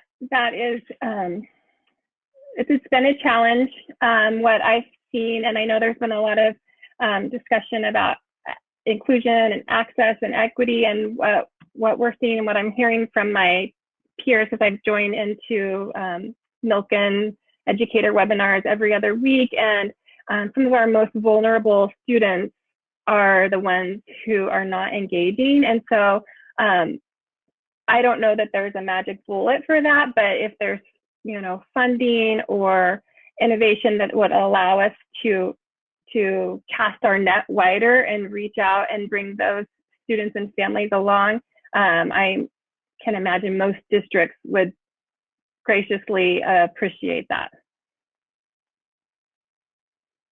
Thank you. Anybody else? Oh, Jennifer. Hi, Julie and Mercedes. Hi. We are so excited for both of you. This is just beautiful. Thank you for just representing us, and we understand what it takes to be an educator. It is not an easy job, but it's clear that your passions you're dedicated to the lives of students and their families, making sure that they're successful. So we just want to say thank you. You're both amazing women, and it's just an honor to have you on the call today. Thank you. Thank you, Thank Jennifer. you. Thank you. Well, I just want to say, Julie, that I have 2 daughters at Western, so go Wolves, and so. Oh, that's awesome. Yeah. And, I very, very impressive background what you shared with us and your journey. So I'm sure the students just they love probably all the work that you do and your passion, and that's why you're here. And I'm gonna have to find the video of the Milliken and see how surprised you were. I just can imagine. Yes, it's a definite look of surprise. Yeah, well deserved. Is there anybody else? Thank you. Yeah, is there anybody else before we move on to Mercedes? Okay, well, thank you. Hold on, Julie, and we'll thank you again. Congratulations, felicidades, and we'll go on to Mercedes Munoz.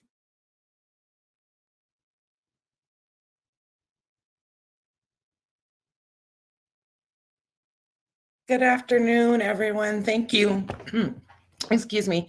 I really appreciate the opportunity and time to be here. And congratulations, Julie. I've been wanting to meet you, but like you said, virtually, I think this is as close as we're going to get right now. But congratulations. It's awesome work. It was really good to listen in. I appreciated hearing the advocacy around teacher voice and centering equity and inclusion. My sped heart got happy when you were talking about learners with exceptionalities. That certainly is my passion and area where I teach as a special education teacher. I've been in Portland Public Schools and at Franklin for the past 8 years. So going into my 8th year this year. And I grew up in Oakland, California. The last school that I attended was Malcolm X Intermediate School. I often chuckle thinking if we were to name a school Malcolm X in Oregon, what kind of conflicts and stir that would cause. But moving here was a decision made by my family. My mom and dad were tradespeople, baker and chef by trade. And so they moved here to start a business with my grandparents. And so that's kind of how we wound up in Portland, Oregon. I am a graduate and alumni of Portland State University. Very, very proud of that. Yes, I see some thumbs up there. And my path to education to becoming an educator is through my daughter, who has an exceptionality. And as a parent, kind of walking through those steps with her and deciding, you know what, I think I want to do this. I think I want to be able to advocate for other children and other parents. And so that really is what has informed my passion and my desire to just center the voices of those who are often marginalized. That's where that lens comes from. So I've just been having a great time at Franklin. I love working with kids. I love being able to create entry points for them and learning, and to see them grow by the time they come as freshmen and the time they leave as seniors, and to see the ways that they have developed. And so that's really the magic place for me, is just seeing my students as they develop their skills and their own sense of advocacy and building success. So that's really just a little bit about me, and I am more than happy to answer any questions that you may have. Thank you, Mercedes. Are there any questions or comments for Mercedes? We've got George, and then we'll go to Jennifer.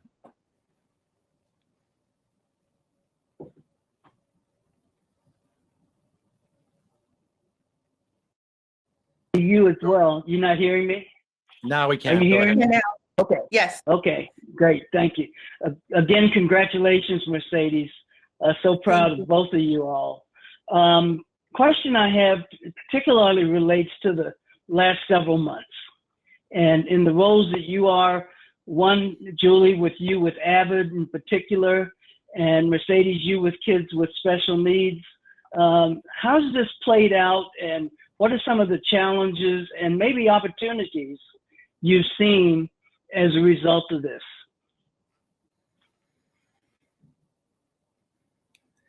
Thank you for that question.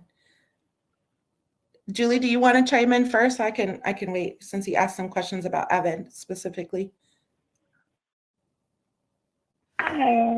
Sure. So yes, there's lots of challenges that we face, and but one thing that I think that we often overlook is the skills and resilience and innovation that our kids are going to have coming out of this.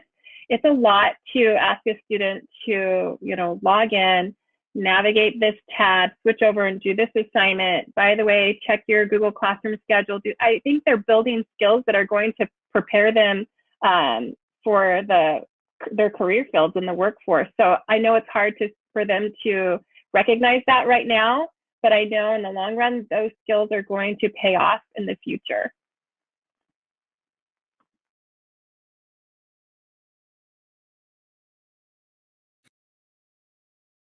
I would agree that there are skill sets that are being strengthened and built, even if students can't recognize it right at this moment.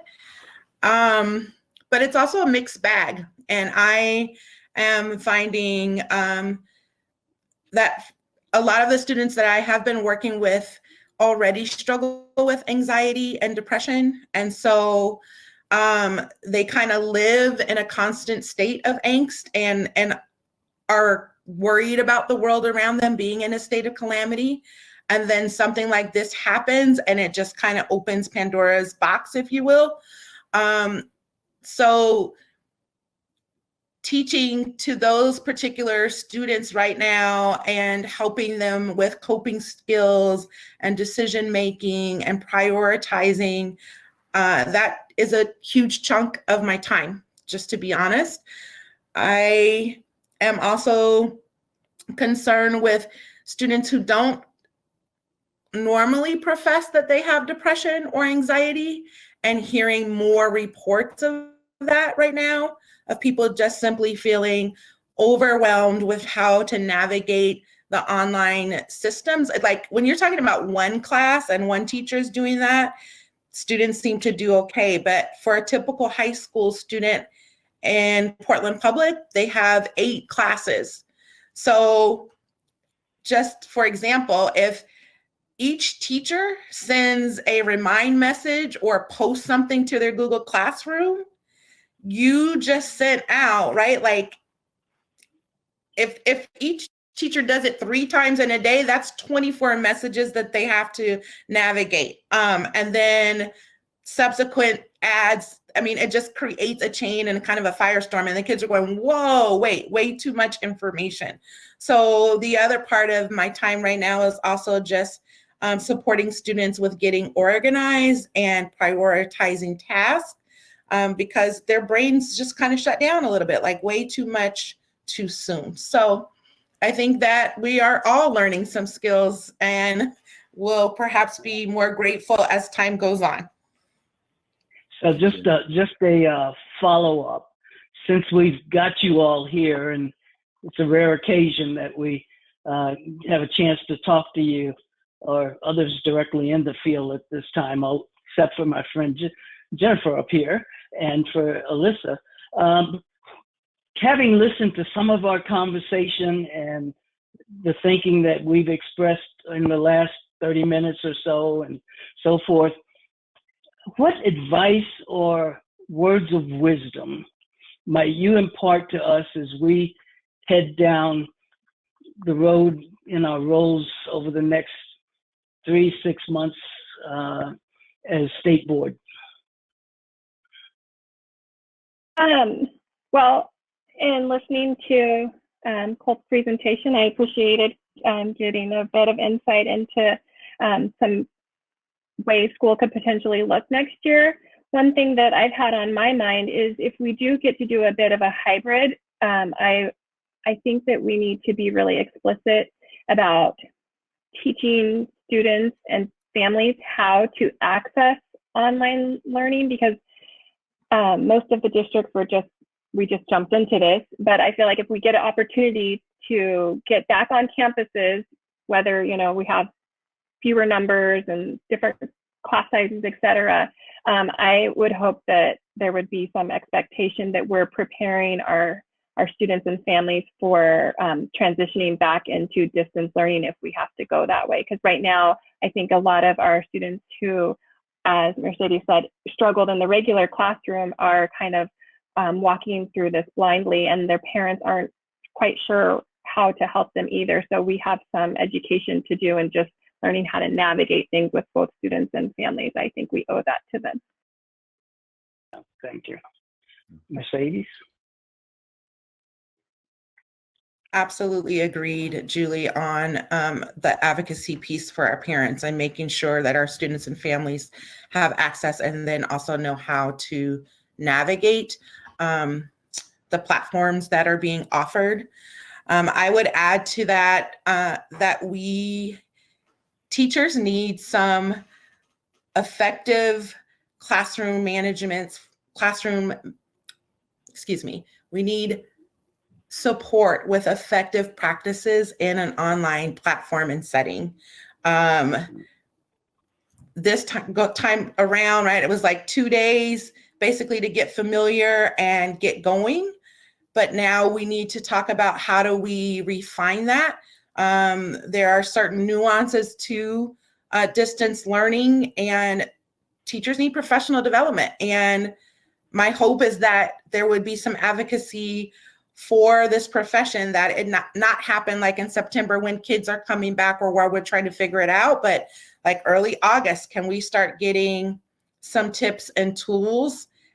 And I would also be advocating for some uniformity. What is that going to look like? Can we make some decisions about K through 5th? And here's what we would like for you all to do for the middle school grade bands and for high school, so that administrators also have some information and how to support their teaching staff. So that's what I would add to that. Great, thank you. Jennifer, did you have a question? Thank you so much. Yes, thank you. So, and thank you for your amazing comments for Mercedes and Julie. I have an additional question. For teaching SPED, special education, and advocating for students, what are your thoughts about having students who, like you mentioned, 8 classes? That's a lot of classes. So what do you think of education, a model maybe where students focus on 2 classes per week, where it's more of a transition piece so that they're possibly not overwhelmed? I'm trying to think about ways so maybe if they have 8 classes, maybe week 1, they focus on English and social studies. Week 2, they focus on math and science or something like that. Would that help special ed? Or do you feel like that could actually maybe not be such a good idea? Would that be overwhelming? And so curious about some of your thoughts about how we can adjust the schedule to support students, but also what do you think is best or not best practice? Wow, that's a big question because it really does vary from learner to learner, depending on what their IEP goals are, depending on where their skill sets are and where their strengths are and where their weaknesses lie. I know, like right now at Franklin, we are on a modified schedule, if you will, where there are only 2 classes per day. And then because we are on a state furlough, that means that we're doing 4 days out of the week. Where I have by large seen the most engagement from students though, is in the tutorial hour that's set up where students can come one-on-one individually and ask for help with particular subject areas. What I'm hearing from teachers in our community is that they are staring into the computer screen and there are icons and students are not necessarily giving voice or feedback. So they don't know where learners really are. I don't know if that's happening in every community, but I know that that is what I'm hearing from the teachers and in my building and in some of the surrounding areas. So it poses, right, like a place for us to do some problem solving. And I don't know that there is a simplified like magic solution right now. I think it's going to take some trial and error, if you will. Thank you. Thank you. Any other comments or questions? Representative Health? Thank you. Congratulations, Mercedes. Thanks for being here today, for your hard work. I really appreciate you sharing with us that your daughter inspired you to get into this field. My daughter is dyslexic, and that is how I ended up being a state representative. So I can completely identify with that. So thanks for sharing that. I wanted to ask you, is there anything that we can do to help you with, the special education kids? Really, I'm worried about what is going to be left behind, because as we move forward, we've lost a quarter of a year of education. What does that mean for our special education kids going forward? And there's some talk about not doing assessments. What will that mean if we don't know what they lose, and how do we get them caught up quicker? And so that's sort of one of the things that I've been trying to wrap my head around. Thank you and congratulations. I want to say congratulations, Mercedes, but I got to ask you, do you do Poetry Slam? I am a spoken word artist, and it is one of the gifts that I have. So thanks for asking about that. And Representative Holt, thank you for sharing about your own experiences with your daughter. When I think about, even right now, one of my tasks as a special education teacher is to write IEPs and do progress reporting. And I have raised this question with administrators in my building, because I'm like, how do I measure progress during this time, right? When there are many unknown variables and I am not engaging with every single learner at this time. No matter how many phone calls and emails have gone out, there's still some kids who are just simply unaccounted for. And so it makes me think, like, what is the purpose of this current model of distance learning? Because I feel like part of it, right, is just social emotional support and care and engagement. And it's why I bring up the piece about professional development for teachers, because engagement in an online setting is going to need to look different.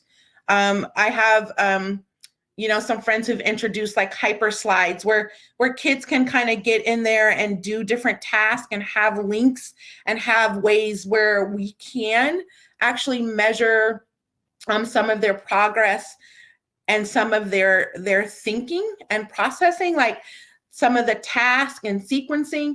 because those are some of the goal areas.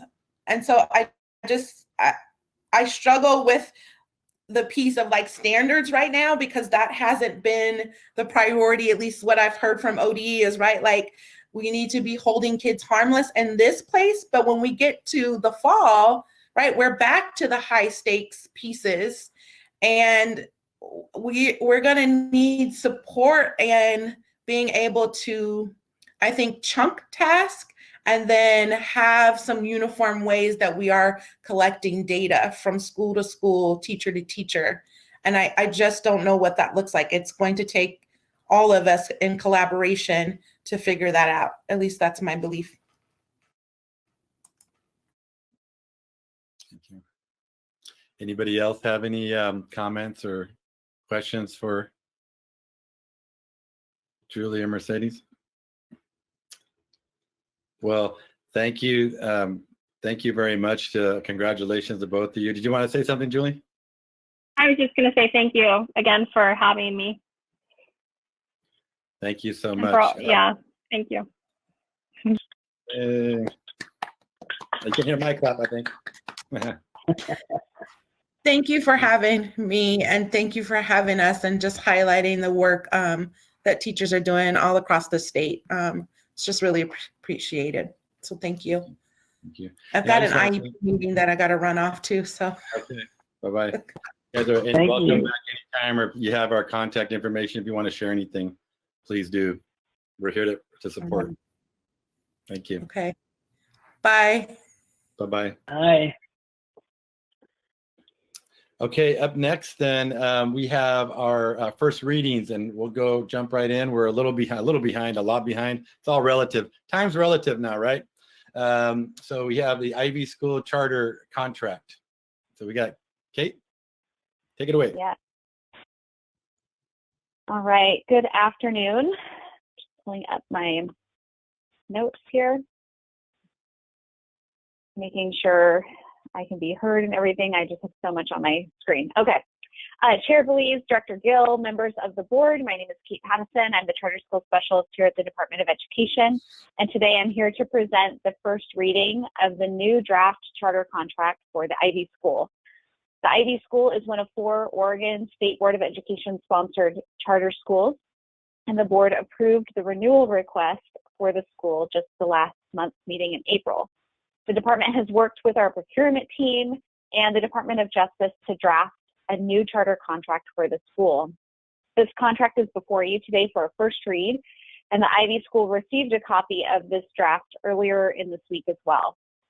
As you have seen, there is one more addition needed to Exhibit C for the insurance requirements, and we're waiting on that from our DAF procurement and risk department, and we'll get that next week, and we'll incorporate that in with the next draft that you see.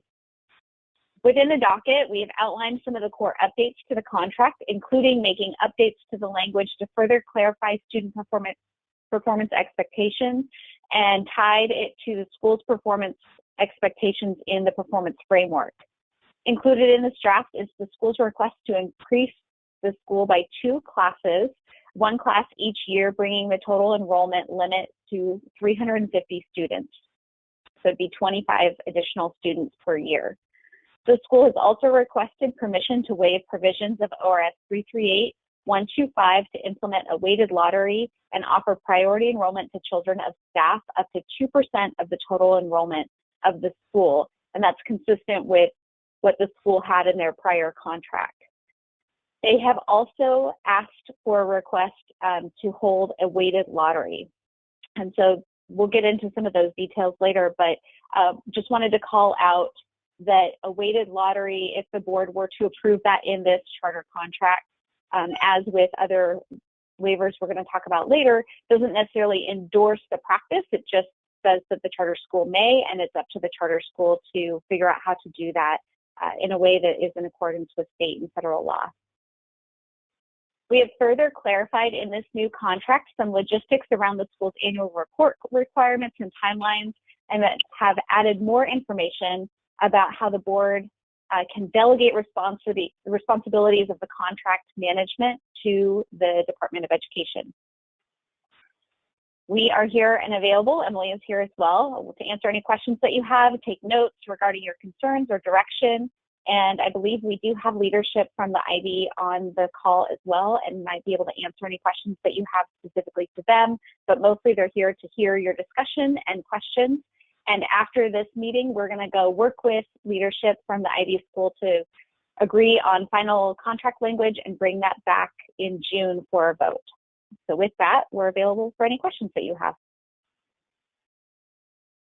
Thank you, Kate. Are there any questions or comments?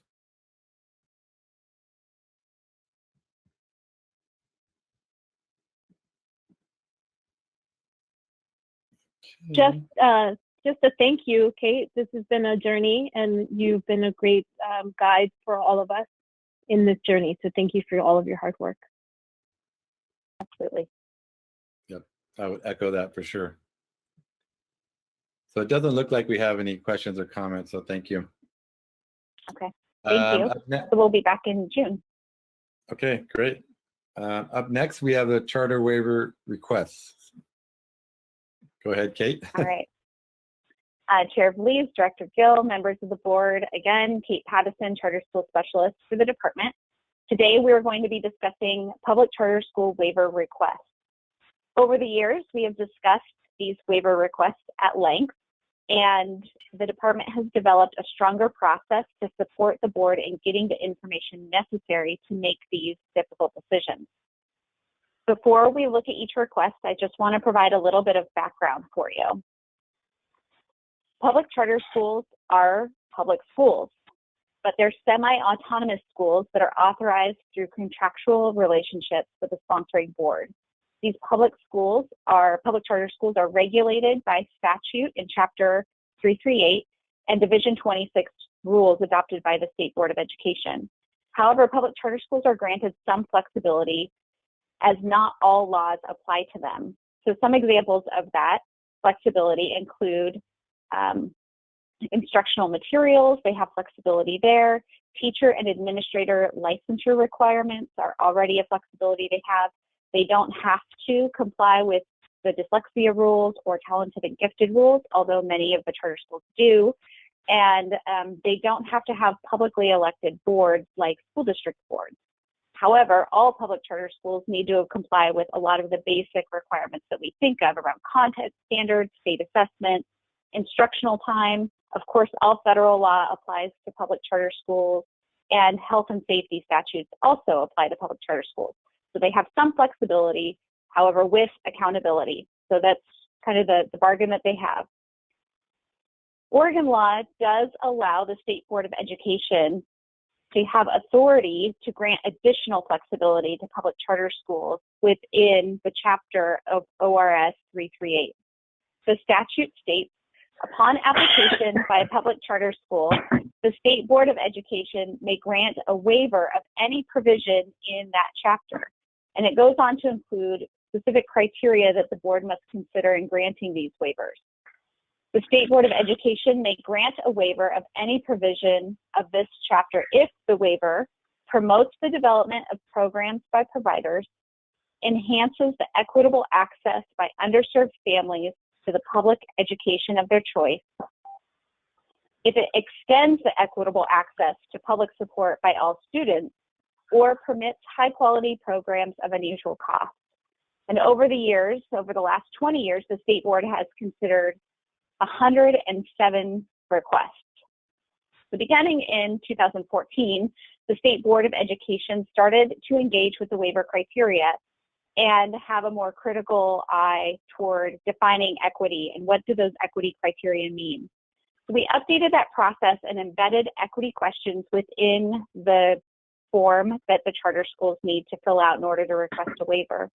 And this process now includes required participation in an informational meeting, an internal review of their application, and feedback from department staff with an opportunity to revise the request and clarify their definition and their answers. In 2019, the department used this process for 6 waiver requests and brought those to the State Board of Education. And all of those waiver requests were specifically to give priority enrollment to children of staff at charter schools. The board reviewed all of those and denied all 6 of those waiver requests. This year, we have 3 requests before the board. All 3 requests include a waiver to be granted flexibility from ORS 338-125, which is the enrollment and admission part of the statute for charter schools, so that they can be allowed to use a weighted lottery for admission and enrollment. The schools are located in north, northeast, and northwest neighborhoods of Portland, and they are working to either diversify their enrollment or maintain the diversity of their student enrollment. One of the schools is also requesting priority enrollment for children of staff. So I wanted to give a little bit of context around weighted lotteries in Oregon for public charter schools. This is a new waiver request that we haven't seen before, so I wanted to make sure you had this background. In 2015, the legislature approved a bill that did allow charter schools to conduct weighted lotteries. The law said, for the purpose of ameliorating the impact of discrimination against historically underserved students, a public charter school may select students through a weighted lottery that favors historically underserved students.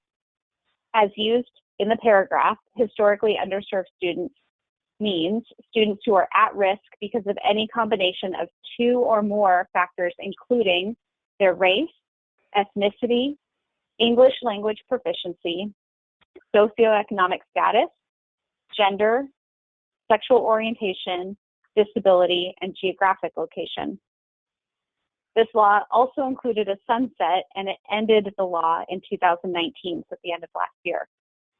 The public charter schools that are before you today are asking to continue this practice at their school. So it's important to acknowledge that weighted lotteries could be tricky. As I listed those possibilities within the law of what would qualify historically underserved students, many of those are protected classes. And so depending on how this would be implemented, it is possible that the weighted lottery itself may result in discriminatory practices.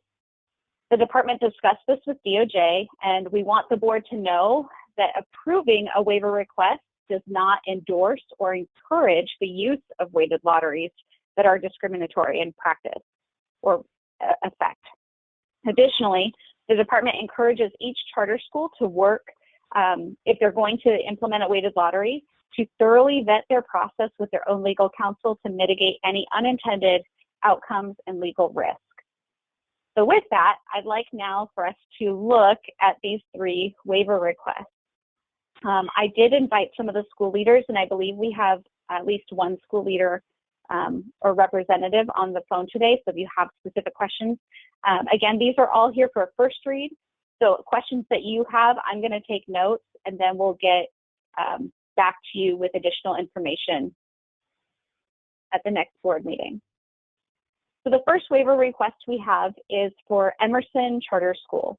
The school opened in 2003 and serves about 140 students in Northwest Portland. Their model is hands-on, experiential, project-based learning in multi-age classrooms. This waiver request is to conduct a weighted lottery.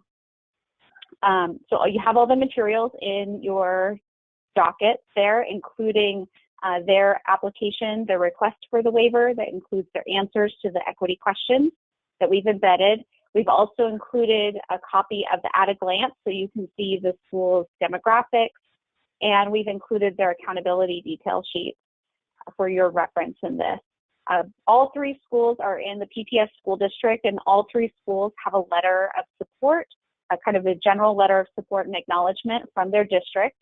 And so as we first look at the Emerson School, do you have any questions or concerns for this particular school?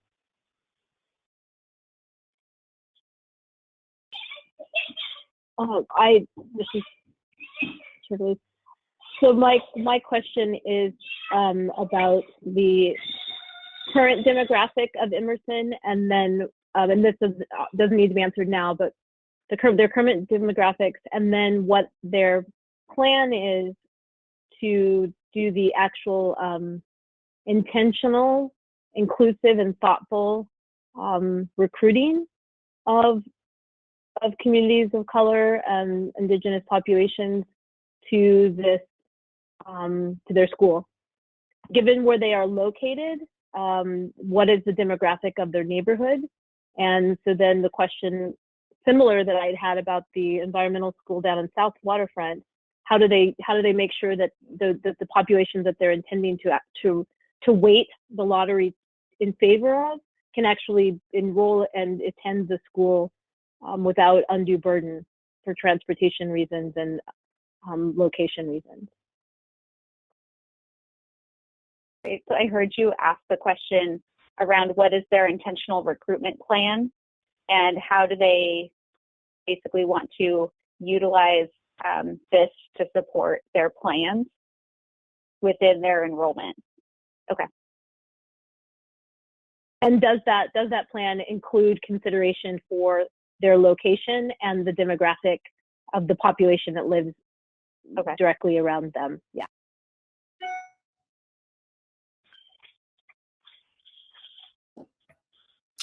Anyone else? Okay. Jennifer? Thank you. Thank you, Chair. I have the same questions as Kimberly, and so thank you. All right. So the next school that we're going to talk about is Kairos PDX. This school opened in 2014 and serves about 170 students in Northeast Portland with the stated mission of transforming education through a model built on love and inclusion that elevates the voices of historically underserved children, their families, and their communities. Their waiver request is to continue using a weighted lottery for admission and give priority enrollment to children of staff. So we've included information in their application, and you have all of their data in front of you included in the docket. If you have any questions or concerns for Kairos PDX, and I believe that Kairos is the school that has someone on the line. Yes.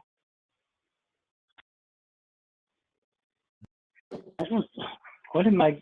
Jerry, go ahead. Thank you. First of all, I want to thank you, Kate, for all the work that you've done, and also the staffs for putting together the data. When we have a chance to look at this data, I think it makes it very helpful for us to consider questions, have questions answered before we even come to the board meeting. And so thank you for that. But I want to generally say one more time that I have a lot of difficulty with a waiver in which teachers are given a priority for their students to go to the same school that they do, when it isn't true for the entire district itself. It seems difficult for me to resolve the fact that a teacher teaching in one school in the district could not also have the same benefit. Now, I do understand, and it came through a lot of work for us, that if in the contract of the charter school, it indicates that this will be given as a benefit, then there is not a conflict of interest for the teacher. Where there may be, if that doesn't exist, and I think I have that right, and I stand corrected if I'm not. But for this particular school, I have some difficulty, and I'd like to specify it. I'm looking at teacher turnover, which is 58%. That is a really, really high teacher turnover. And I believe that the students of color are at about 73%. And so there is a good base of students of color there. And I understand that when maybe the school would be able to say to teachers of color, if you come to our school, your student would also be able to come with you. I understand what they're asking for and why they're asking for it.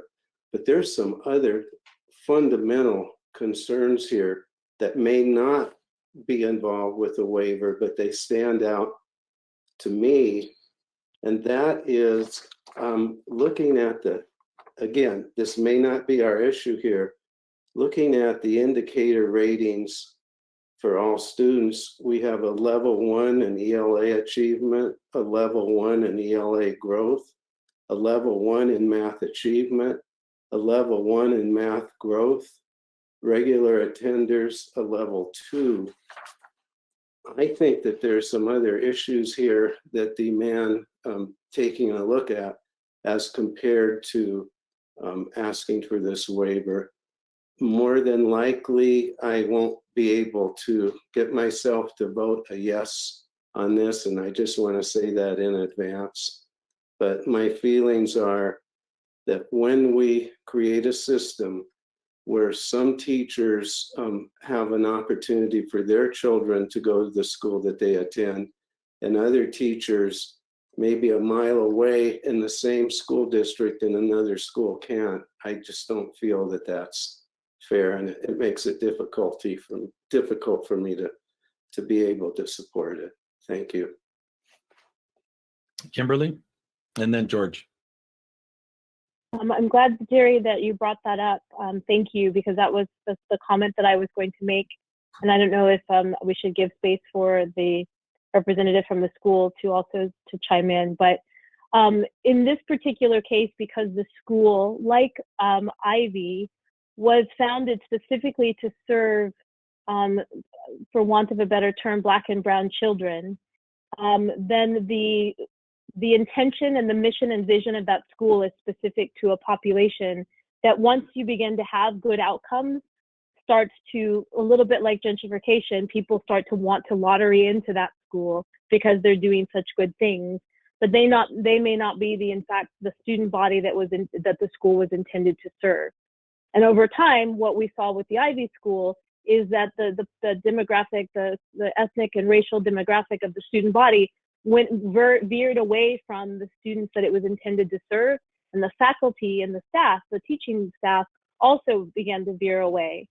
And so what Kairos PDX is intending to do is to protect the intentionality of that mission and vision for what it was founded on, by keeping that ratio of, I think it's 70% of the teachers are from communities of color, and that then serve the mission and vision of the school, to have the students, the teaching staff reflective of the students that are being served. And it's one of the reasons for the good outcomes that they're having, the better outcomes, I should say, that they're having for Black and Brown children than the non-charter schools are having for that same population of students that maybe have the same intended impacts around those communities. So that's why I feel strongly about this as opposed to in some other cases. I've also, though, been an advocate for, if you want to have a strong teaching staff, and charter schools tend to have to pay their teachers less, then you're going to get people who can afford to be a teacher.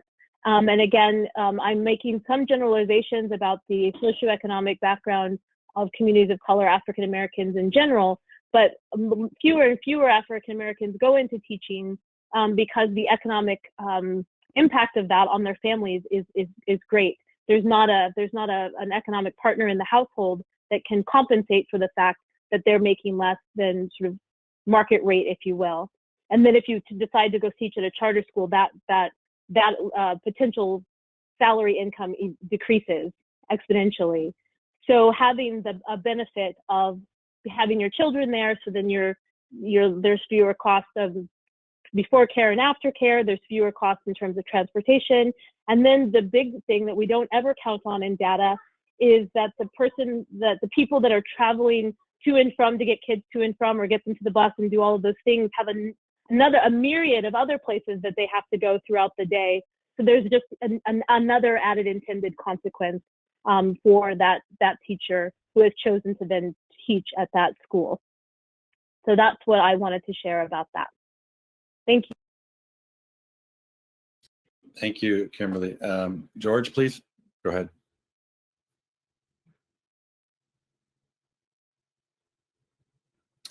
We can't hear you yet, George. Oh, okay. Okay, now we can. Go ahead. Oh, no, I'm muted. Okay, good. So I have a comment and then actually a couple of questions. Maybe I'll start with the question. Kate, I just want to be clear that this is a charter school that's sponsored by PPS and chartered by PPS. I assume that therefore that means that in terms of accountability and monitoring for accountability, that really is PPS's responsibility, which brings me to the issue of the student performance and the at a glance school profile, because as Jerry mentions, the students and the areas of monitoring aren't speaking very well to student performance at Kairos. I mean, and Jerry mentioned some of the numbers, but attendance is on the way down. Individual student progress is rated in the low area. English language arts performance is down. Mathematics performance is down. And I worry about that. So for me, at least, in terms of both what Kimberly's saying and Jerry, I would like to have some understanding of how they think that this kind of waiver will contribute to starting to see these needles move in the right direction. Because right now, they're not performing very well. And although that should not be the only criteria, and I know it's also important to have the social and cultural things that are attached to these programs at the school, I'm assuming that part of the reason we want to see some innovative and different kinds of programs is because we think it will help students achieve better. And so I'd at least like to hear some understanding of how this kind of waiver will contribute to seeing better performance from kids. Mm-hmm.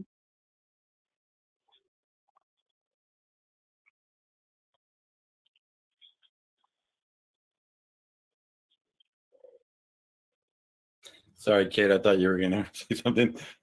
Is there anybody else that would like to comment? Okay. Okay, so our final waiver request is from the Portland Village School. The school opened in 2007 and serves about 380 students in North Portland using the Waldorf method. Their waiver request is to conduct a weighted lottery. So again, you have the materials and their request in your docket, and want to know if you have any specific questions about this school's request.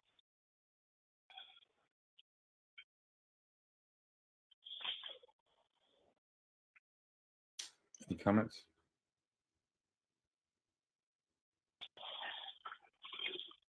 Yes, George? Yeah, I just want to make sure I understand how the lottery would work in this instance.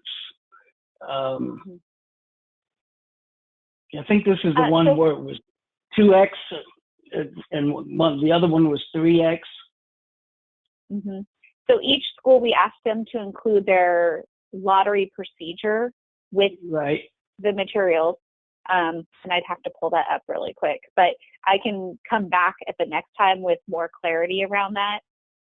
If it's not clear, most of the charter schools are saying that the weighted portion of the lottery, I believe that most of the schools would have students self-identify through the family filling out the application for the school for any number of those. And if they identify 2 or more from the list, the student would get an extra weight. So I know one of the schools gives the student 3 weights in the lottery, so 3 names in the hat that they would be pulled from, and others are doing just an extra weight. Extra weight doubles. Right. Okay. All right. So these requests, again, are before you today, just as a first read. I've taken notes on your questions. We'll have the video of this meeting. I'll make sure they listen to it and hear your comments. And then we do have our person from Kairos listening in today, and we'll come back with some more information for you to address these questions. And I just wanted to make note too, the board does have flexibility specifically around Kairos request. to kind of separate those out, you would be, it's within your purview to approve one part of their waiver request and not the other, or all of it or none of it for all the schools. And I think that's it. That concludes my presentation. Okay, I have just a clarification. So just on the whole lottery thing. So like in general, you know, when they're saying, okay, there's a lottery for the amount of students, can that be anywhere from one student to how many students, right? Is that information, you know what I mean? And then you start weighting it. So if you're just talking about 5 students and you weight one, like, you know what I mean? Then it's like, is there really a lottery process? Yeah. You know, because So that's one thing that's how large are these this lottery group? That's yeah, I can get more information from the 3 schools specifically around what their wait list looks like, what their general application pool annually looks like. Most public charter schools that are doing a lottery, it means they're full. And most of them then are doing a lottery for their first grade, either their kindergarten class or their first grade level classes where they have those openings each year. And so sometimes it's 25 spots, but they might have 200 applications. So I can get some data from the schools to kind of show what their last years look like. But because the kind of general guidance around the state historically has been, don't ask for a lot of information in the application process, because you don't want to have be discriminating in your lottery and show that you actually gave preference to certain students. Most charter schools historically haven't asked for that data, but because I think these schools have done weighted lotteries in the past when it was part of the law, they probably have that data, and I can ask them to compile some of their data around what did their, especially Kimberly and Jennifer, to get to your question, around who have they targeted, what does their applicant pool actually look like already, and then who has been getting into the school. So that's something I can follow up on. And then my last thing is that, you know, okay, this might sound pessimistic, but if as an instructor that wants to teach there with a child, has they ever not been in the, you know, had a spot right in this lottery? Okay.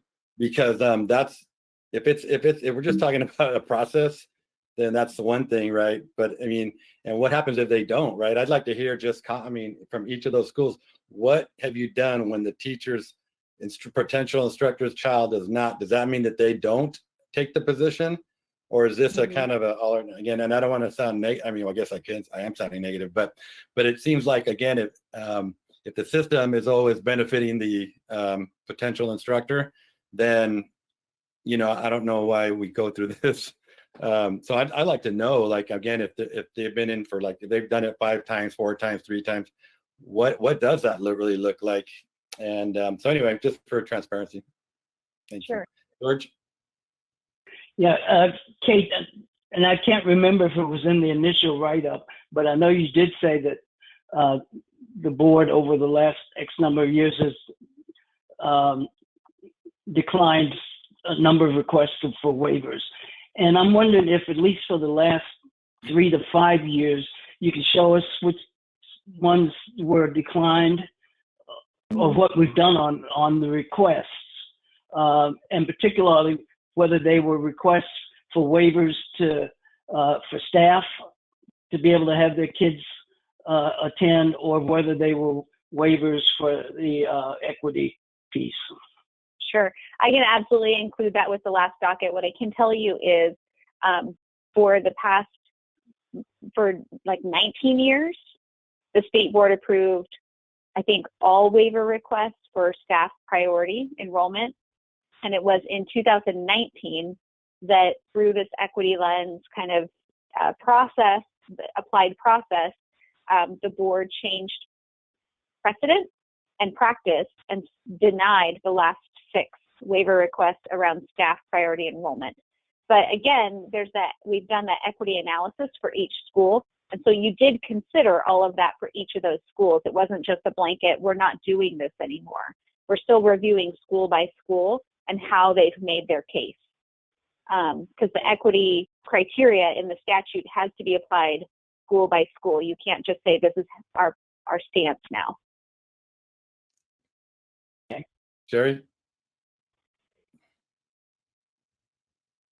Anthony, as you were speaking, I got to thinking about something that I'd like to bring forward for consideration from Kate and Emily. And this would be a hypothetical, but what I'm thinking is when we open it up to the teaching staff to be able to have their children come to the school, and we're looking at a teaching staff that could be more inclusive and diverse, and the student body as well. Isn't there a possibility, since we have so many teachers of color in our state, that we could have a situation where mostly white teachers would be the ones who would be able to bring their students to school, meaning they would have, in most parts, white students, and it could actually go against what we're thinking we want to present. I'm only thinking of that as a hypothetical, and maybe it would never happen, but I've never thought about that before. When we think about the imbalance of teachers of color, I could see where maybe that could be a possibility. What is your thinking on that? Yeah, I absolutely have a similar concern. And so in talking with the charter schools, one of the things that we talk about is how then are you leveraging the allowance within a hiring and recruitment process to have priorities and intentional recruitment in who you're trying to get in your staff in the first place. So, and as we have seen with hiring and with different processes around the lottery, and then all the other factors, best intentions don't always play out in their actual process. But hiring, they can be very intentional with who they're recruiting, how they're growing their own leaders and educators and making those selections, which would hopefully offset that concern. But it takes a lot of planning, intentionality, and community support and engagement and all of those kind of underlying foundational pieces first. Thank you, Kate. Thank you, everybody. We're going to move on. Thank you so much for all of your work, Kate. And we look forward to seeing you next time. Thank you. So up next, we have minimum requirements for minimum requirements for school district sexual harassment policies. Hello, everyone. I have been having some internet connectivity issues, I will say. So if I cut out, just let me know. I'm calling in my phone, so hopefully that should mitigate everything. Chair Belize, Director Gill, members of the board, my name is Kate Hildebrandt, and I'm the Civil Rights and Title IX Specialist in the Office of the Director at ODE. I'm here today because House Bill 3077, which was from the 2019 legislative session, modified the ORS relating to requirements for school district sexual harassment policies. This now requires the state board to modify the corresponding OAR, and I'm here today to do a first read of those proposed changes. So the ORS requires that the state board make some specific changes to the OAR. One of those is the addition of sexual assault to the types of sexual harassment required to support the types of sexual harassment that schools are required to cover in their policies. So schools will now be specifically required to support students and staff who experience sexual assault that impacts their education or employment. It also adds a clarified explanation of school staff's responsibility to report harassment and the obligations of school districts to coordinate supportive measures. School policies must now also include a drug and alcohol amnesty policy, which prevents districts from disciplining students for drug and alcohol use that is reported or discovered in connection with a sexual harassment investigation, except in specific circumstances that are described in the ORS and OAR. In addition to these required changes, we're also recommending some additional changes following conversations with stakeholders, and also to align with federal law and best practice. So in response to stakeholder concerns, we added 2 clarifying definitions of what sexual harassment is not to that definition. We also changed the language in the OAR from complainant to reporting person to help reduce barriers and bias in policy language and implementation. In addition, we reorganized the rules to follow a more logical order that will assist school districts in crafting their policy, and we added a definition section for clarity. We also added the notice requirements that schools must provide to reporting parties, which are enumerated in the ORS directly into the OAR. We're also recommending expanding these notice requirements to both reporting and impacted parties, as those are sometimes different individuals. Additionally, we're recommending expanding notice rights to reported parties, i.e. respondents, when an investigation is initiated so that they can understand their rights and options as well. The effect of these changes will be to eliminate some barriers and provide some more support for students and staff who experience sexual harassment and assault, and provide them options for receiving support and accountability from their school. This concludes my presentation of the first read of the changes to this OAR, and I'm happy to answer any questions that you have. George, go ahead, George.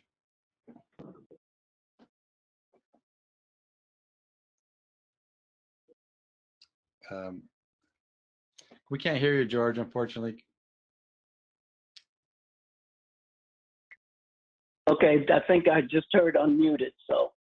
Okay, so I was saying that as a person who might not be familiar with school districts and ODE rules and regulations, if you're reading through this as a parent or a citizen, you might get the impression that there's no way to have a complaint filed or be responsive in terms of licensed staff.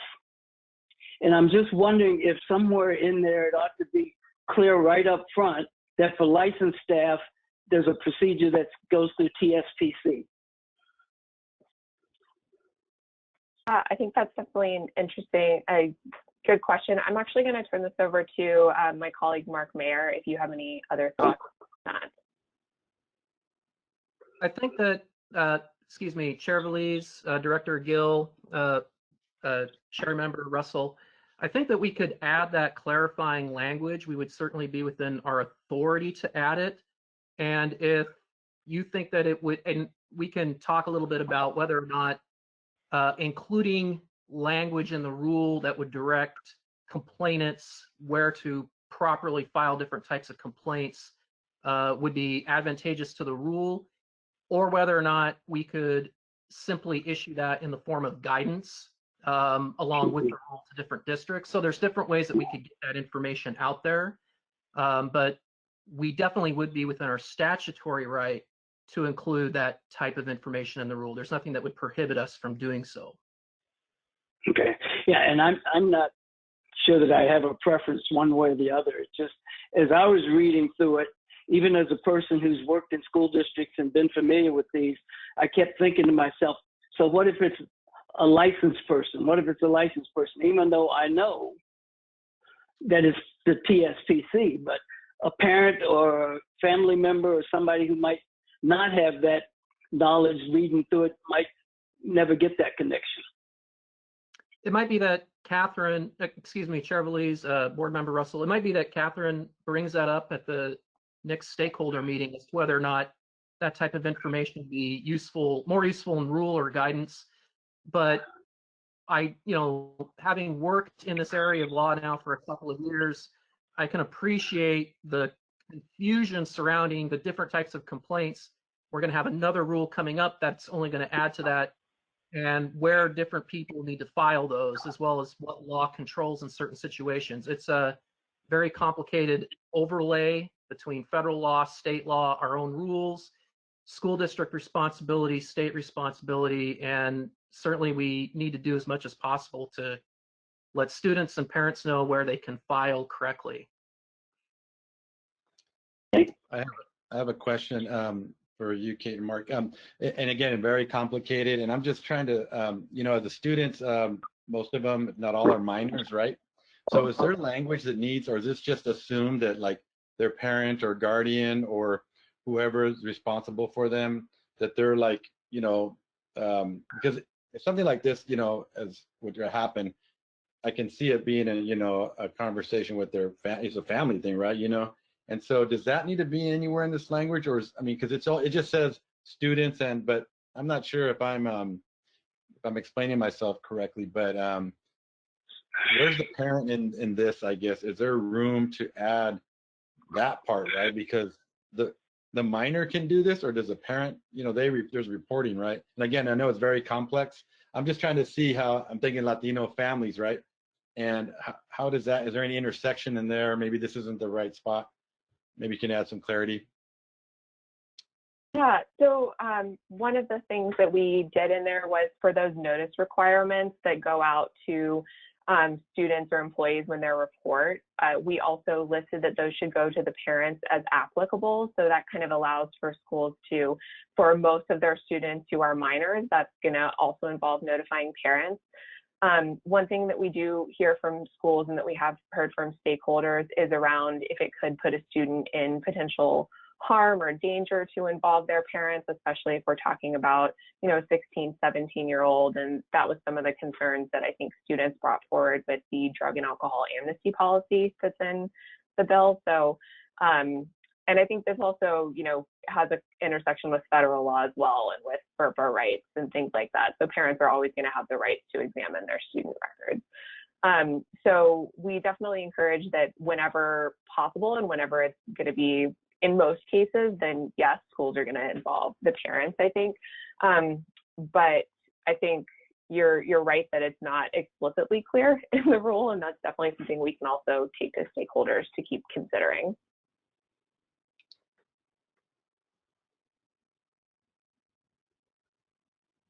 Any other questions or comments?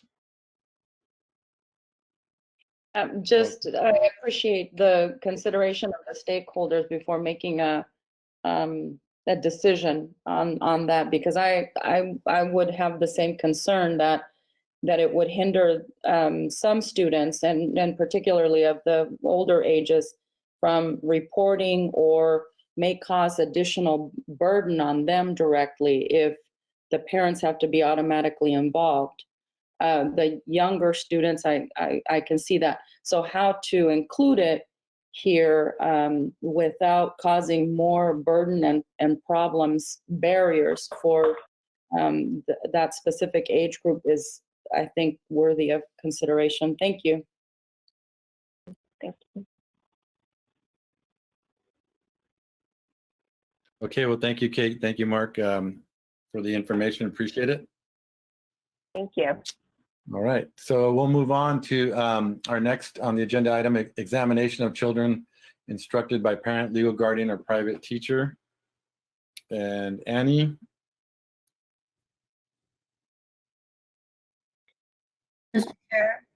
Mr. Chair, Lisa. Yes. I think we skipped one. Did I skip one? Agenda item. Yeah, it's instructional materials, agenda item D, instructional materials. Yeah, I'm multitasking here. I'm sorry. Thank you, Lisa, for bringing that up. So we are, sorry about that, everybody. We're on Instructional Materials Adoption Center. So thanks for catching that. All right. Good afternoon, Chair Belize, Director Gill, and members of the State Board. For the record, my name is Alexa Pearson. I'm the Director of Standards and Instructional Support. Today, I'm really happy to introduce Ajalee Moore. She was recently hired to be our Instructional Materials Coordinator. And Ajalee has been working closely with Jeremy Wirtz, who was our previous Instructional Materials Coordinator. He now has a new role at ODE. And today she is going to share, we are here to do a first read of a proposal to revise the instructional materials adoption timeline for world language and English language arts due to the impact of COVID-19. So I will turn it over to Ajalee, and I'll be here to help answer any questions. Thank you. Thanks, Alexa. Good afternoon, Chair Belize, Director Gill, and members of the State Board. For the record, my name is Ajalee Moore, and I am the Instructional Materials Coordinator in the Office of Teaching, Learning, and Assessment. We are here today to share a proposed revision in our instructional material adoption timeline resulting from the impact of COVID-19. Instructional materials are adopted by the State Board of Education on a 7-year subject matter cycle prior to October 31st annually. This results in a 7-year contract with publishers for the content area proposed for adoption. Following adoption by the State Board of Education, school districts make the local decision to select and adopt from the list, independently adopt instructional materials using the state criteria, or postpone adoption for up to 2 years. In February 2020, the State Board of Education adopted criteria for English language arts and world languages instructional materials. These criteria are used to evaluate publisher-submitted materials with review panels composed of Oregon educators. The process includes convening educators in person for training and review of the submitted instructional materials. Because of the social distancing requirements in place at this time, this will not be feasible.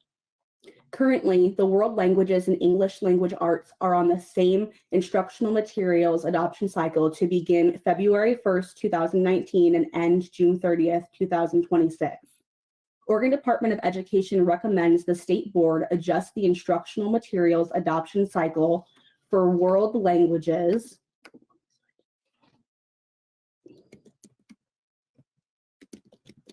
to begin December 1st, 2020 and end on June 30th, 2026. This would postpone the adoption of world languages materials by 2 months, but would still fall within the 2020 year. The world language instructional material adoption process was already delayed by a year. The December deadline would allow Oregon Department of Education to continue working with the contractor who was helping to lead the world language adoption process. And it would also give the time necessary to complete the materials adoption review cycle in a format appropriate to social distancing requirements. For English language arts, Oregon Department of Education recommends that the State Board change the instructional materials adoption cycle to begin on October 1st, 2021 and end on June 30th, 2027. This would provide additional time for publishers to respond to changes in Oregon districts as needs reflect a greater dependence on materials available through digital platforms. It would also allow time to restructure the review process from in-person meetings to a virtual platform. Conducting the review virtually allows for the continued practice of social distancing measures while reducing cost for the agency. The change will also align English language arts and English language proficiency review and adoption cycles. English language arts and English language proficiency are complementary content areas that would benefit from being reviewed and adopted on the same timeline. Due to similarities in each content area's standards, publishers and districts would benefit from adopting instructional materials for both content areas simultaneously. The stakeholder feedback we received regarding postponement indicates strong support from the field. We welcome your questions and feedback at this time. Thank you. Are there any questions or comments or feedback at this time?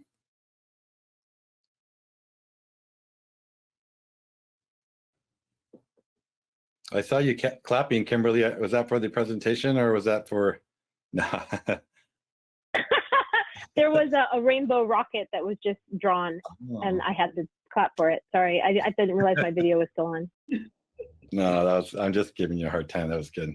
Good timing. Good timing, though. Anybody out there? Okay, George, please. Can you take yourself off mute? We can't hear you yet, George. Okay, there it goes. I just heard it. It comes in my earpiece whenever I'm unmuted down there. I'm just wondering if even December 2020 is too optimistic, considering we don't know much about what's in the future.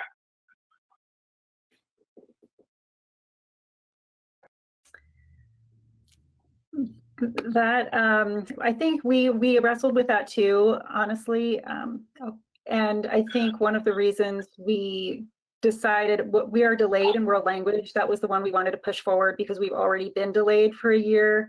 It's behind schedule. We know there are teachers who are waiting for some materials in that area. It is something that we will have to consider though as we move forward. It is an ambitious timeline. Okay. Any other comments or questions? Okay, well, thank you. And sorry again for skipping you. I was kind of multitask, but I was trying to get out of here a little bit earlier, but some recent notice. So, okay, well, thank you, Alexa. Thank you, Ajali, for the presentation. Yeah. Have a good afternoon. And I will probably stay here for Annie's too. Oh, okay. So let's see if I'm on task here. Up next is the sexual conduct investigations and abuse notifications. That's for Mark and Stacy.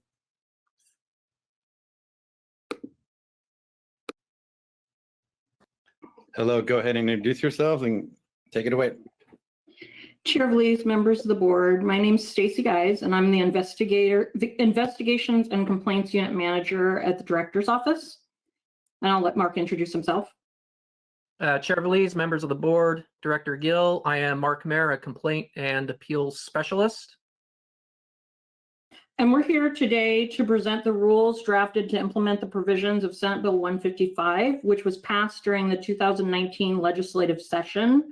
We're presenting the rules today for first read, and we anticipate that we'll be back before the board next month with a final version of the rules for adoption. Before we get to a more specific discussion of the rules, we thought it might be helpful for the board if we provided some background information on Senate Bill 155. The bill was primarily designed to provide additional protections to students around abuse and sexual conduct in schools.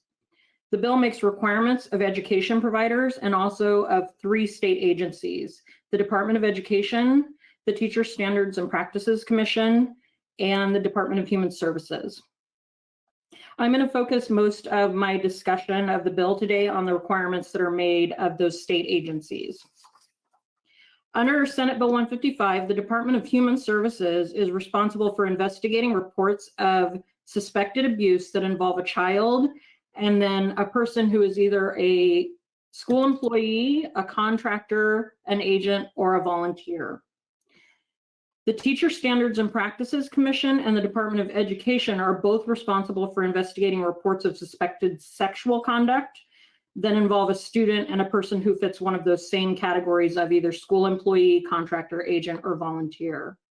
For those investigations of suspected sexual conduct, the Teacher Standards and Practices Commission is responsible for investigating if the report involves a licensed individual, and the Department of Education is responsible for the investigation if it involves a non-licensed individual. Under the bill, both TSPC and the Department of Education are also tasked with making certain information available to education providers as they're making decisions about whether to hire school employees or whether to bring on contractors, agents, and volunteers to provide services in schools. Another thing that the Department of Education is tasked with under the bill is providing notifications to education providers when we receive information from the Department of Human Services that they have received a report of abuse involving an individual who's a contractor, agent, or volunteer, or a school employee. I think it's important to note that for education providers, the Teacher Standards Practices Commission and the Department of Human Services, Senate Bill 155, went into effect on January 1st. So they have already been engaged in the work required under this bill. The Department of Education's responsibilities under the law did not go into effect until July 1st of this year. That delayed effective date for the department was established to allow the department to build a program to do this work because it's new work for the department. During the time period between when the law was passed and now, the department's been working on building the program for this work. That's involved several things, including the creation of a new unit, the Investigation and Complaints Unit, that I am the manager leading that unit. The unit will be responsible both for the work required under Senate Bill 155 and also for the existing complaint and appeals work that the department currently handles. Another thing that we've been doing is working closely with both of the other agencies that are involved in this work, TSPC and DHS. We've been working with them both as we build our program, and we plan to continue to work closely with them as we're engaged in the work of conducting these investigations starting July 1.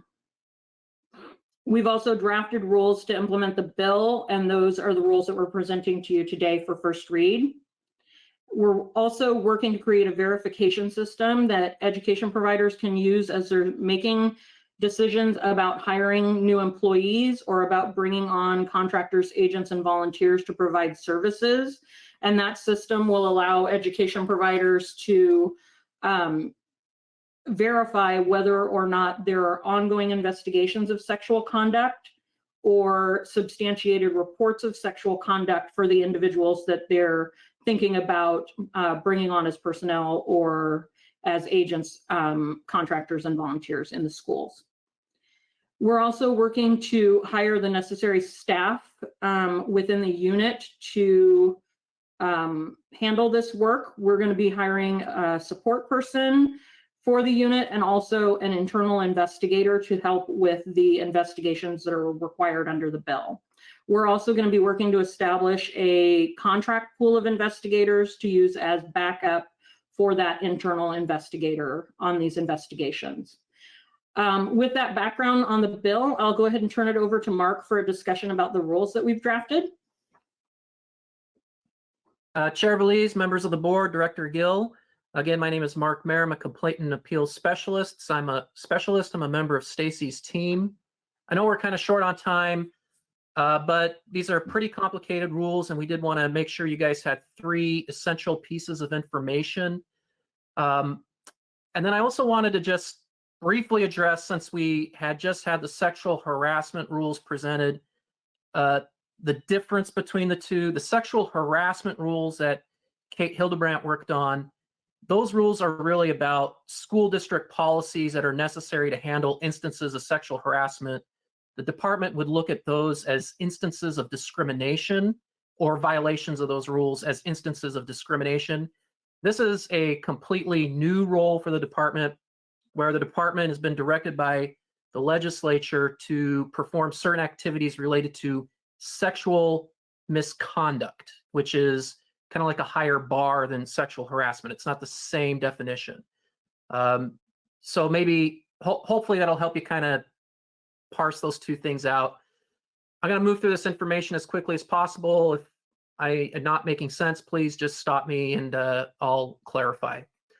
So first, we wanted to let you know that we have done initial stakeholder outreach. We had a stakeholder meeting on April 30th.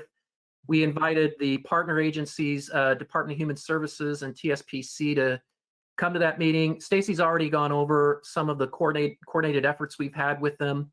At the stakeholder meeting, also had education providers, OSBA was there, school employee representation, Oregon School Employees Association was there, as well as organizations that represent minority groups and things like that. So we try to bring everybody in to get initial feedback on the rules.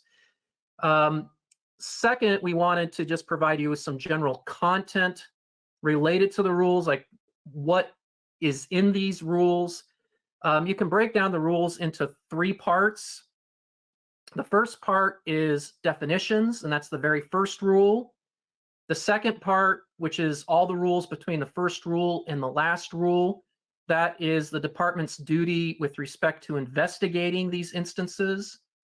And then the final rule, the third part, is providing notice to education providers about DHS investigations of abuse.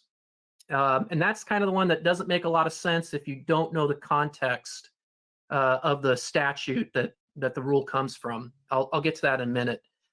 We also wanted to let you guys know the statute is very prescriptive. The state board is not going to have a lot of flexibility here.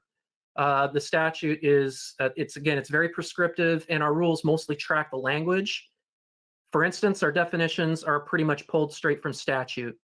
The definition's authority, the department's authority under the rules, we wanted to cover that very briefly. It is only investigatory. And the reason I wanted you guys to know that is it is a completely new function for the department. The department primarily functions as a partner with school districts, where it provides guidance and it attempts to help them implement education programs. The department also occasionally functions as a regulatory entity, as with Division 22 standards, where if a school district steps outside of bounds and isn't following the law, the department can actually regulate them. This is a completely different role. We are not doing either of those things.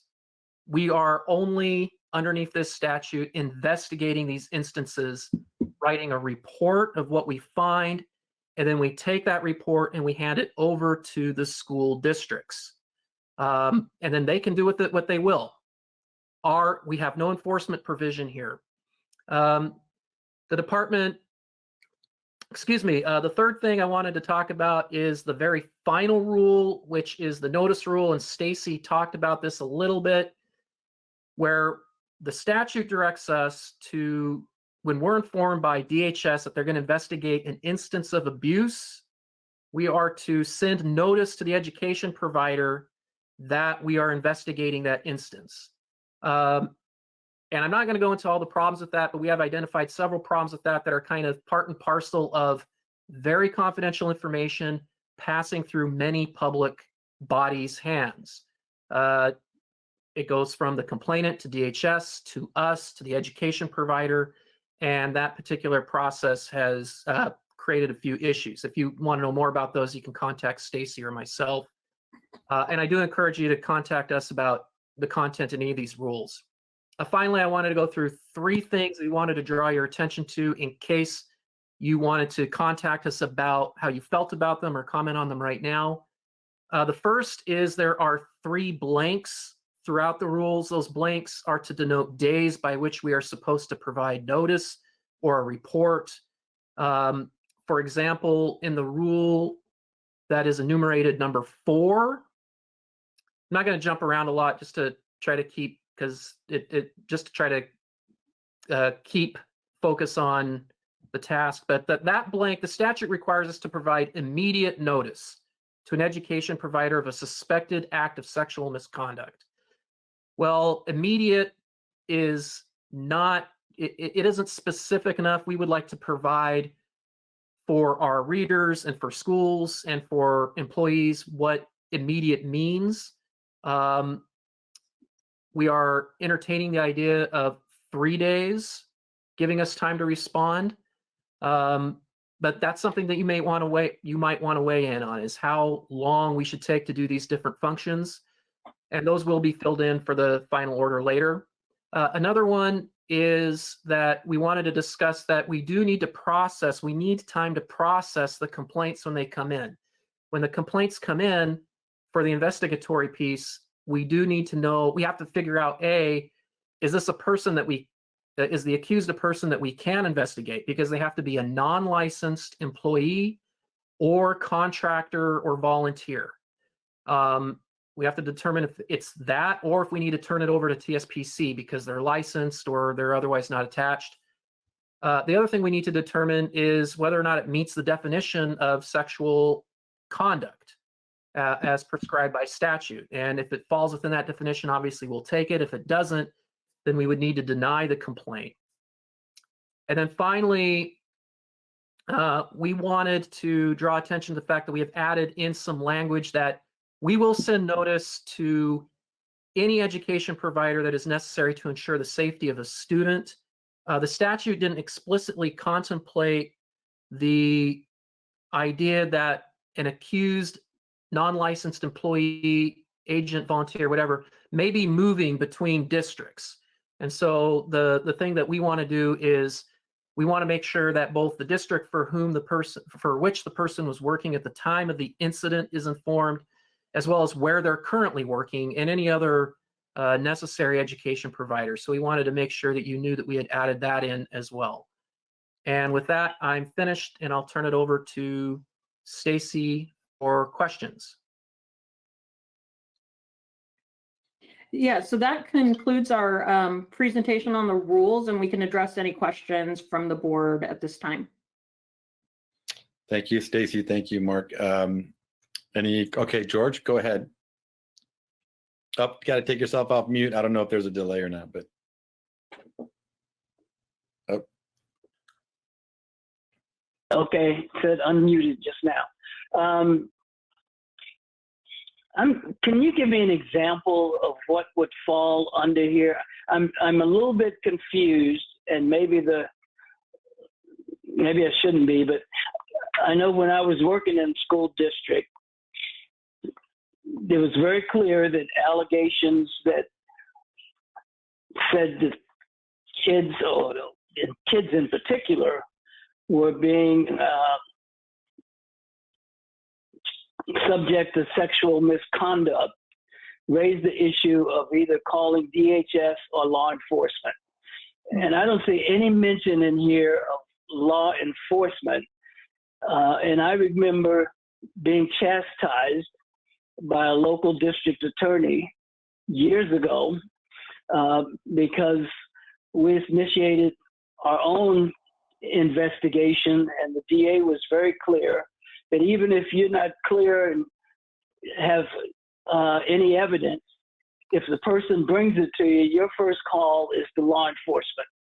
And I'm wondering if this is going to further muddy the water for school administrators on when they call law enforcement, DHS, or call ODE. Yeah, I can answer. I think that your question raises two questions. One, when does law enforcement become involved? And then two, what is the threshold for this sexual conduct? That's the two questions that I think I heard from you. The bill, our rules don't address anything about law enforcement because our rules are directed to only the things that are pertinent to what ODE is responsible for under the bill. But the bill does have many provisions that talk about law enforcement, and for the most part, it talks about law enforcement in conjunction with DHS. It requires, initially it requires teachers and any kind of school employees, contractors, agents, volunteers to make reports of either a mandatory report. And when they're making those, they make them to people who have been designated within the schools to receive those reports. And then the person who receives those reports is going to take the report, and depending on the type of report it is, if it's a report of abuse, they're going to contact DHS or law enforcement. I didn't specify that when I was talking about it because I was talking about the agencies, but it is an either or there for DHS or law enforcement. And then if it's sexual conduct, they're going to contact either TSPC or the Department of Education, depending on whether the individual is a licensed individual or a non-licensed individual. And then coming back to the first question, how are they going to know whether to contact DHS or whether to contact TSPC or ODE, where it's close to the line, whether it's something that's just sexual conduct or something that's both sexual conduct and abuse, or whether it's only abuse, and how do they make those determinations? That is a very difficult question under the bill, and something that all of our agencies are going to have to grapple with as we're working through these investigations. And that is part of why we've been establishing this close relationship between the agencies, so that if one of us gets something that shouldn't be with us, we can quickly transfer it to the other agency for them to do the appropriate investigation. For example, if DHS gets a report of abuse and it turns out that it's really not something that constitutes abuse under their statutes, but it is something that might be a grooming type behavior that isn't quite abuse, and the person is licensed, then they would refer it to TSPC, and TSPC would pick it up from there. Or if the person isn't licensed, they would refer it to us and we would pick it up from there. And then likewise, if either of us, TSPC or ODE, got something that we felt is really abuse and not sexual in nature, we would refer to DHS. We're also contemplating the fact that there may be situations where they're both. For example, if there's a situation where some sort of a sexual assault has occurred, it could maybe constitute both sexual conduct and abuse. And under those circumstances, we're envisioning that we probably would have multiple agencies involved doing joint investigations. I hope that answers your question.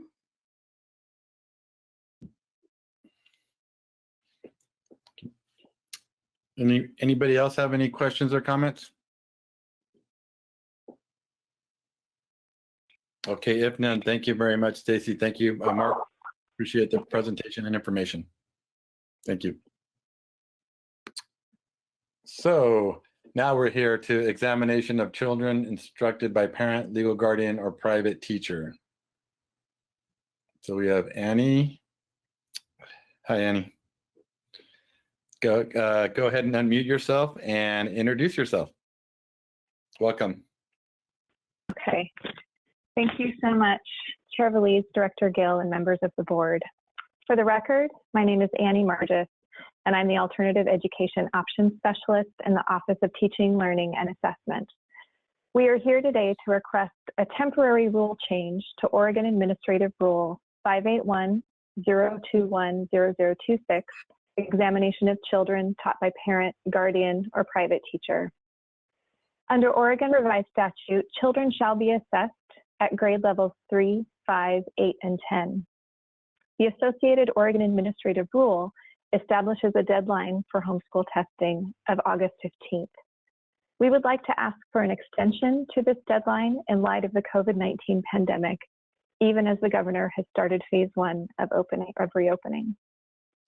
In conversations with homeschooling families, homeschool associations, approved homeschool testers, and ESD homeschool liaisons, we consistently heard concern about the testing deadline in relation to the governor's stay home, stay safe order.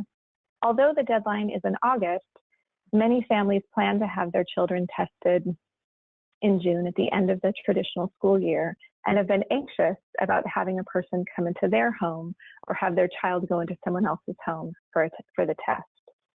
Some of our homeschool testers are developing protocols to administer tests via video conferencing. However, not all families have access to this technology.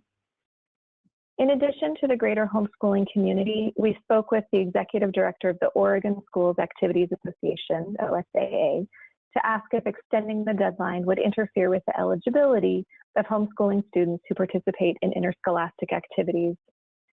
These students are tested annually. What we heard from the OSAA is that they would communicate with their homeschooling students and allow evidence of satisfactory progress as a substitute for testers to maintain eligibility. We are asking for a temporary rule change that moves the homeschool testing deadline to November 1st to allow families ample time to have their children tested in what we hope will be a safer environment.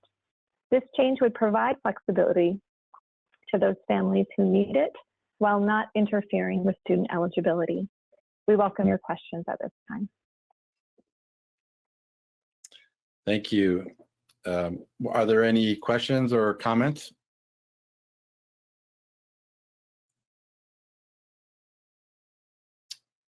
Okay, doesn't look like we have any, Annie, so thank you very much. Okay. Terrific, thank you. I'll see you in a few minutes. Okay. Yeah. So let's see, we're up next. We have, is it, are they at the, these are the remaining written reports? Am I the seeing remaining. that right?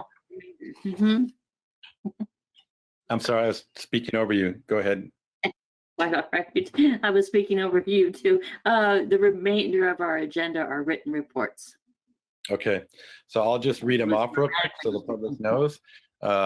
We have an early indicator intervention system, OAR's update, a written report. We have next the administrative rules to implement guidance issued pursuant to Executive Order 20-08. We have the registration of private alternative programs in schools. And then we have board leadership nominations. So does anybody have any last comments or questions? I know it's been a long day before we adjourn. Yes, Jerry, please. Okay. I wanted to say to you, Anthony, that next meeting is the last meeting that you will be leading us. And over these 2 years, I think you have been a calm, supportive, intelligent, humble, caring, hardworking president of the board for us, chair of the board. And in speaking for all of us, we will miss that. I was just wondering, do you have time left on the board, or does that end your term? I think my term ends next March, if I recall. So it's almost up. I can't believe time has flown. 7 years, 7+ years it's been.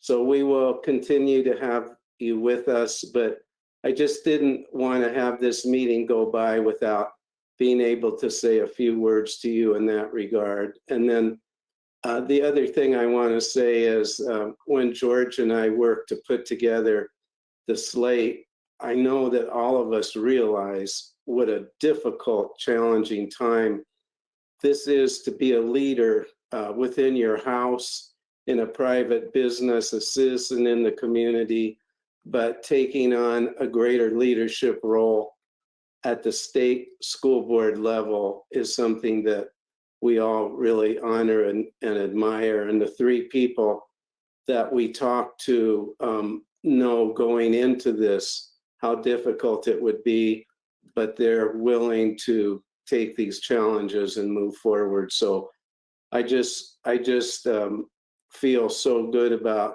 your leadership and what you've done, and the candidates of leaders that are coming forward will be well guided in the future, along with Colt and all the staff. And I think we're all very, very thankful for that. So thank you.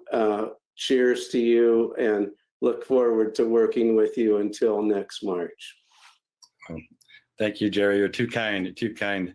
All I would say is I'm very, very excited regarding the new leadership with our new chair, vice chair, and second vice chair, all three very outstanding, competent, experienced, diverse group of people. So I'm very, very excited. I feel very humbled, you know, that with this opportunity, but I know it's we're going to continue, and hopefully the next one, I know the next person is going to step it up, take it to another level. So I appreciate that. Anything else from anyone? Okay, well, thank you so much, everybody, for your participation today, and thank you for your patience. Our next meeting is scheduled for June 18th, 2020. And with that, we are adjourned. Thank you very much, everybody, and have a great rest of your afternoon. Bye-bye.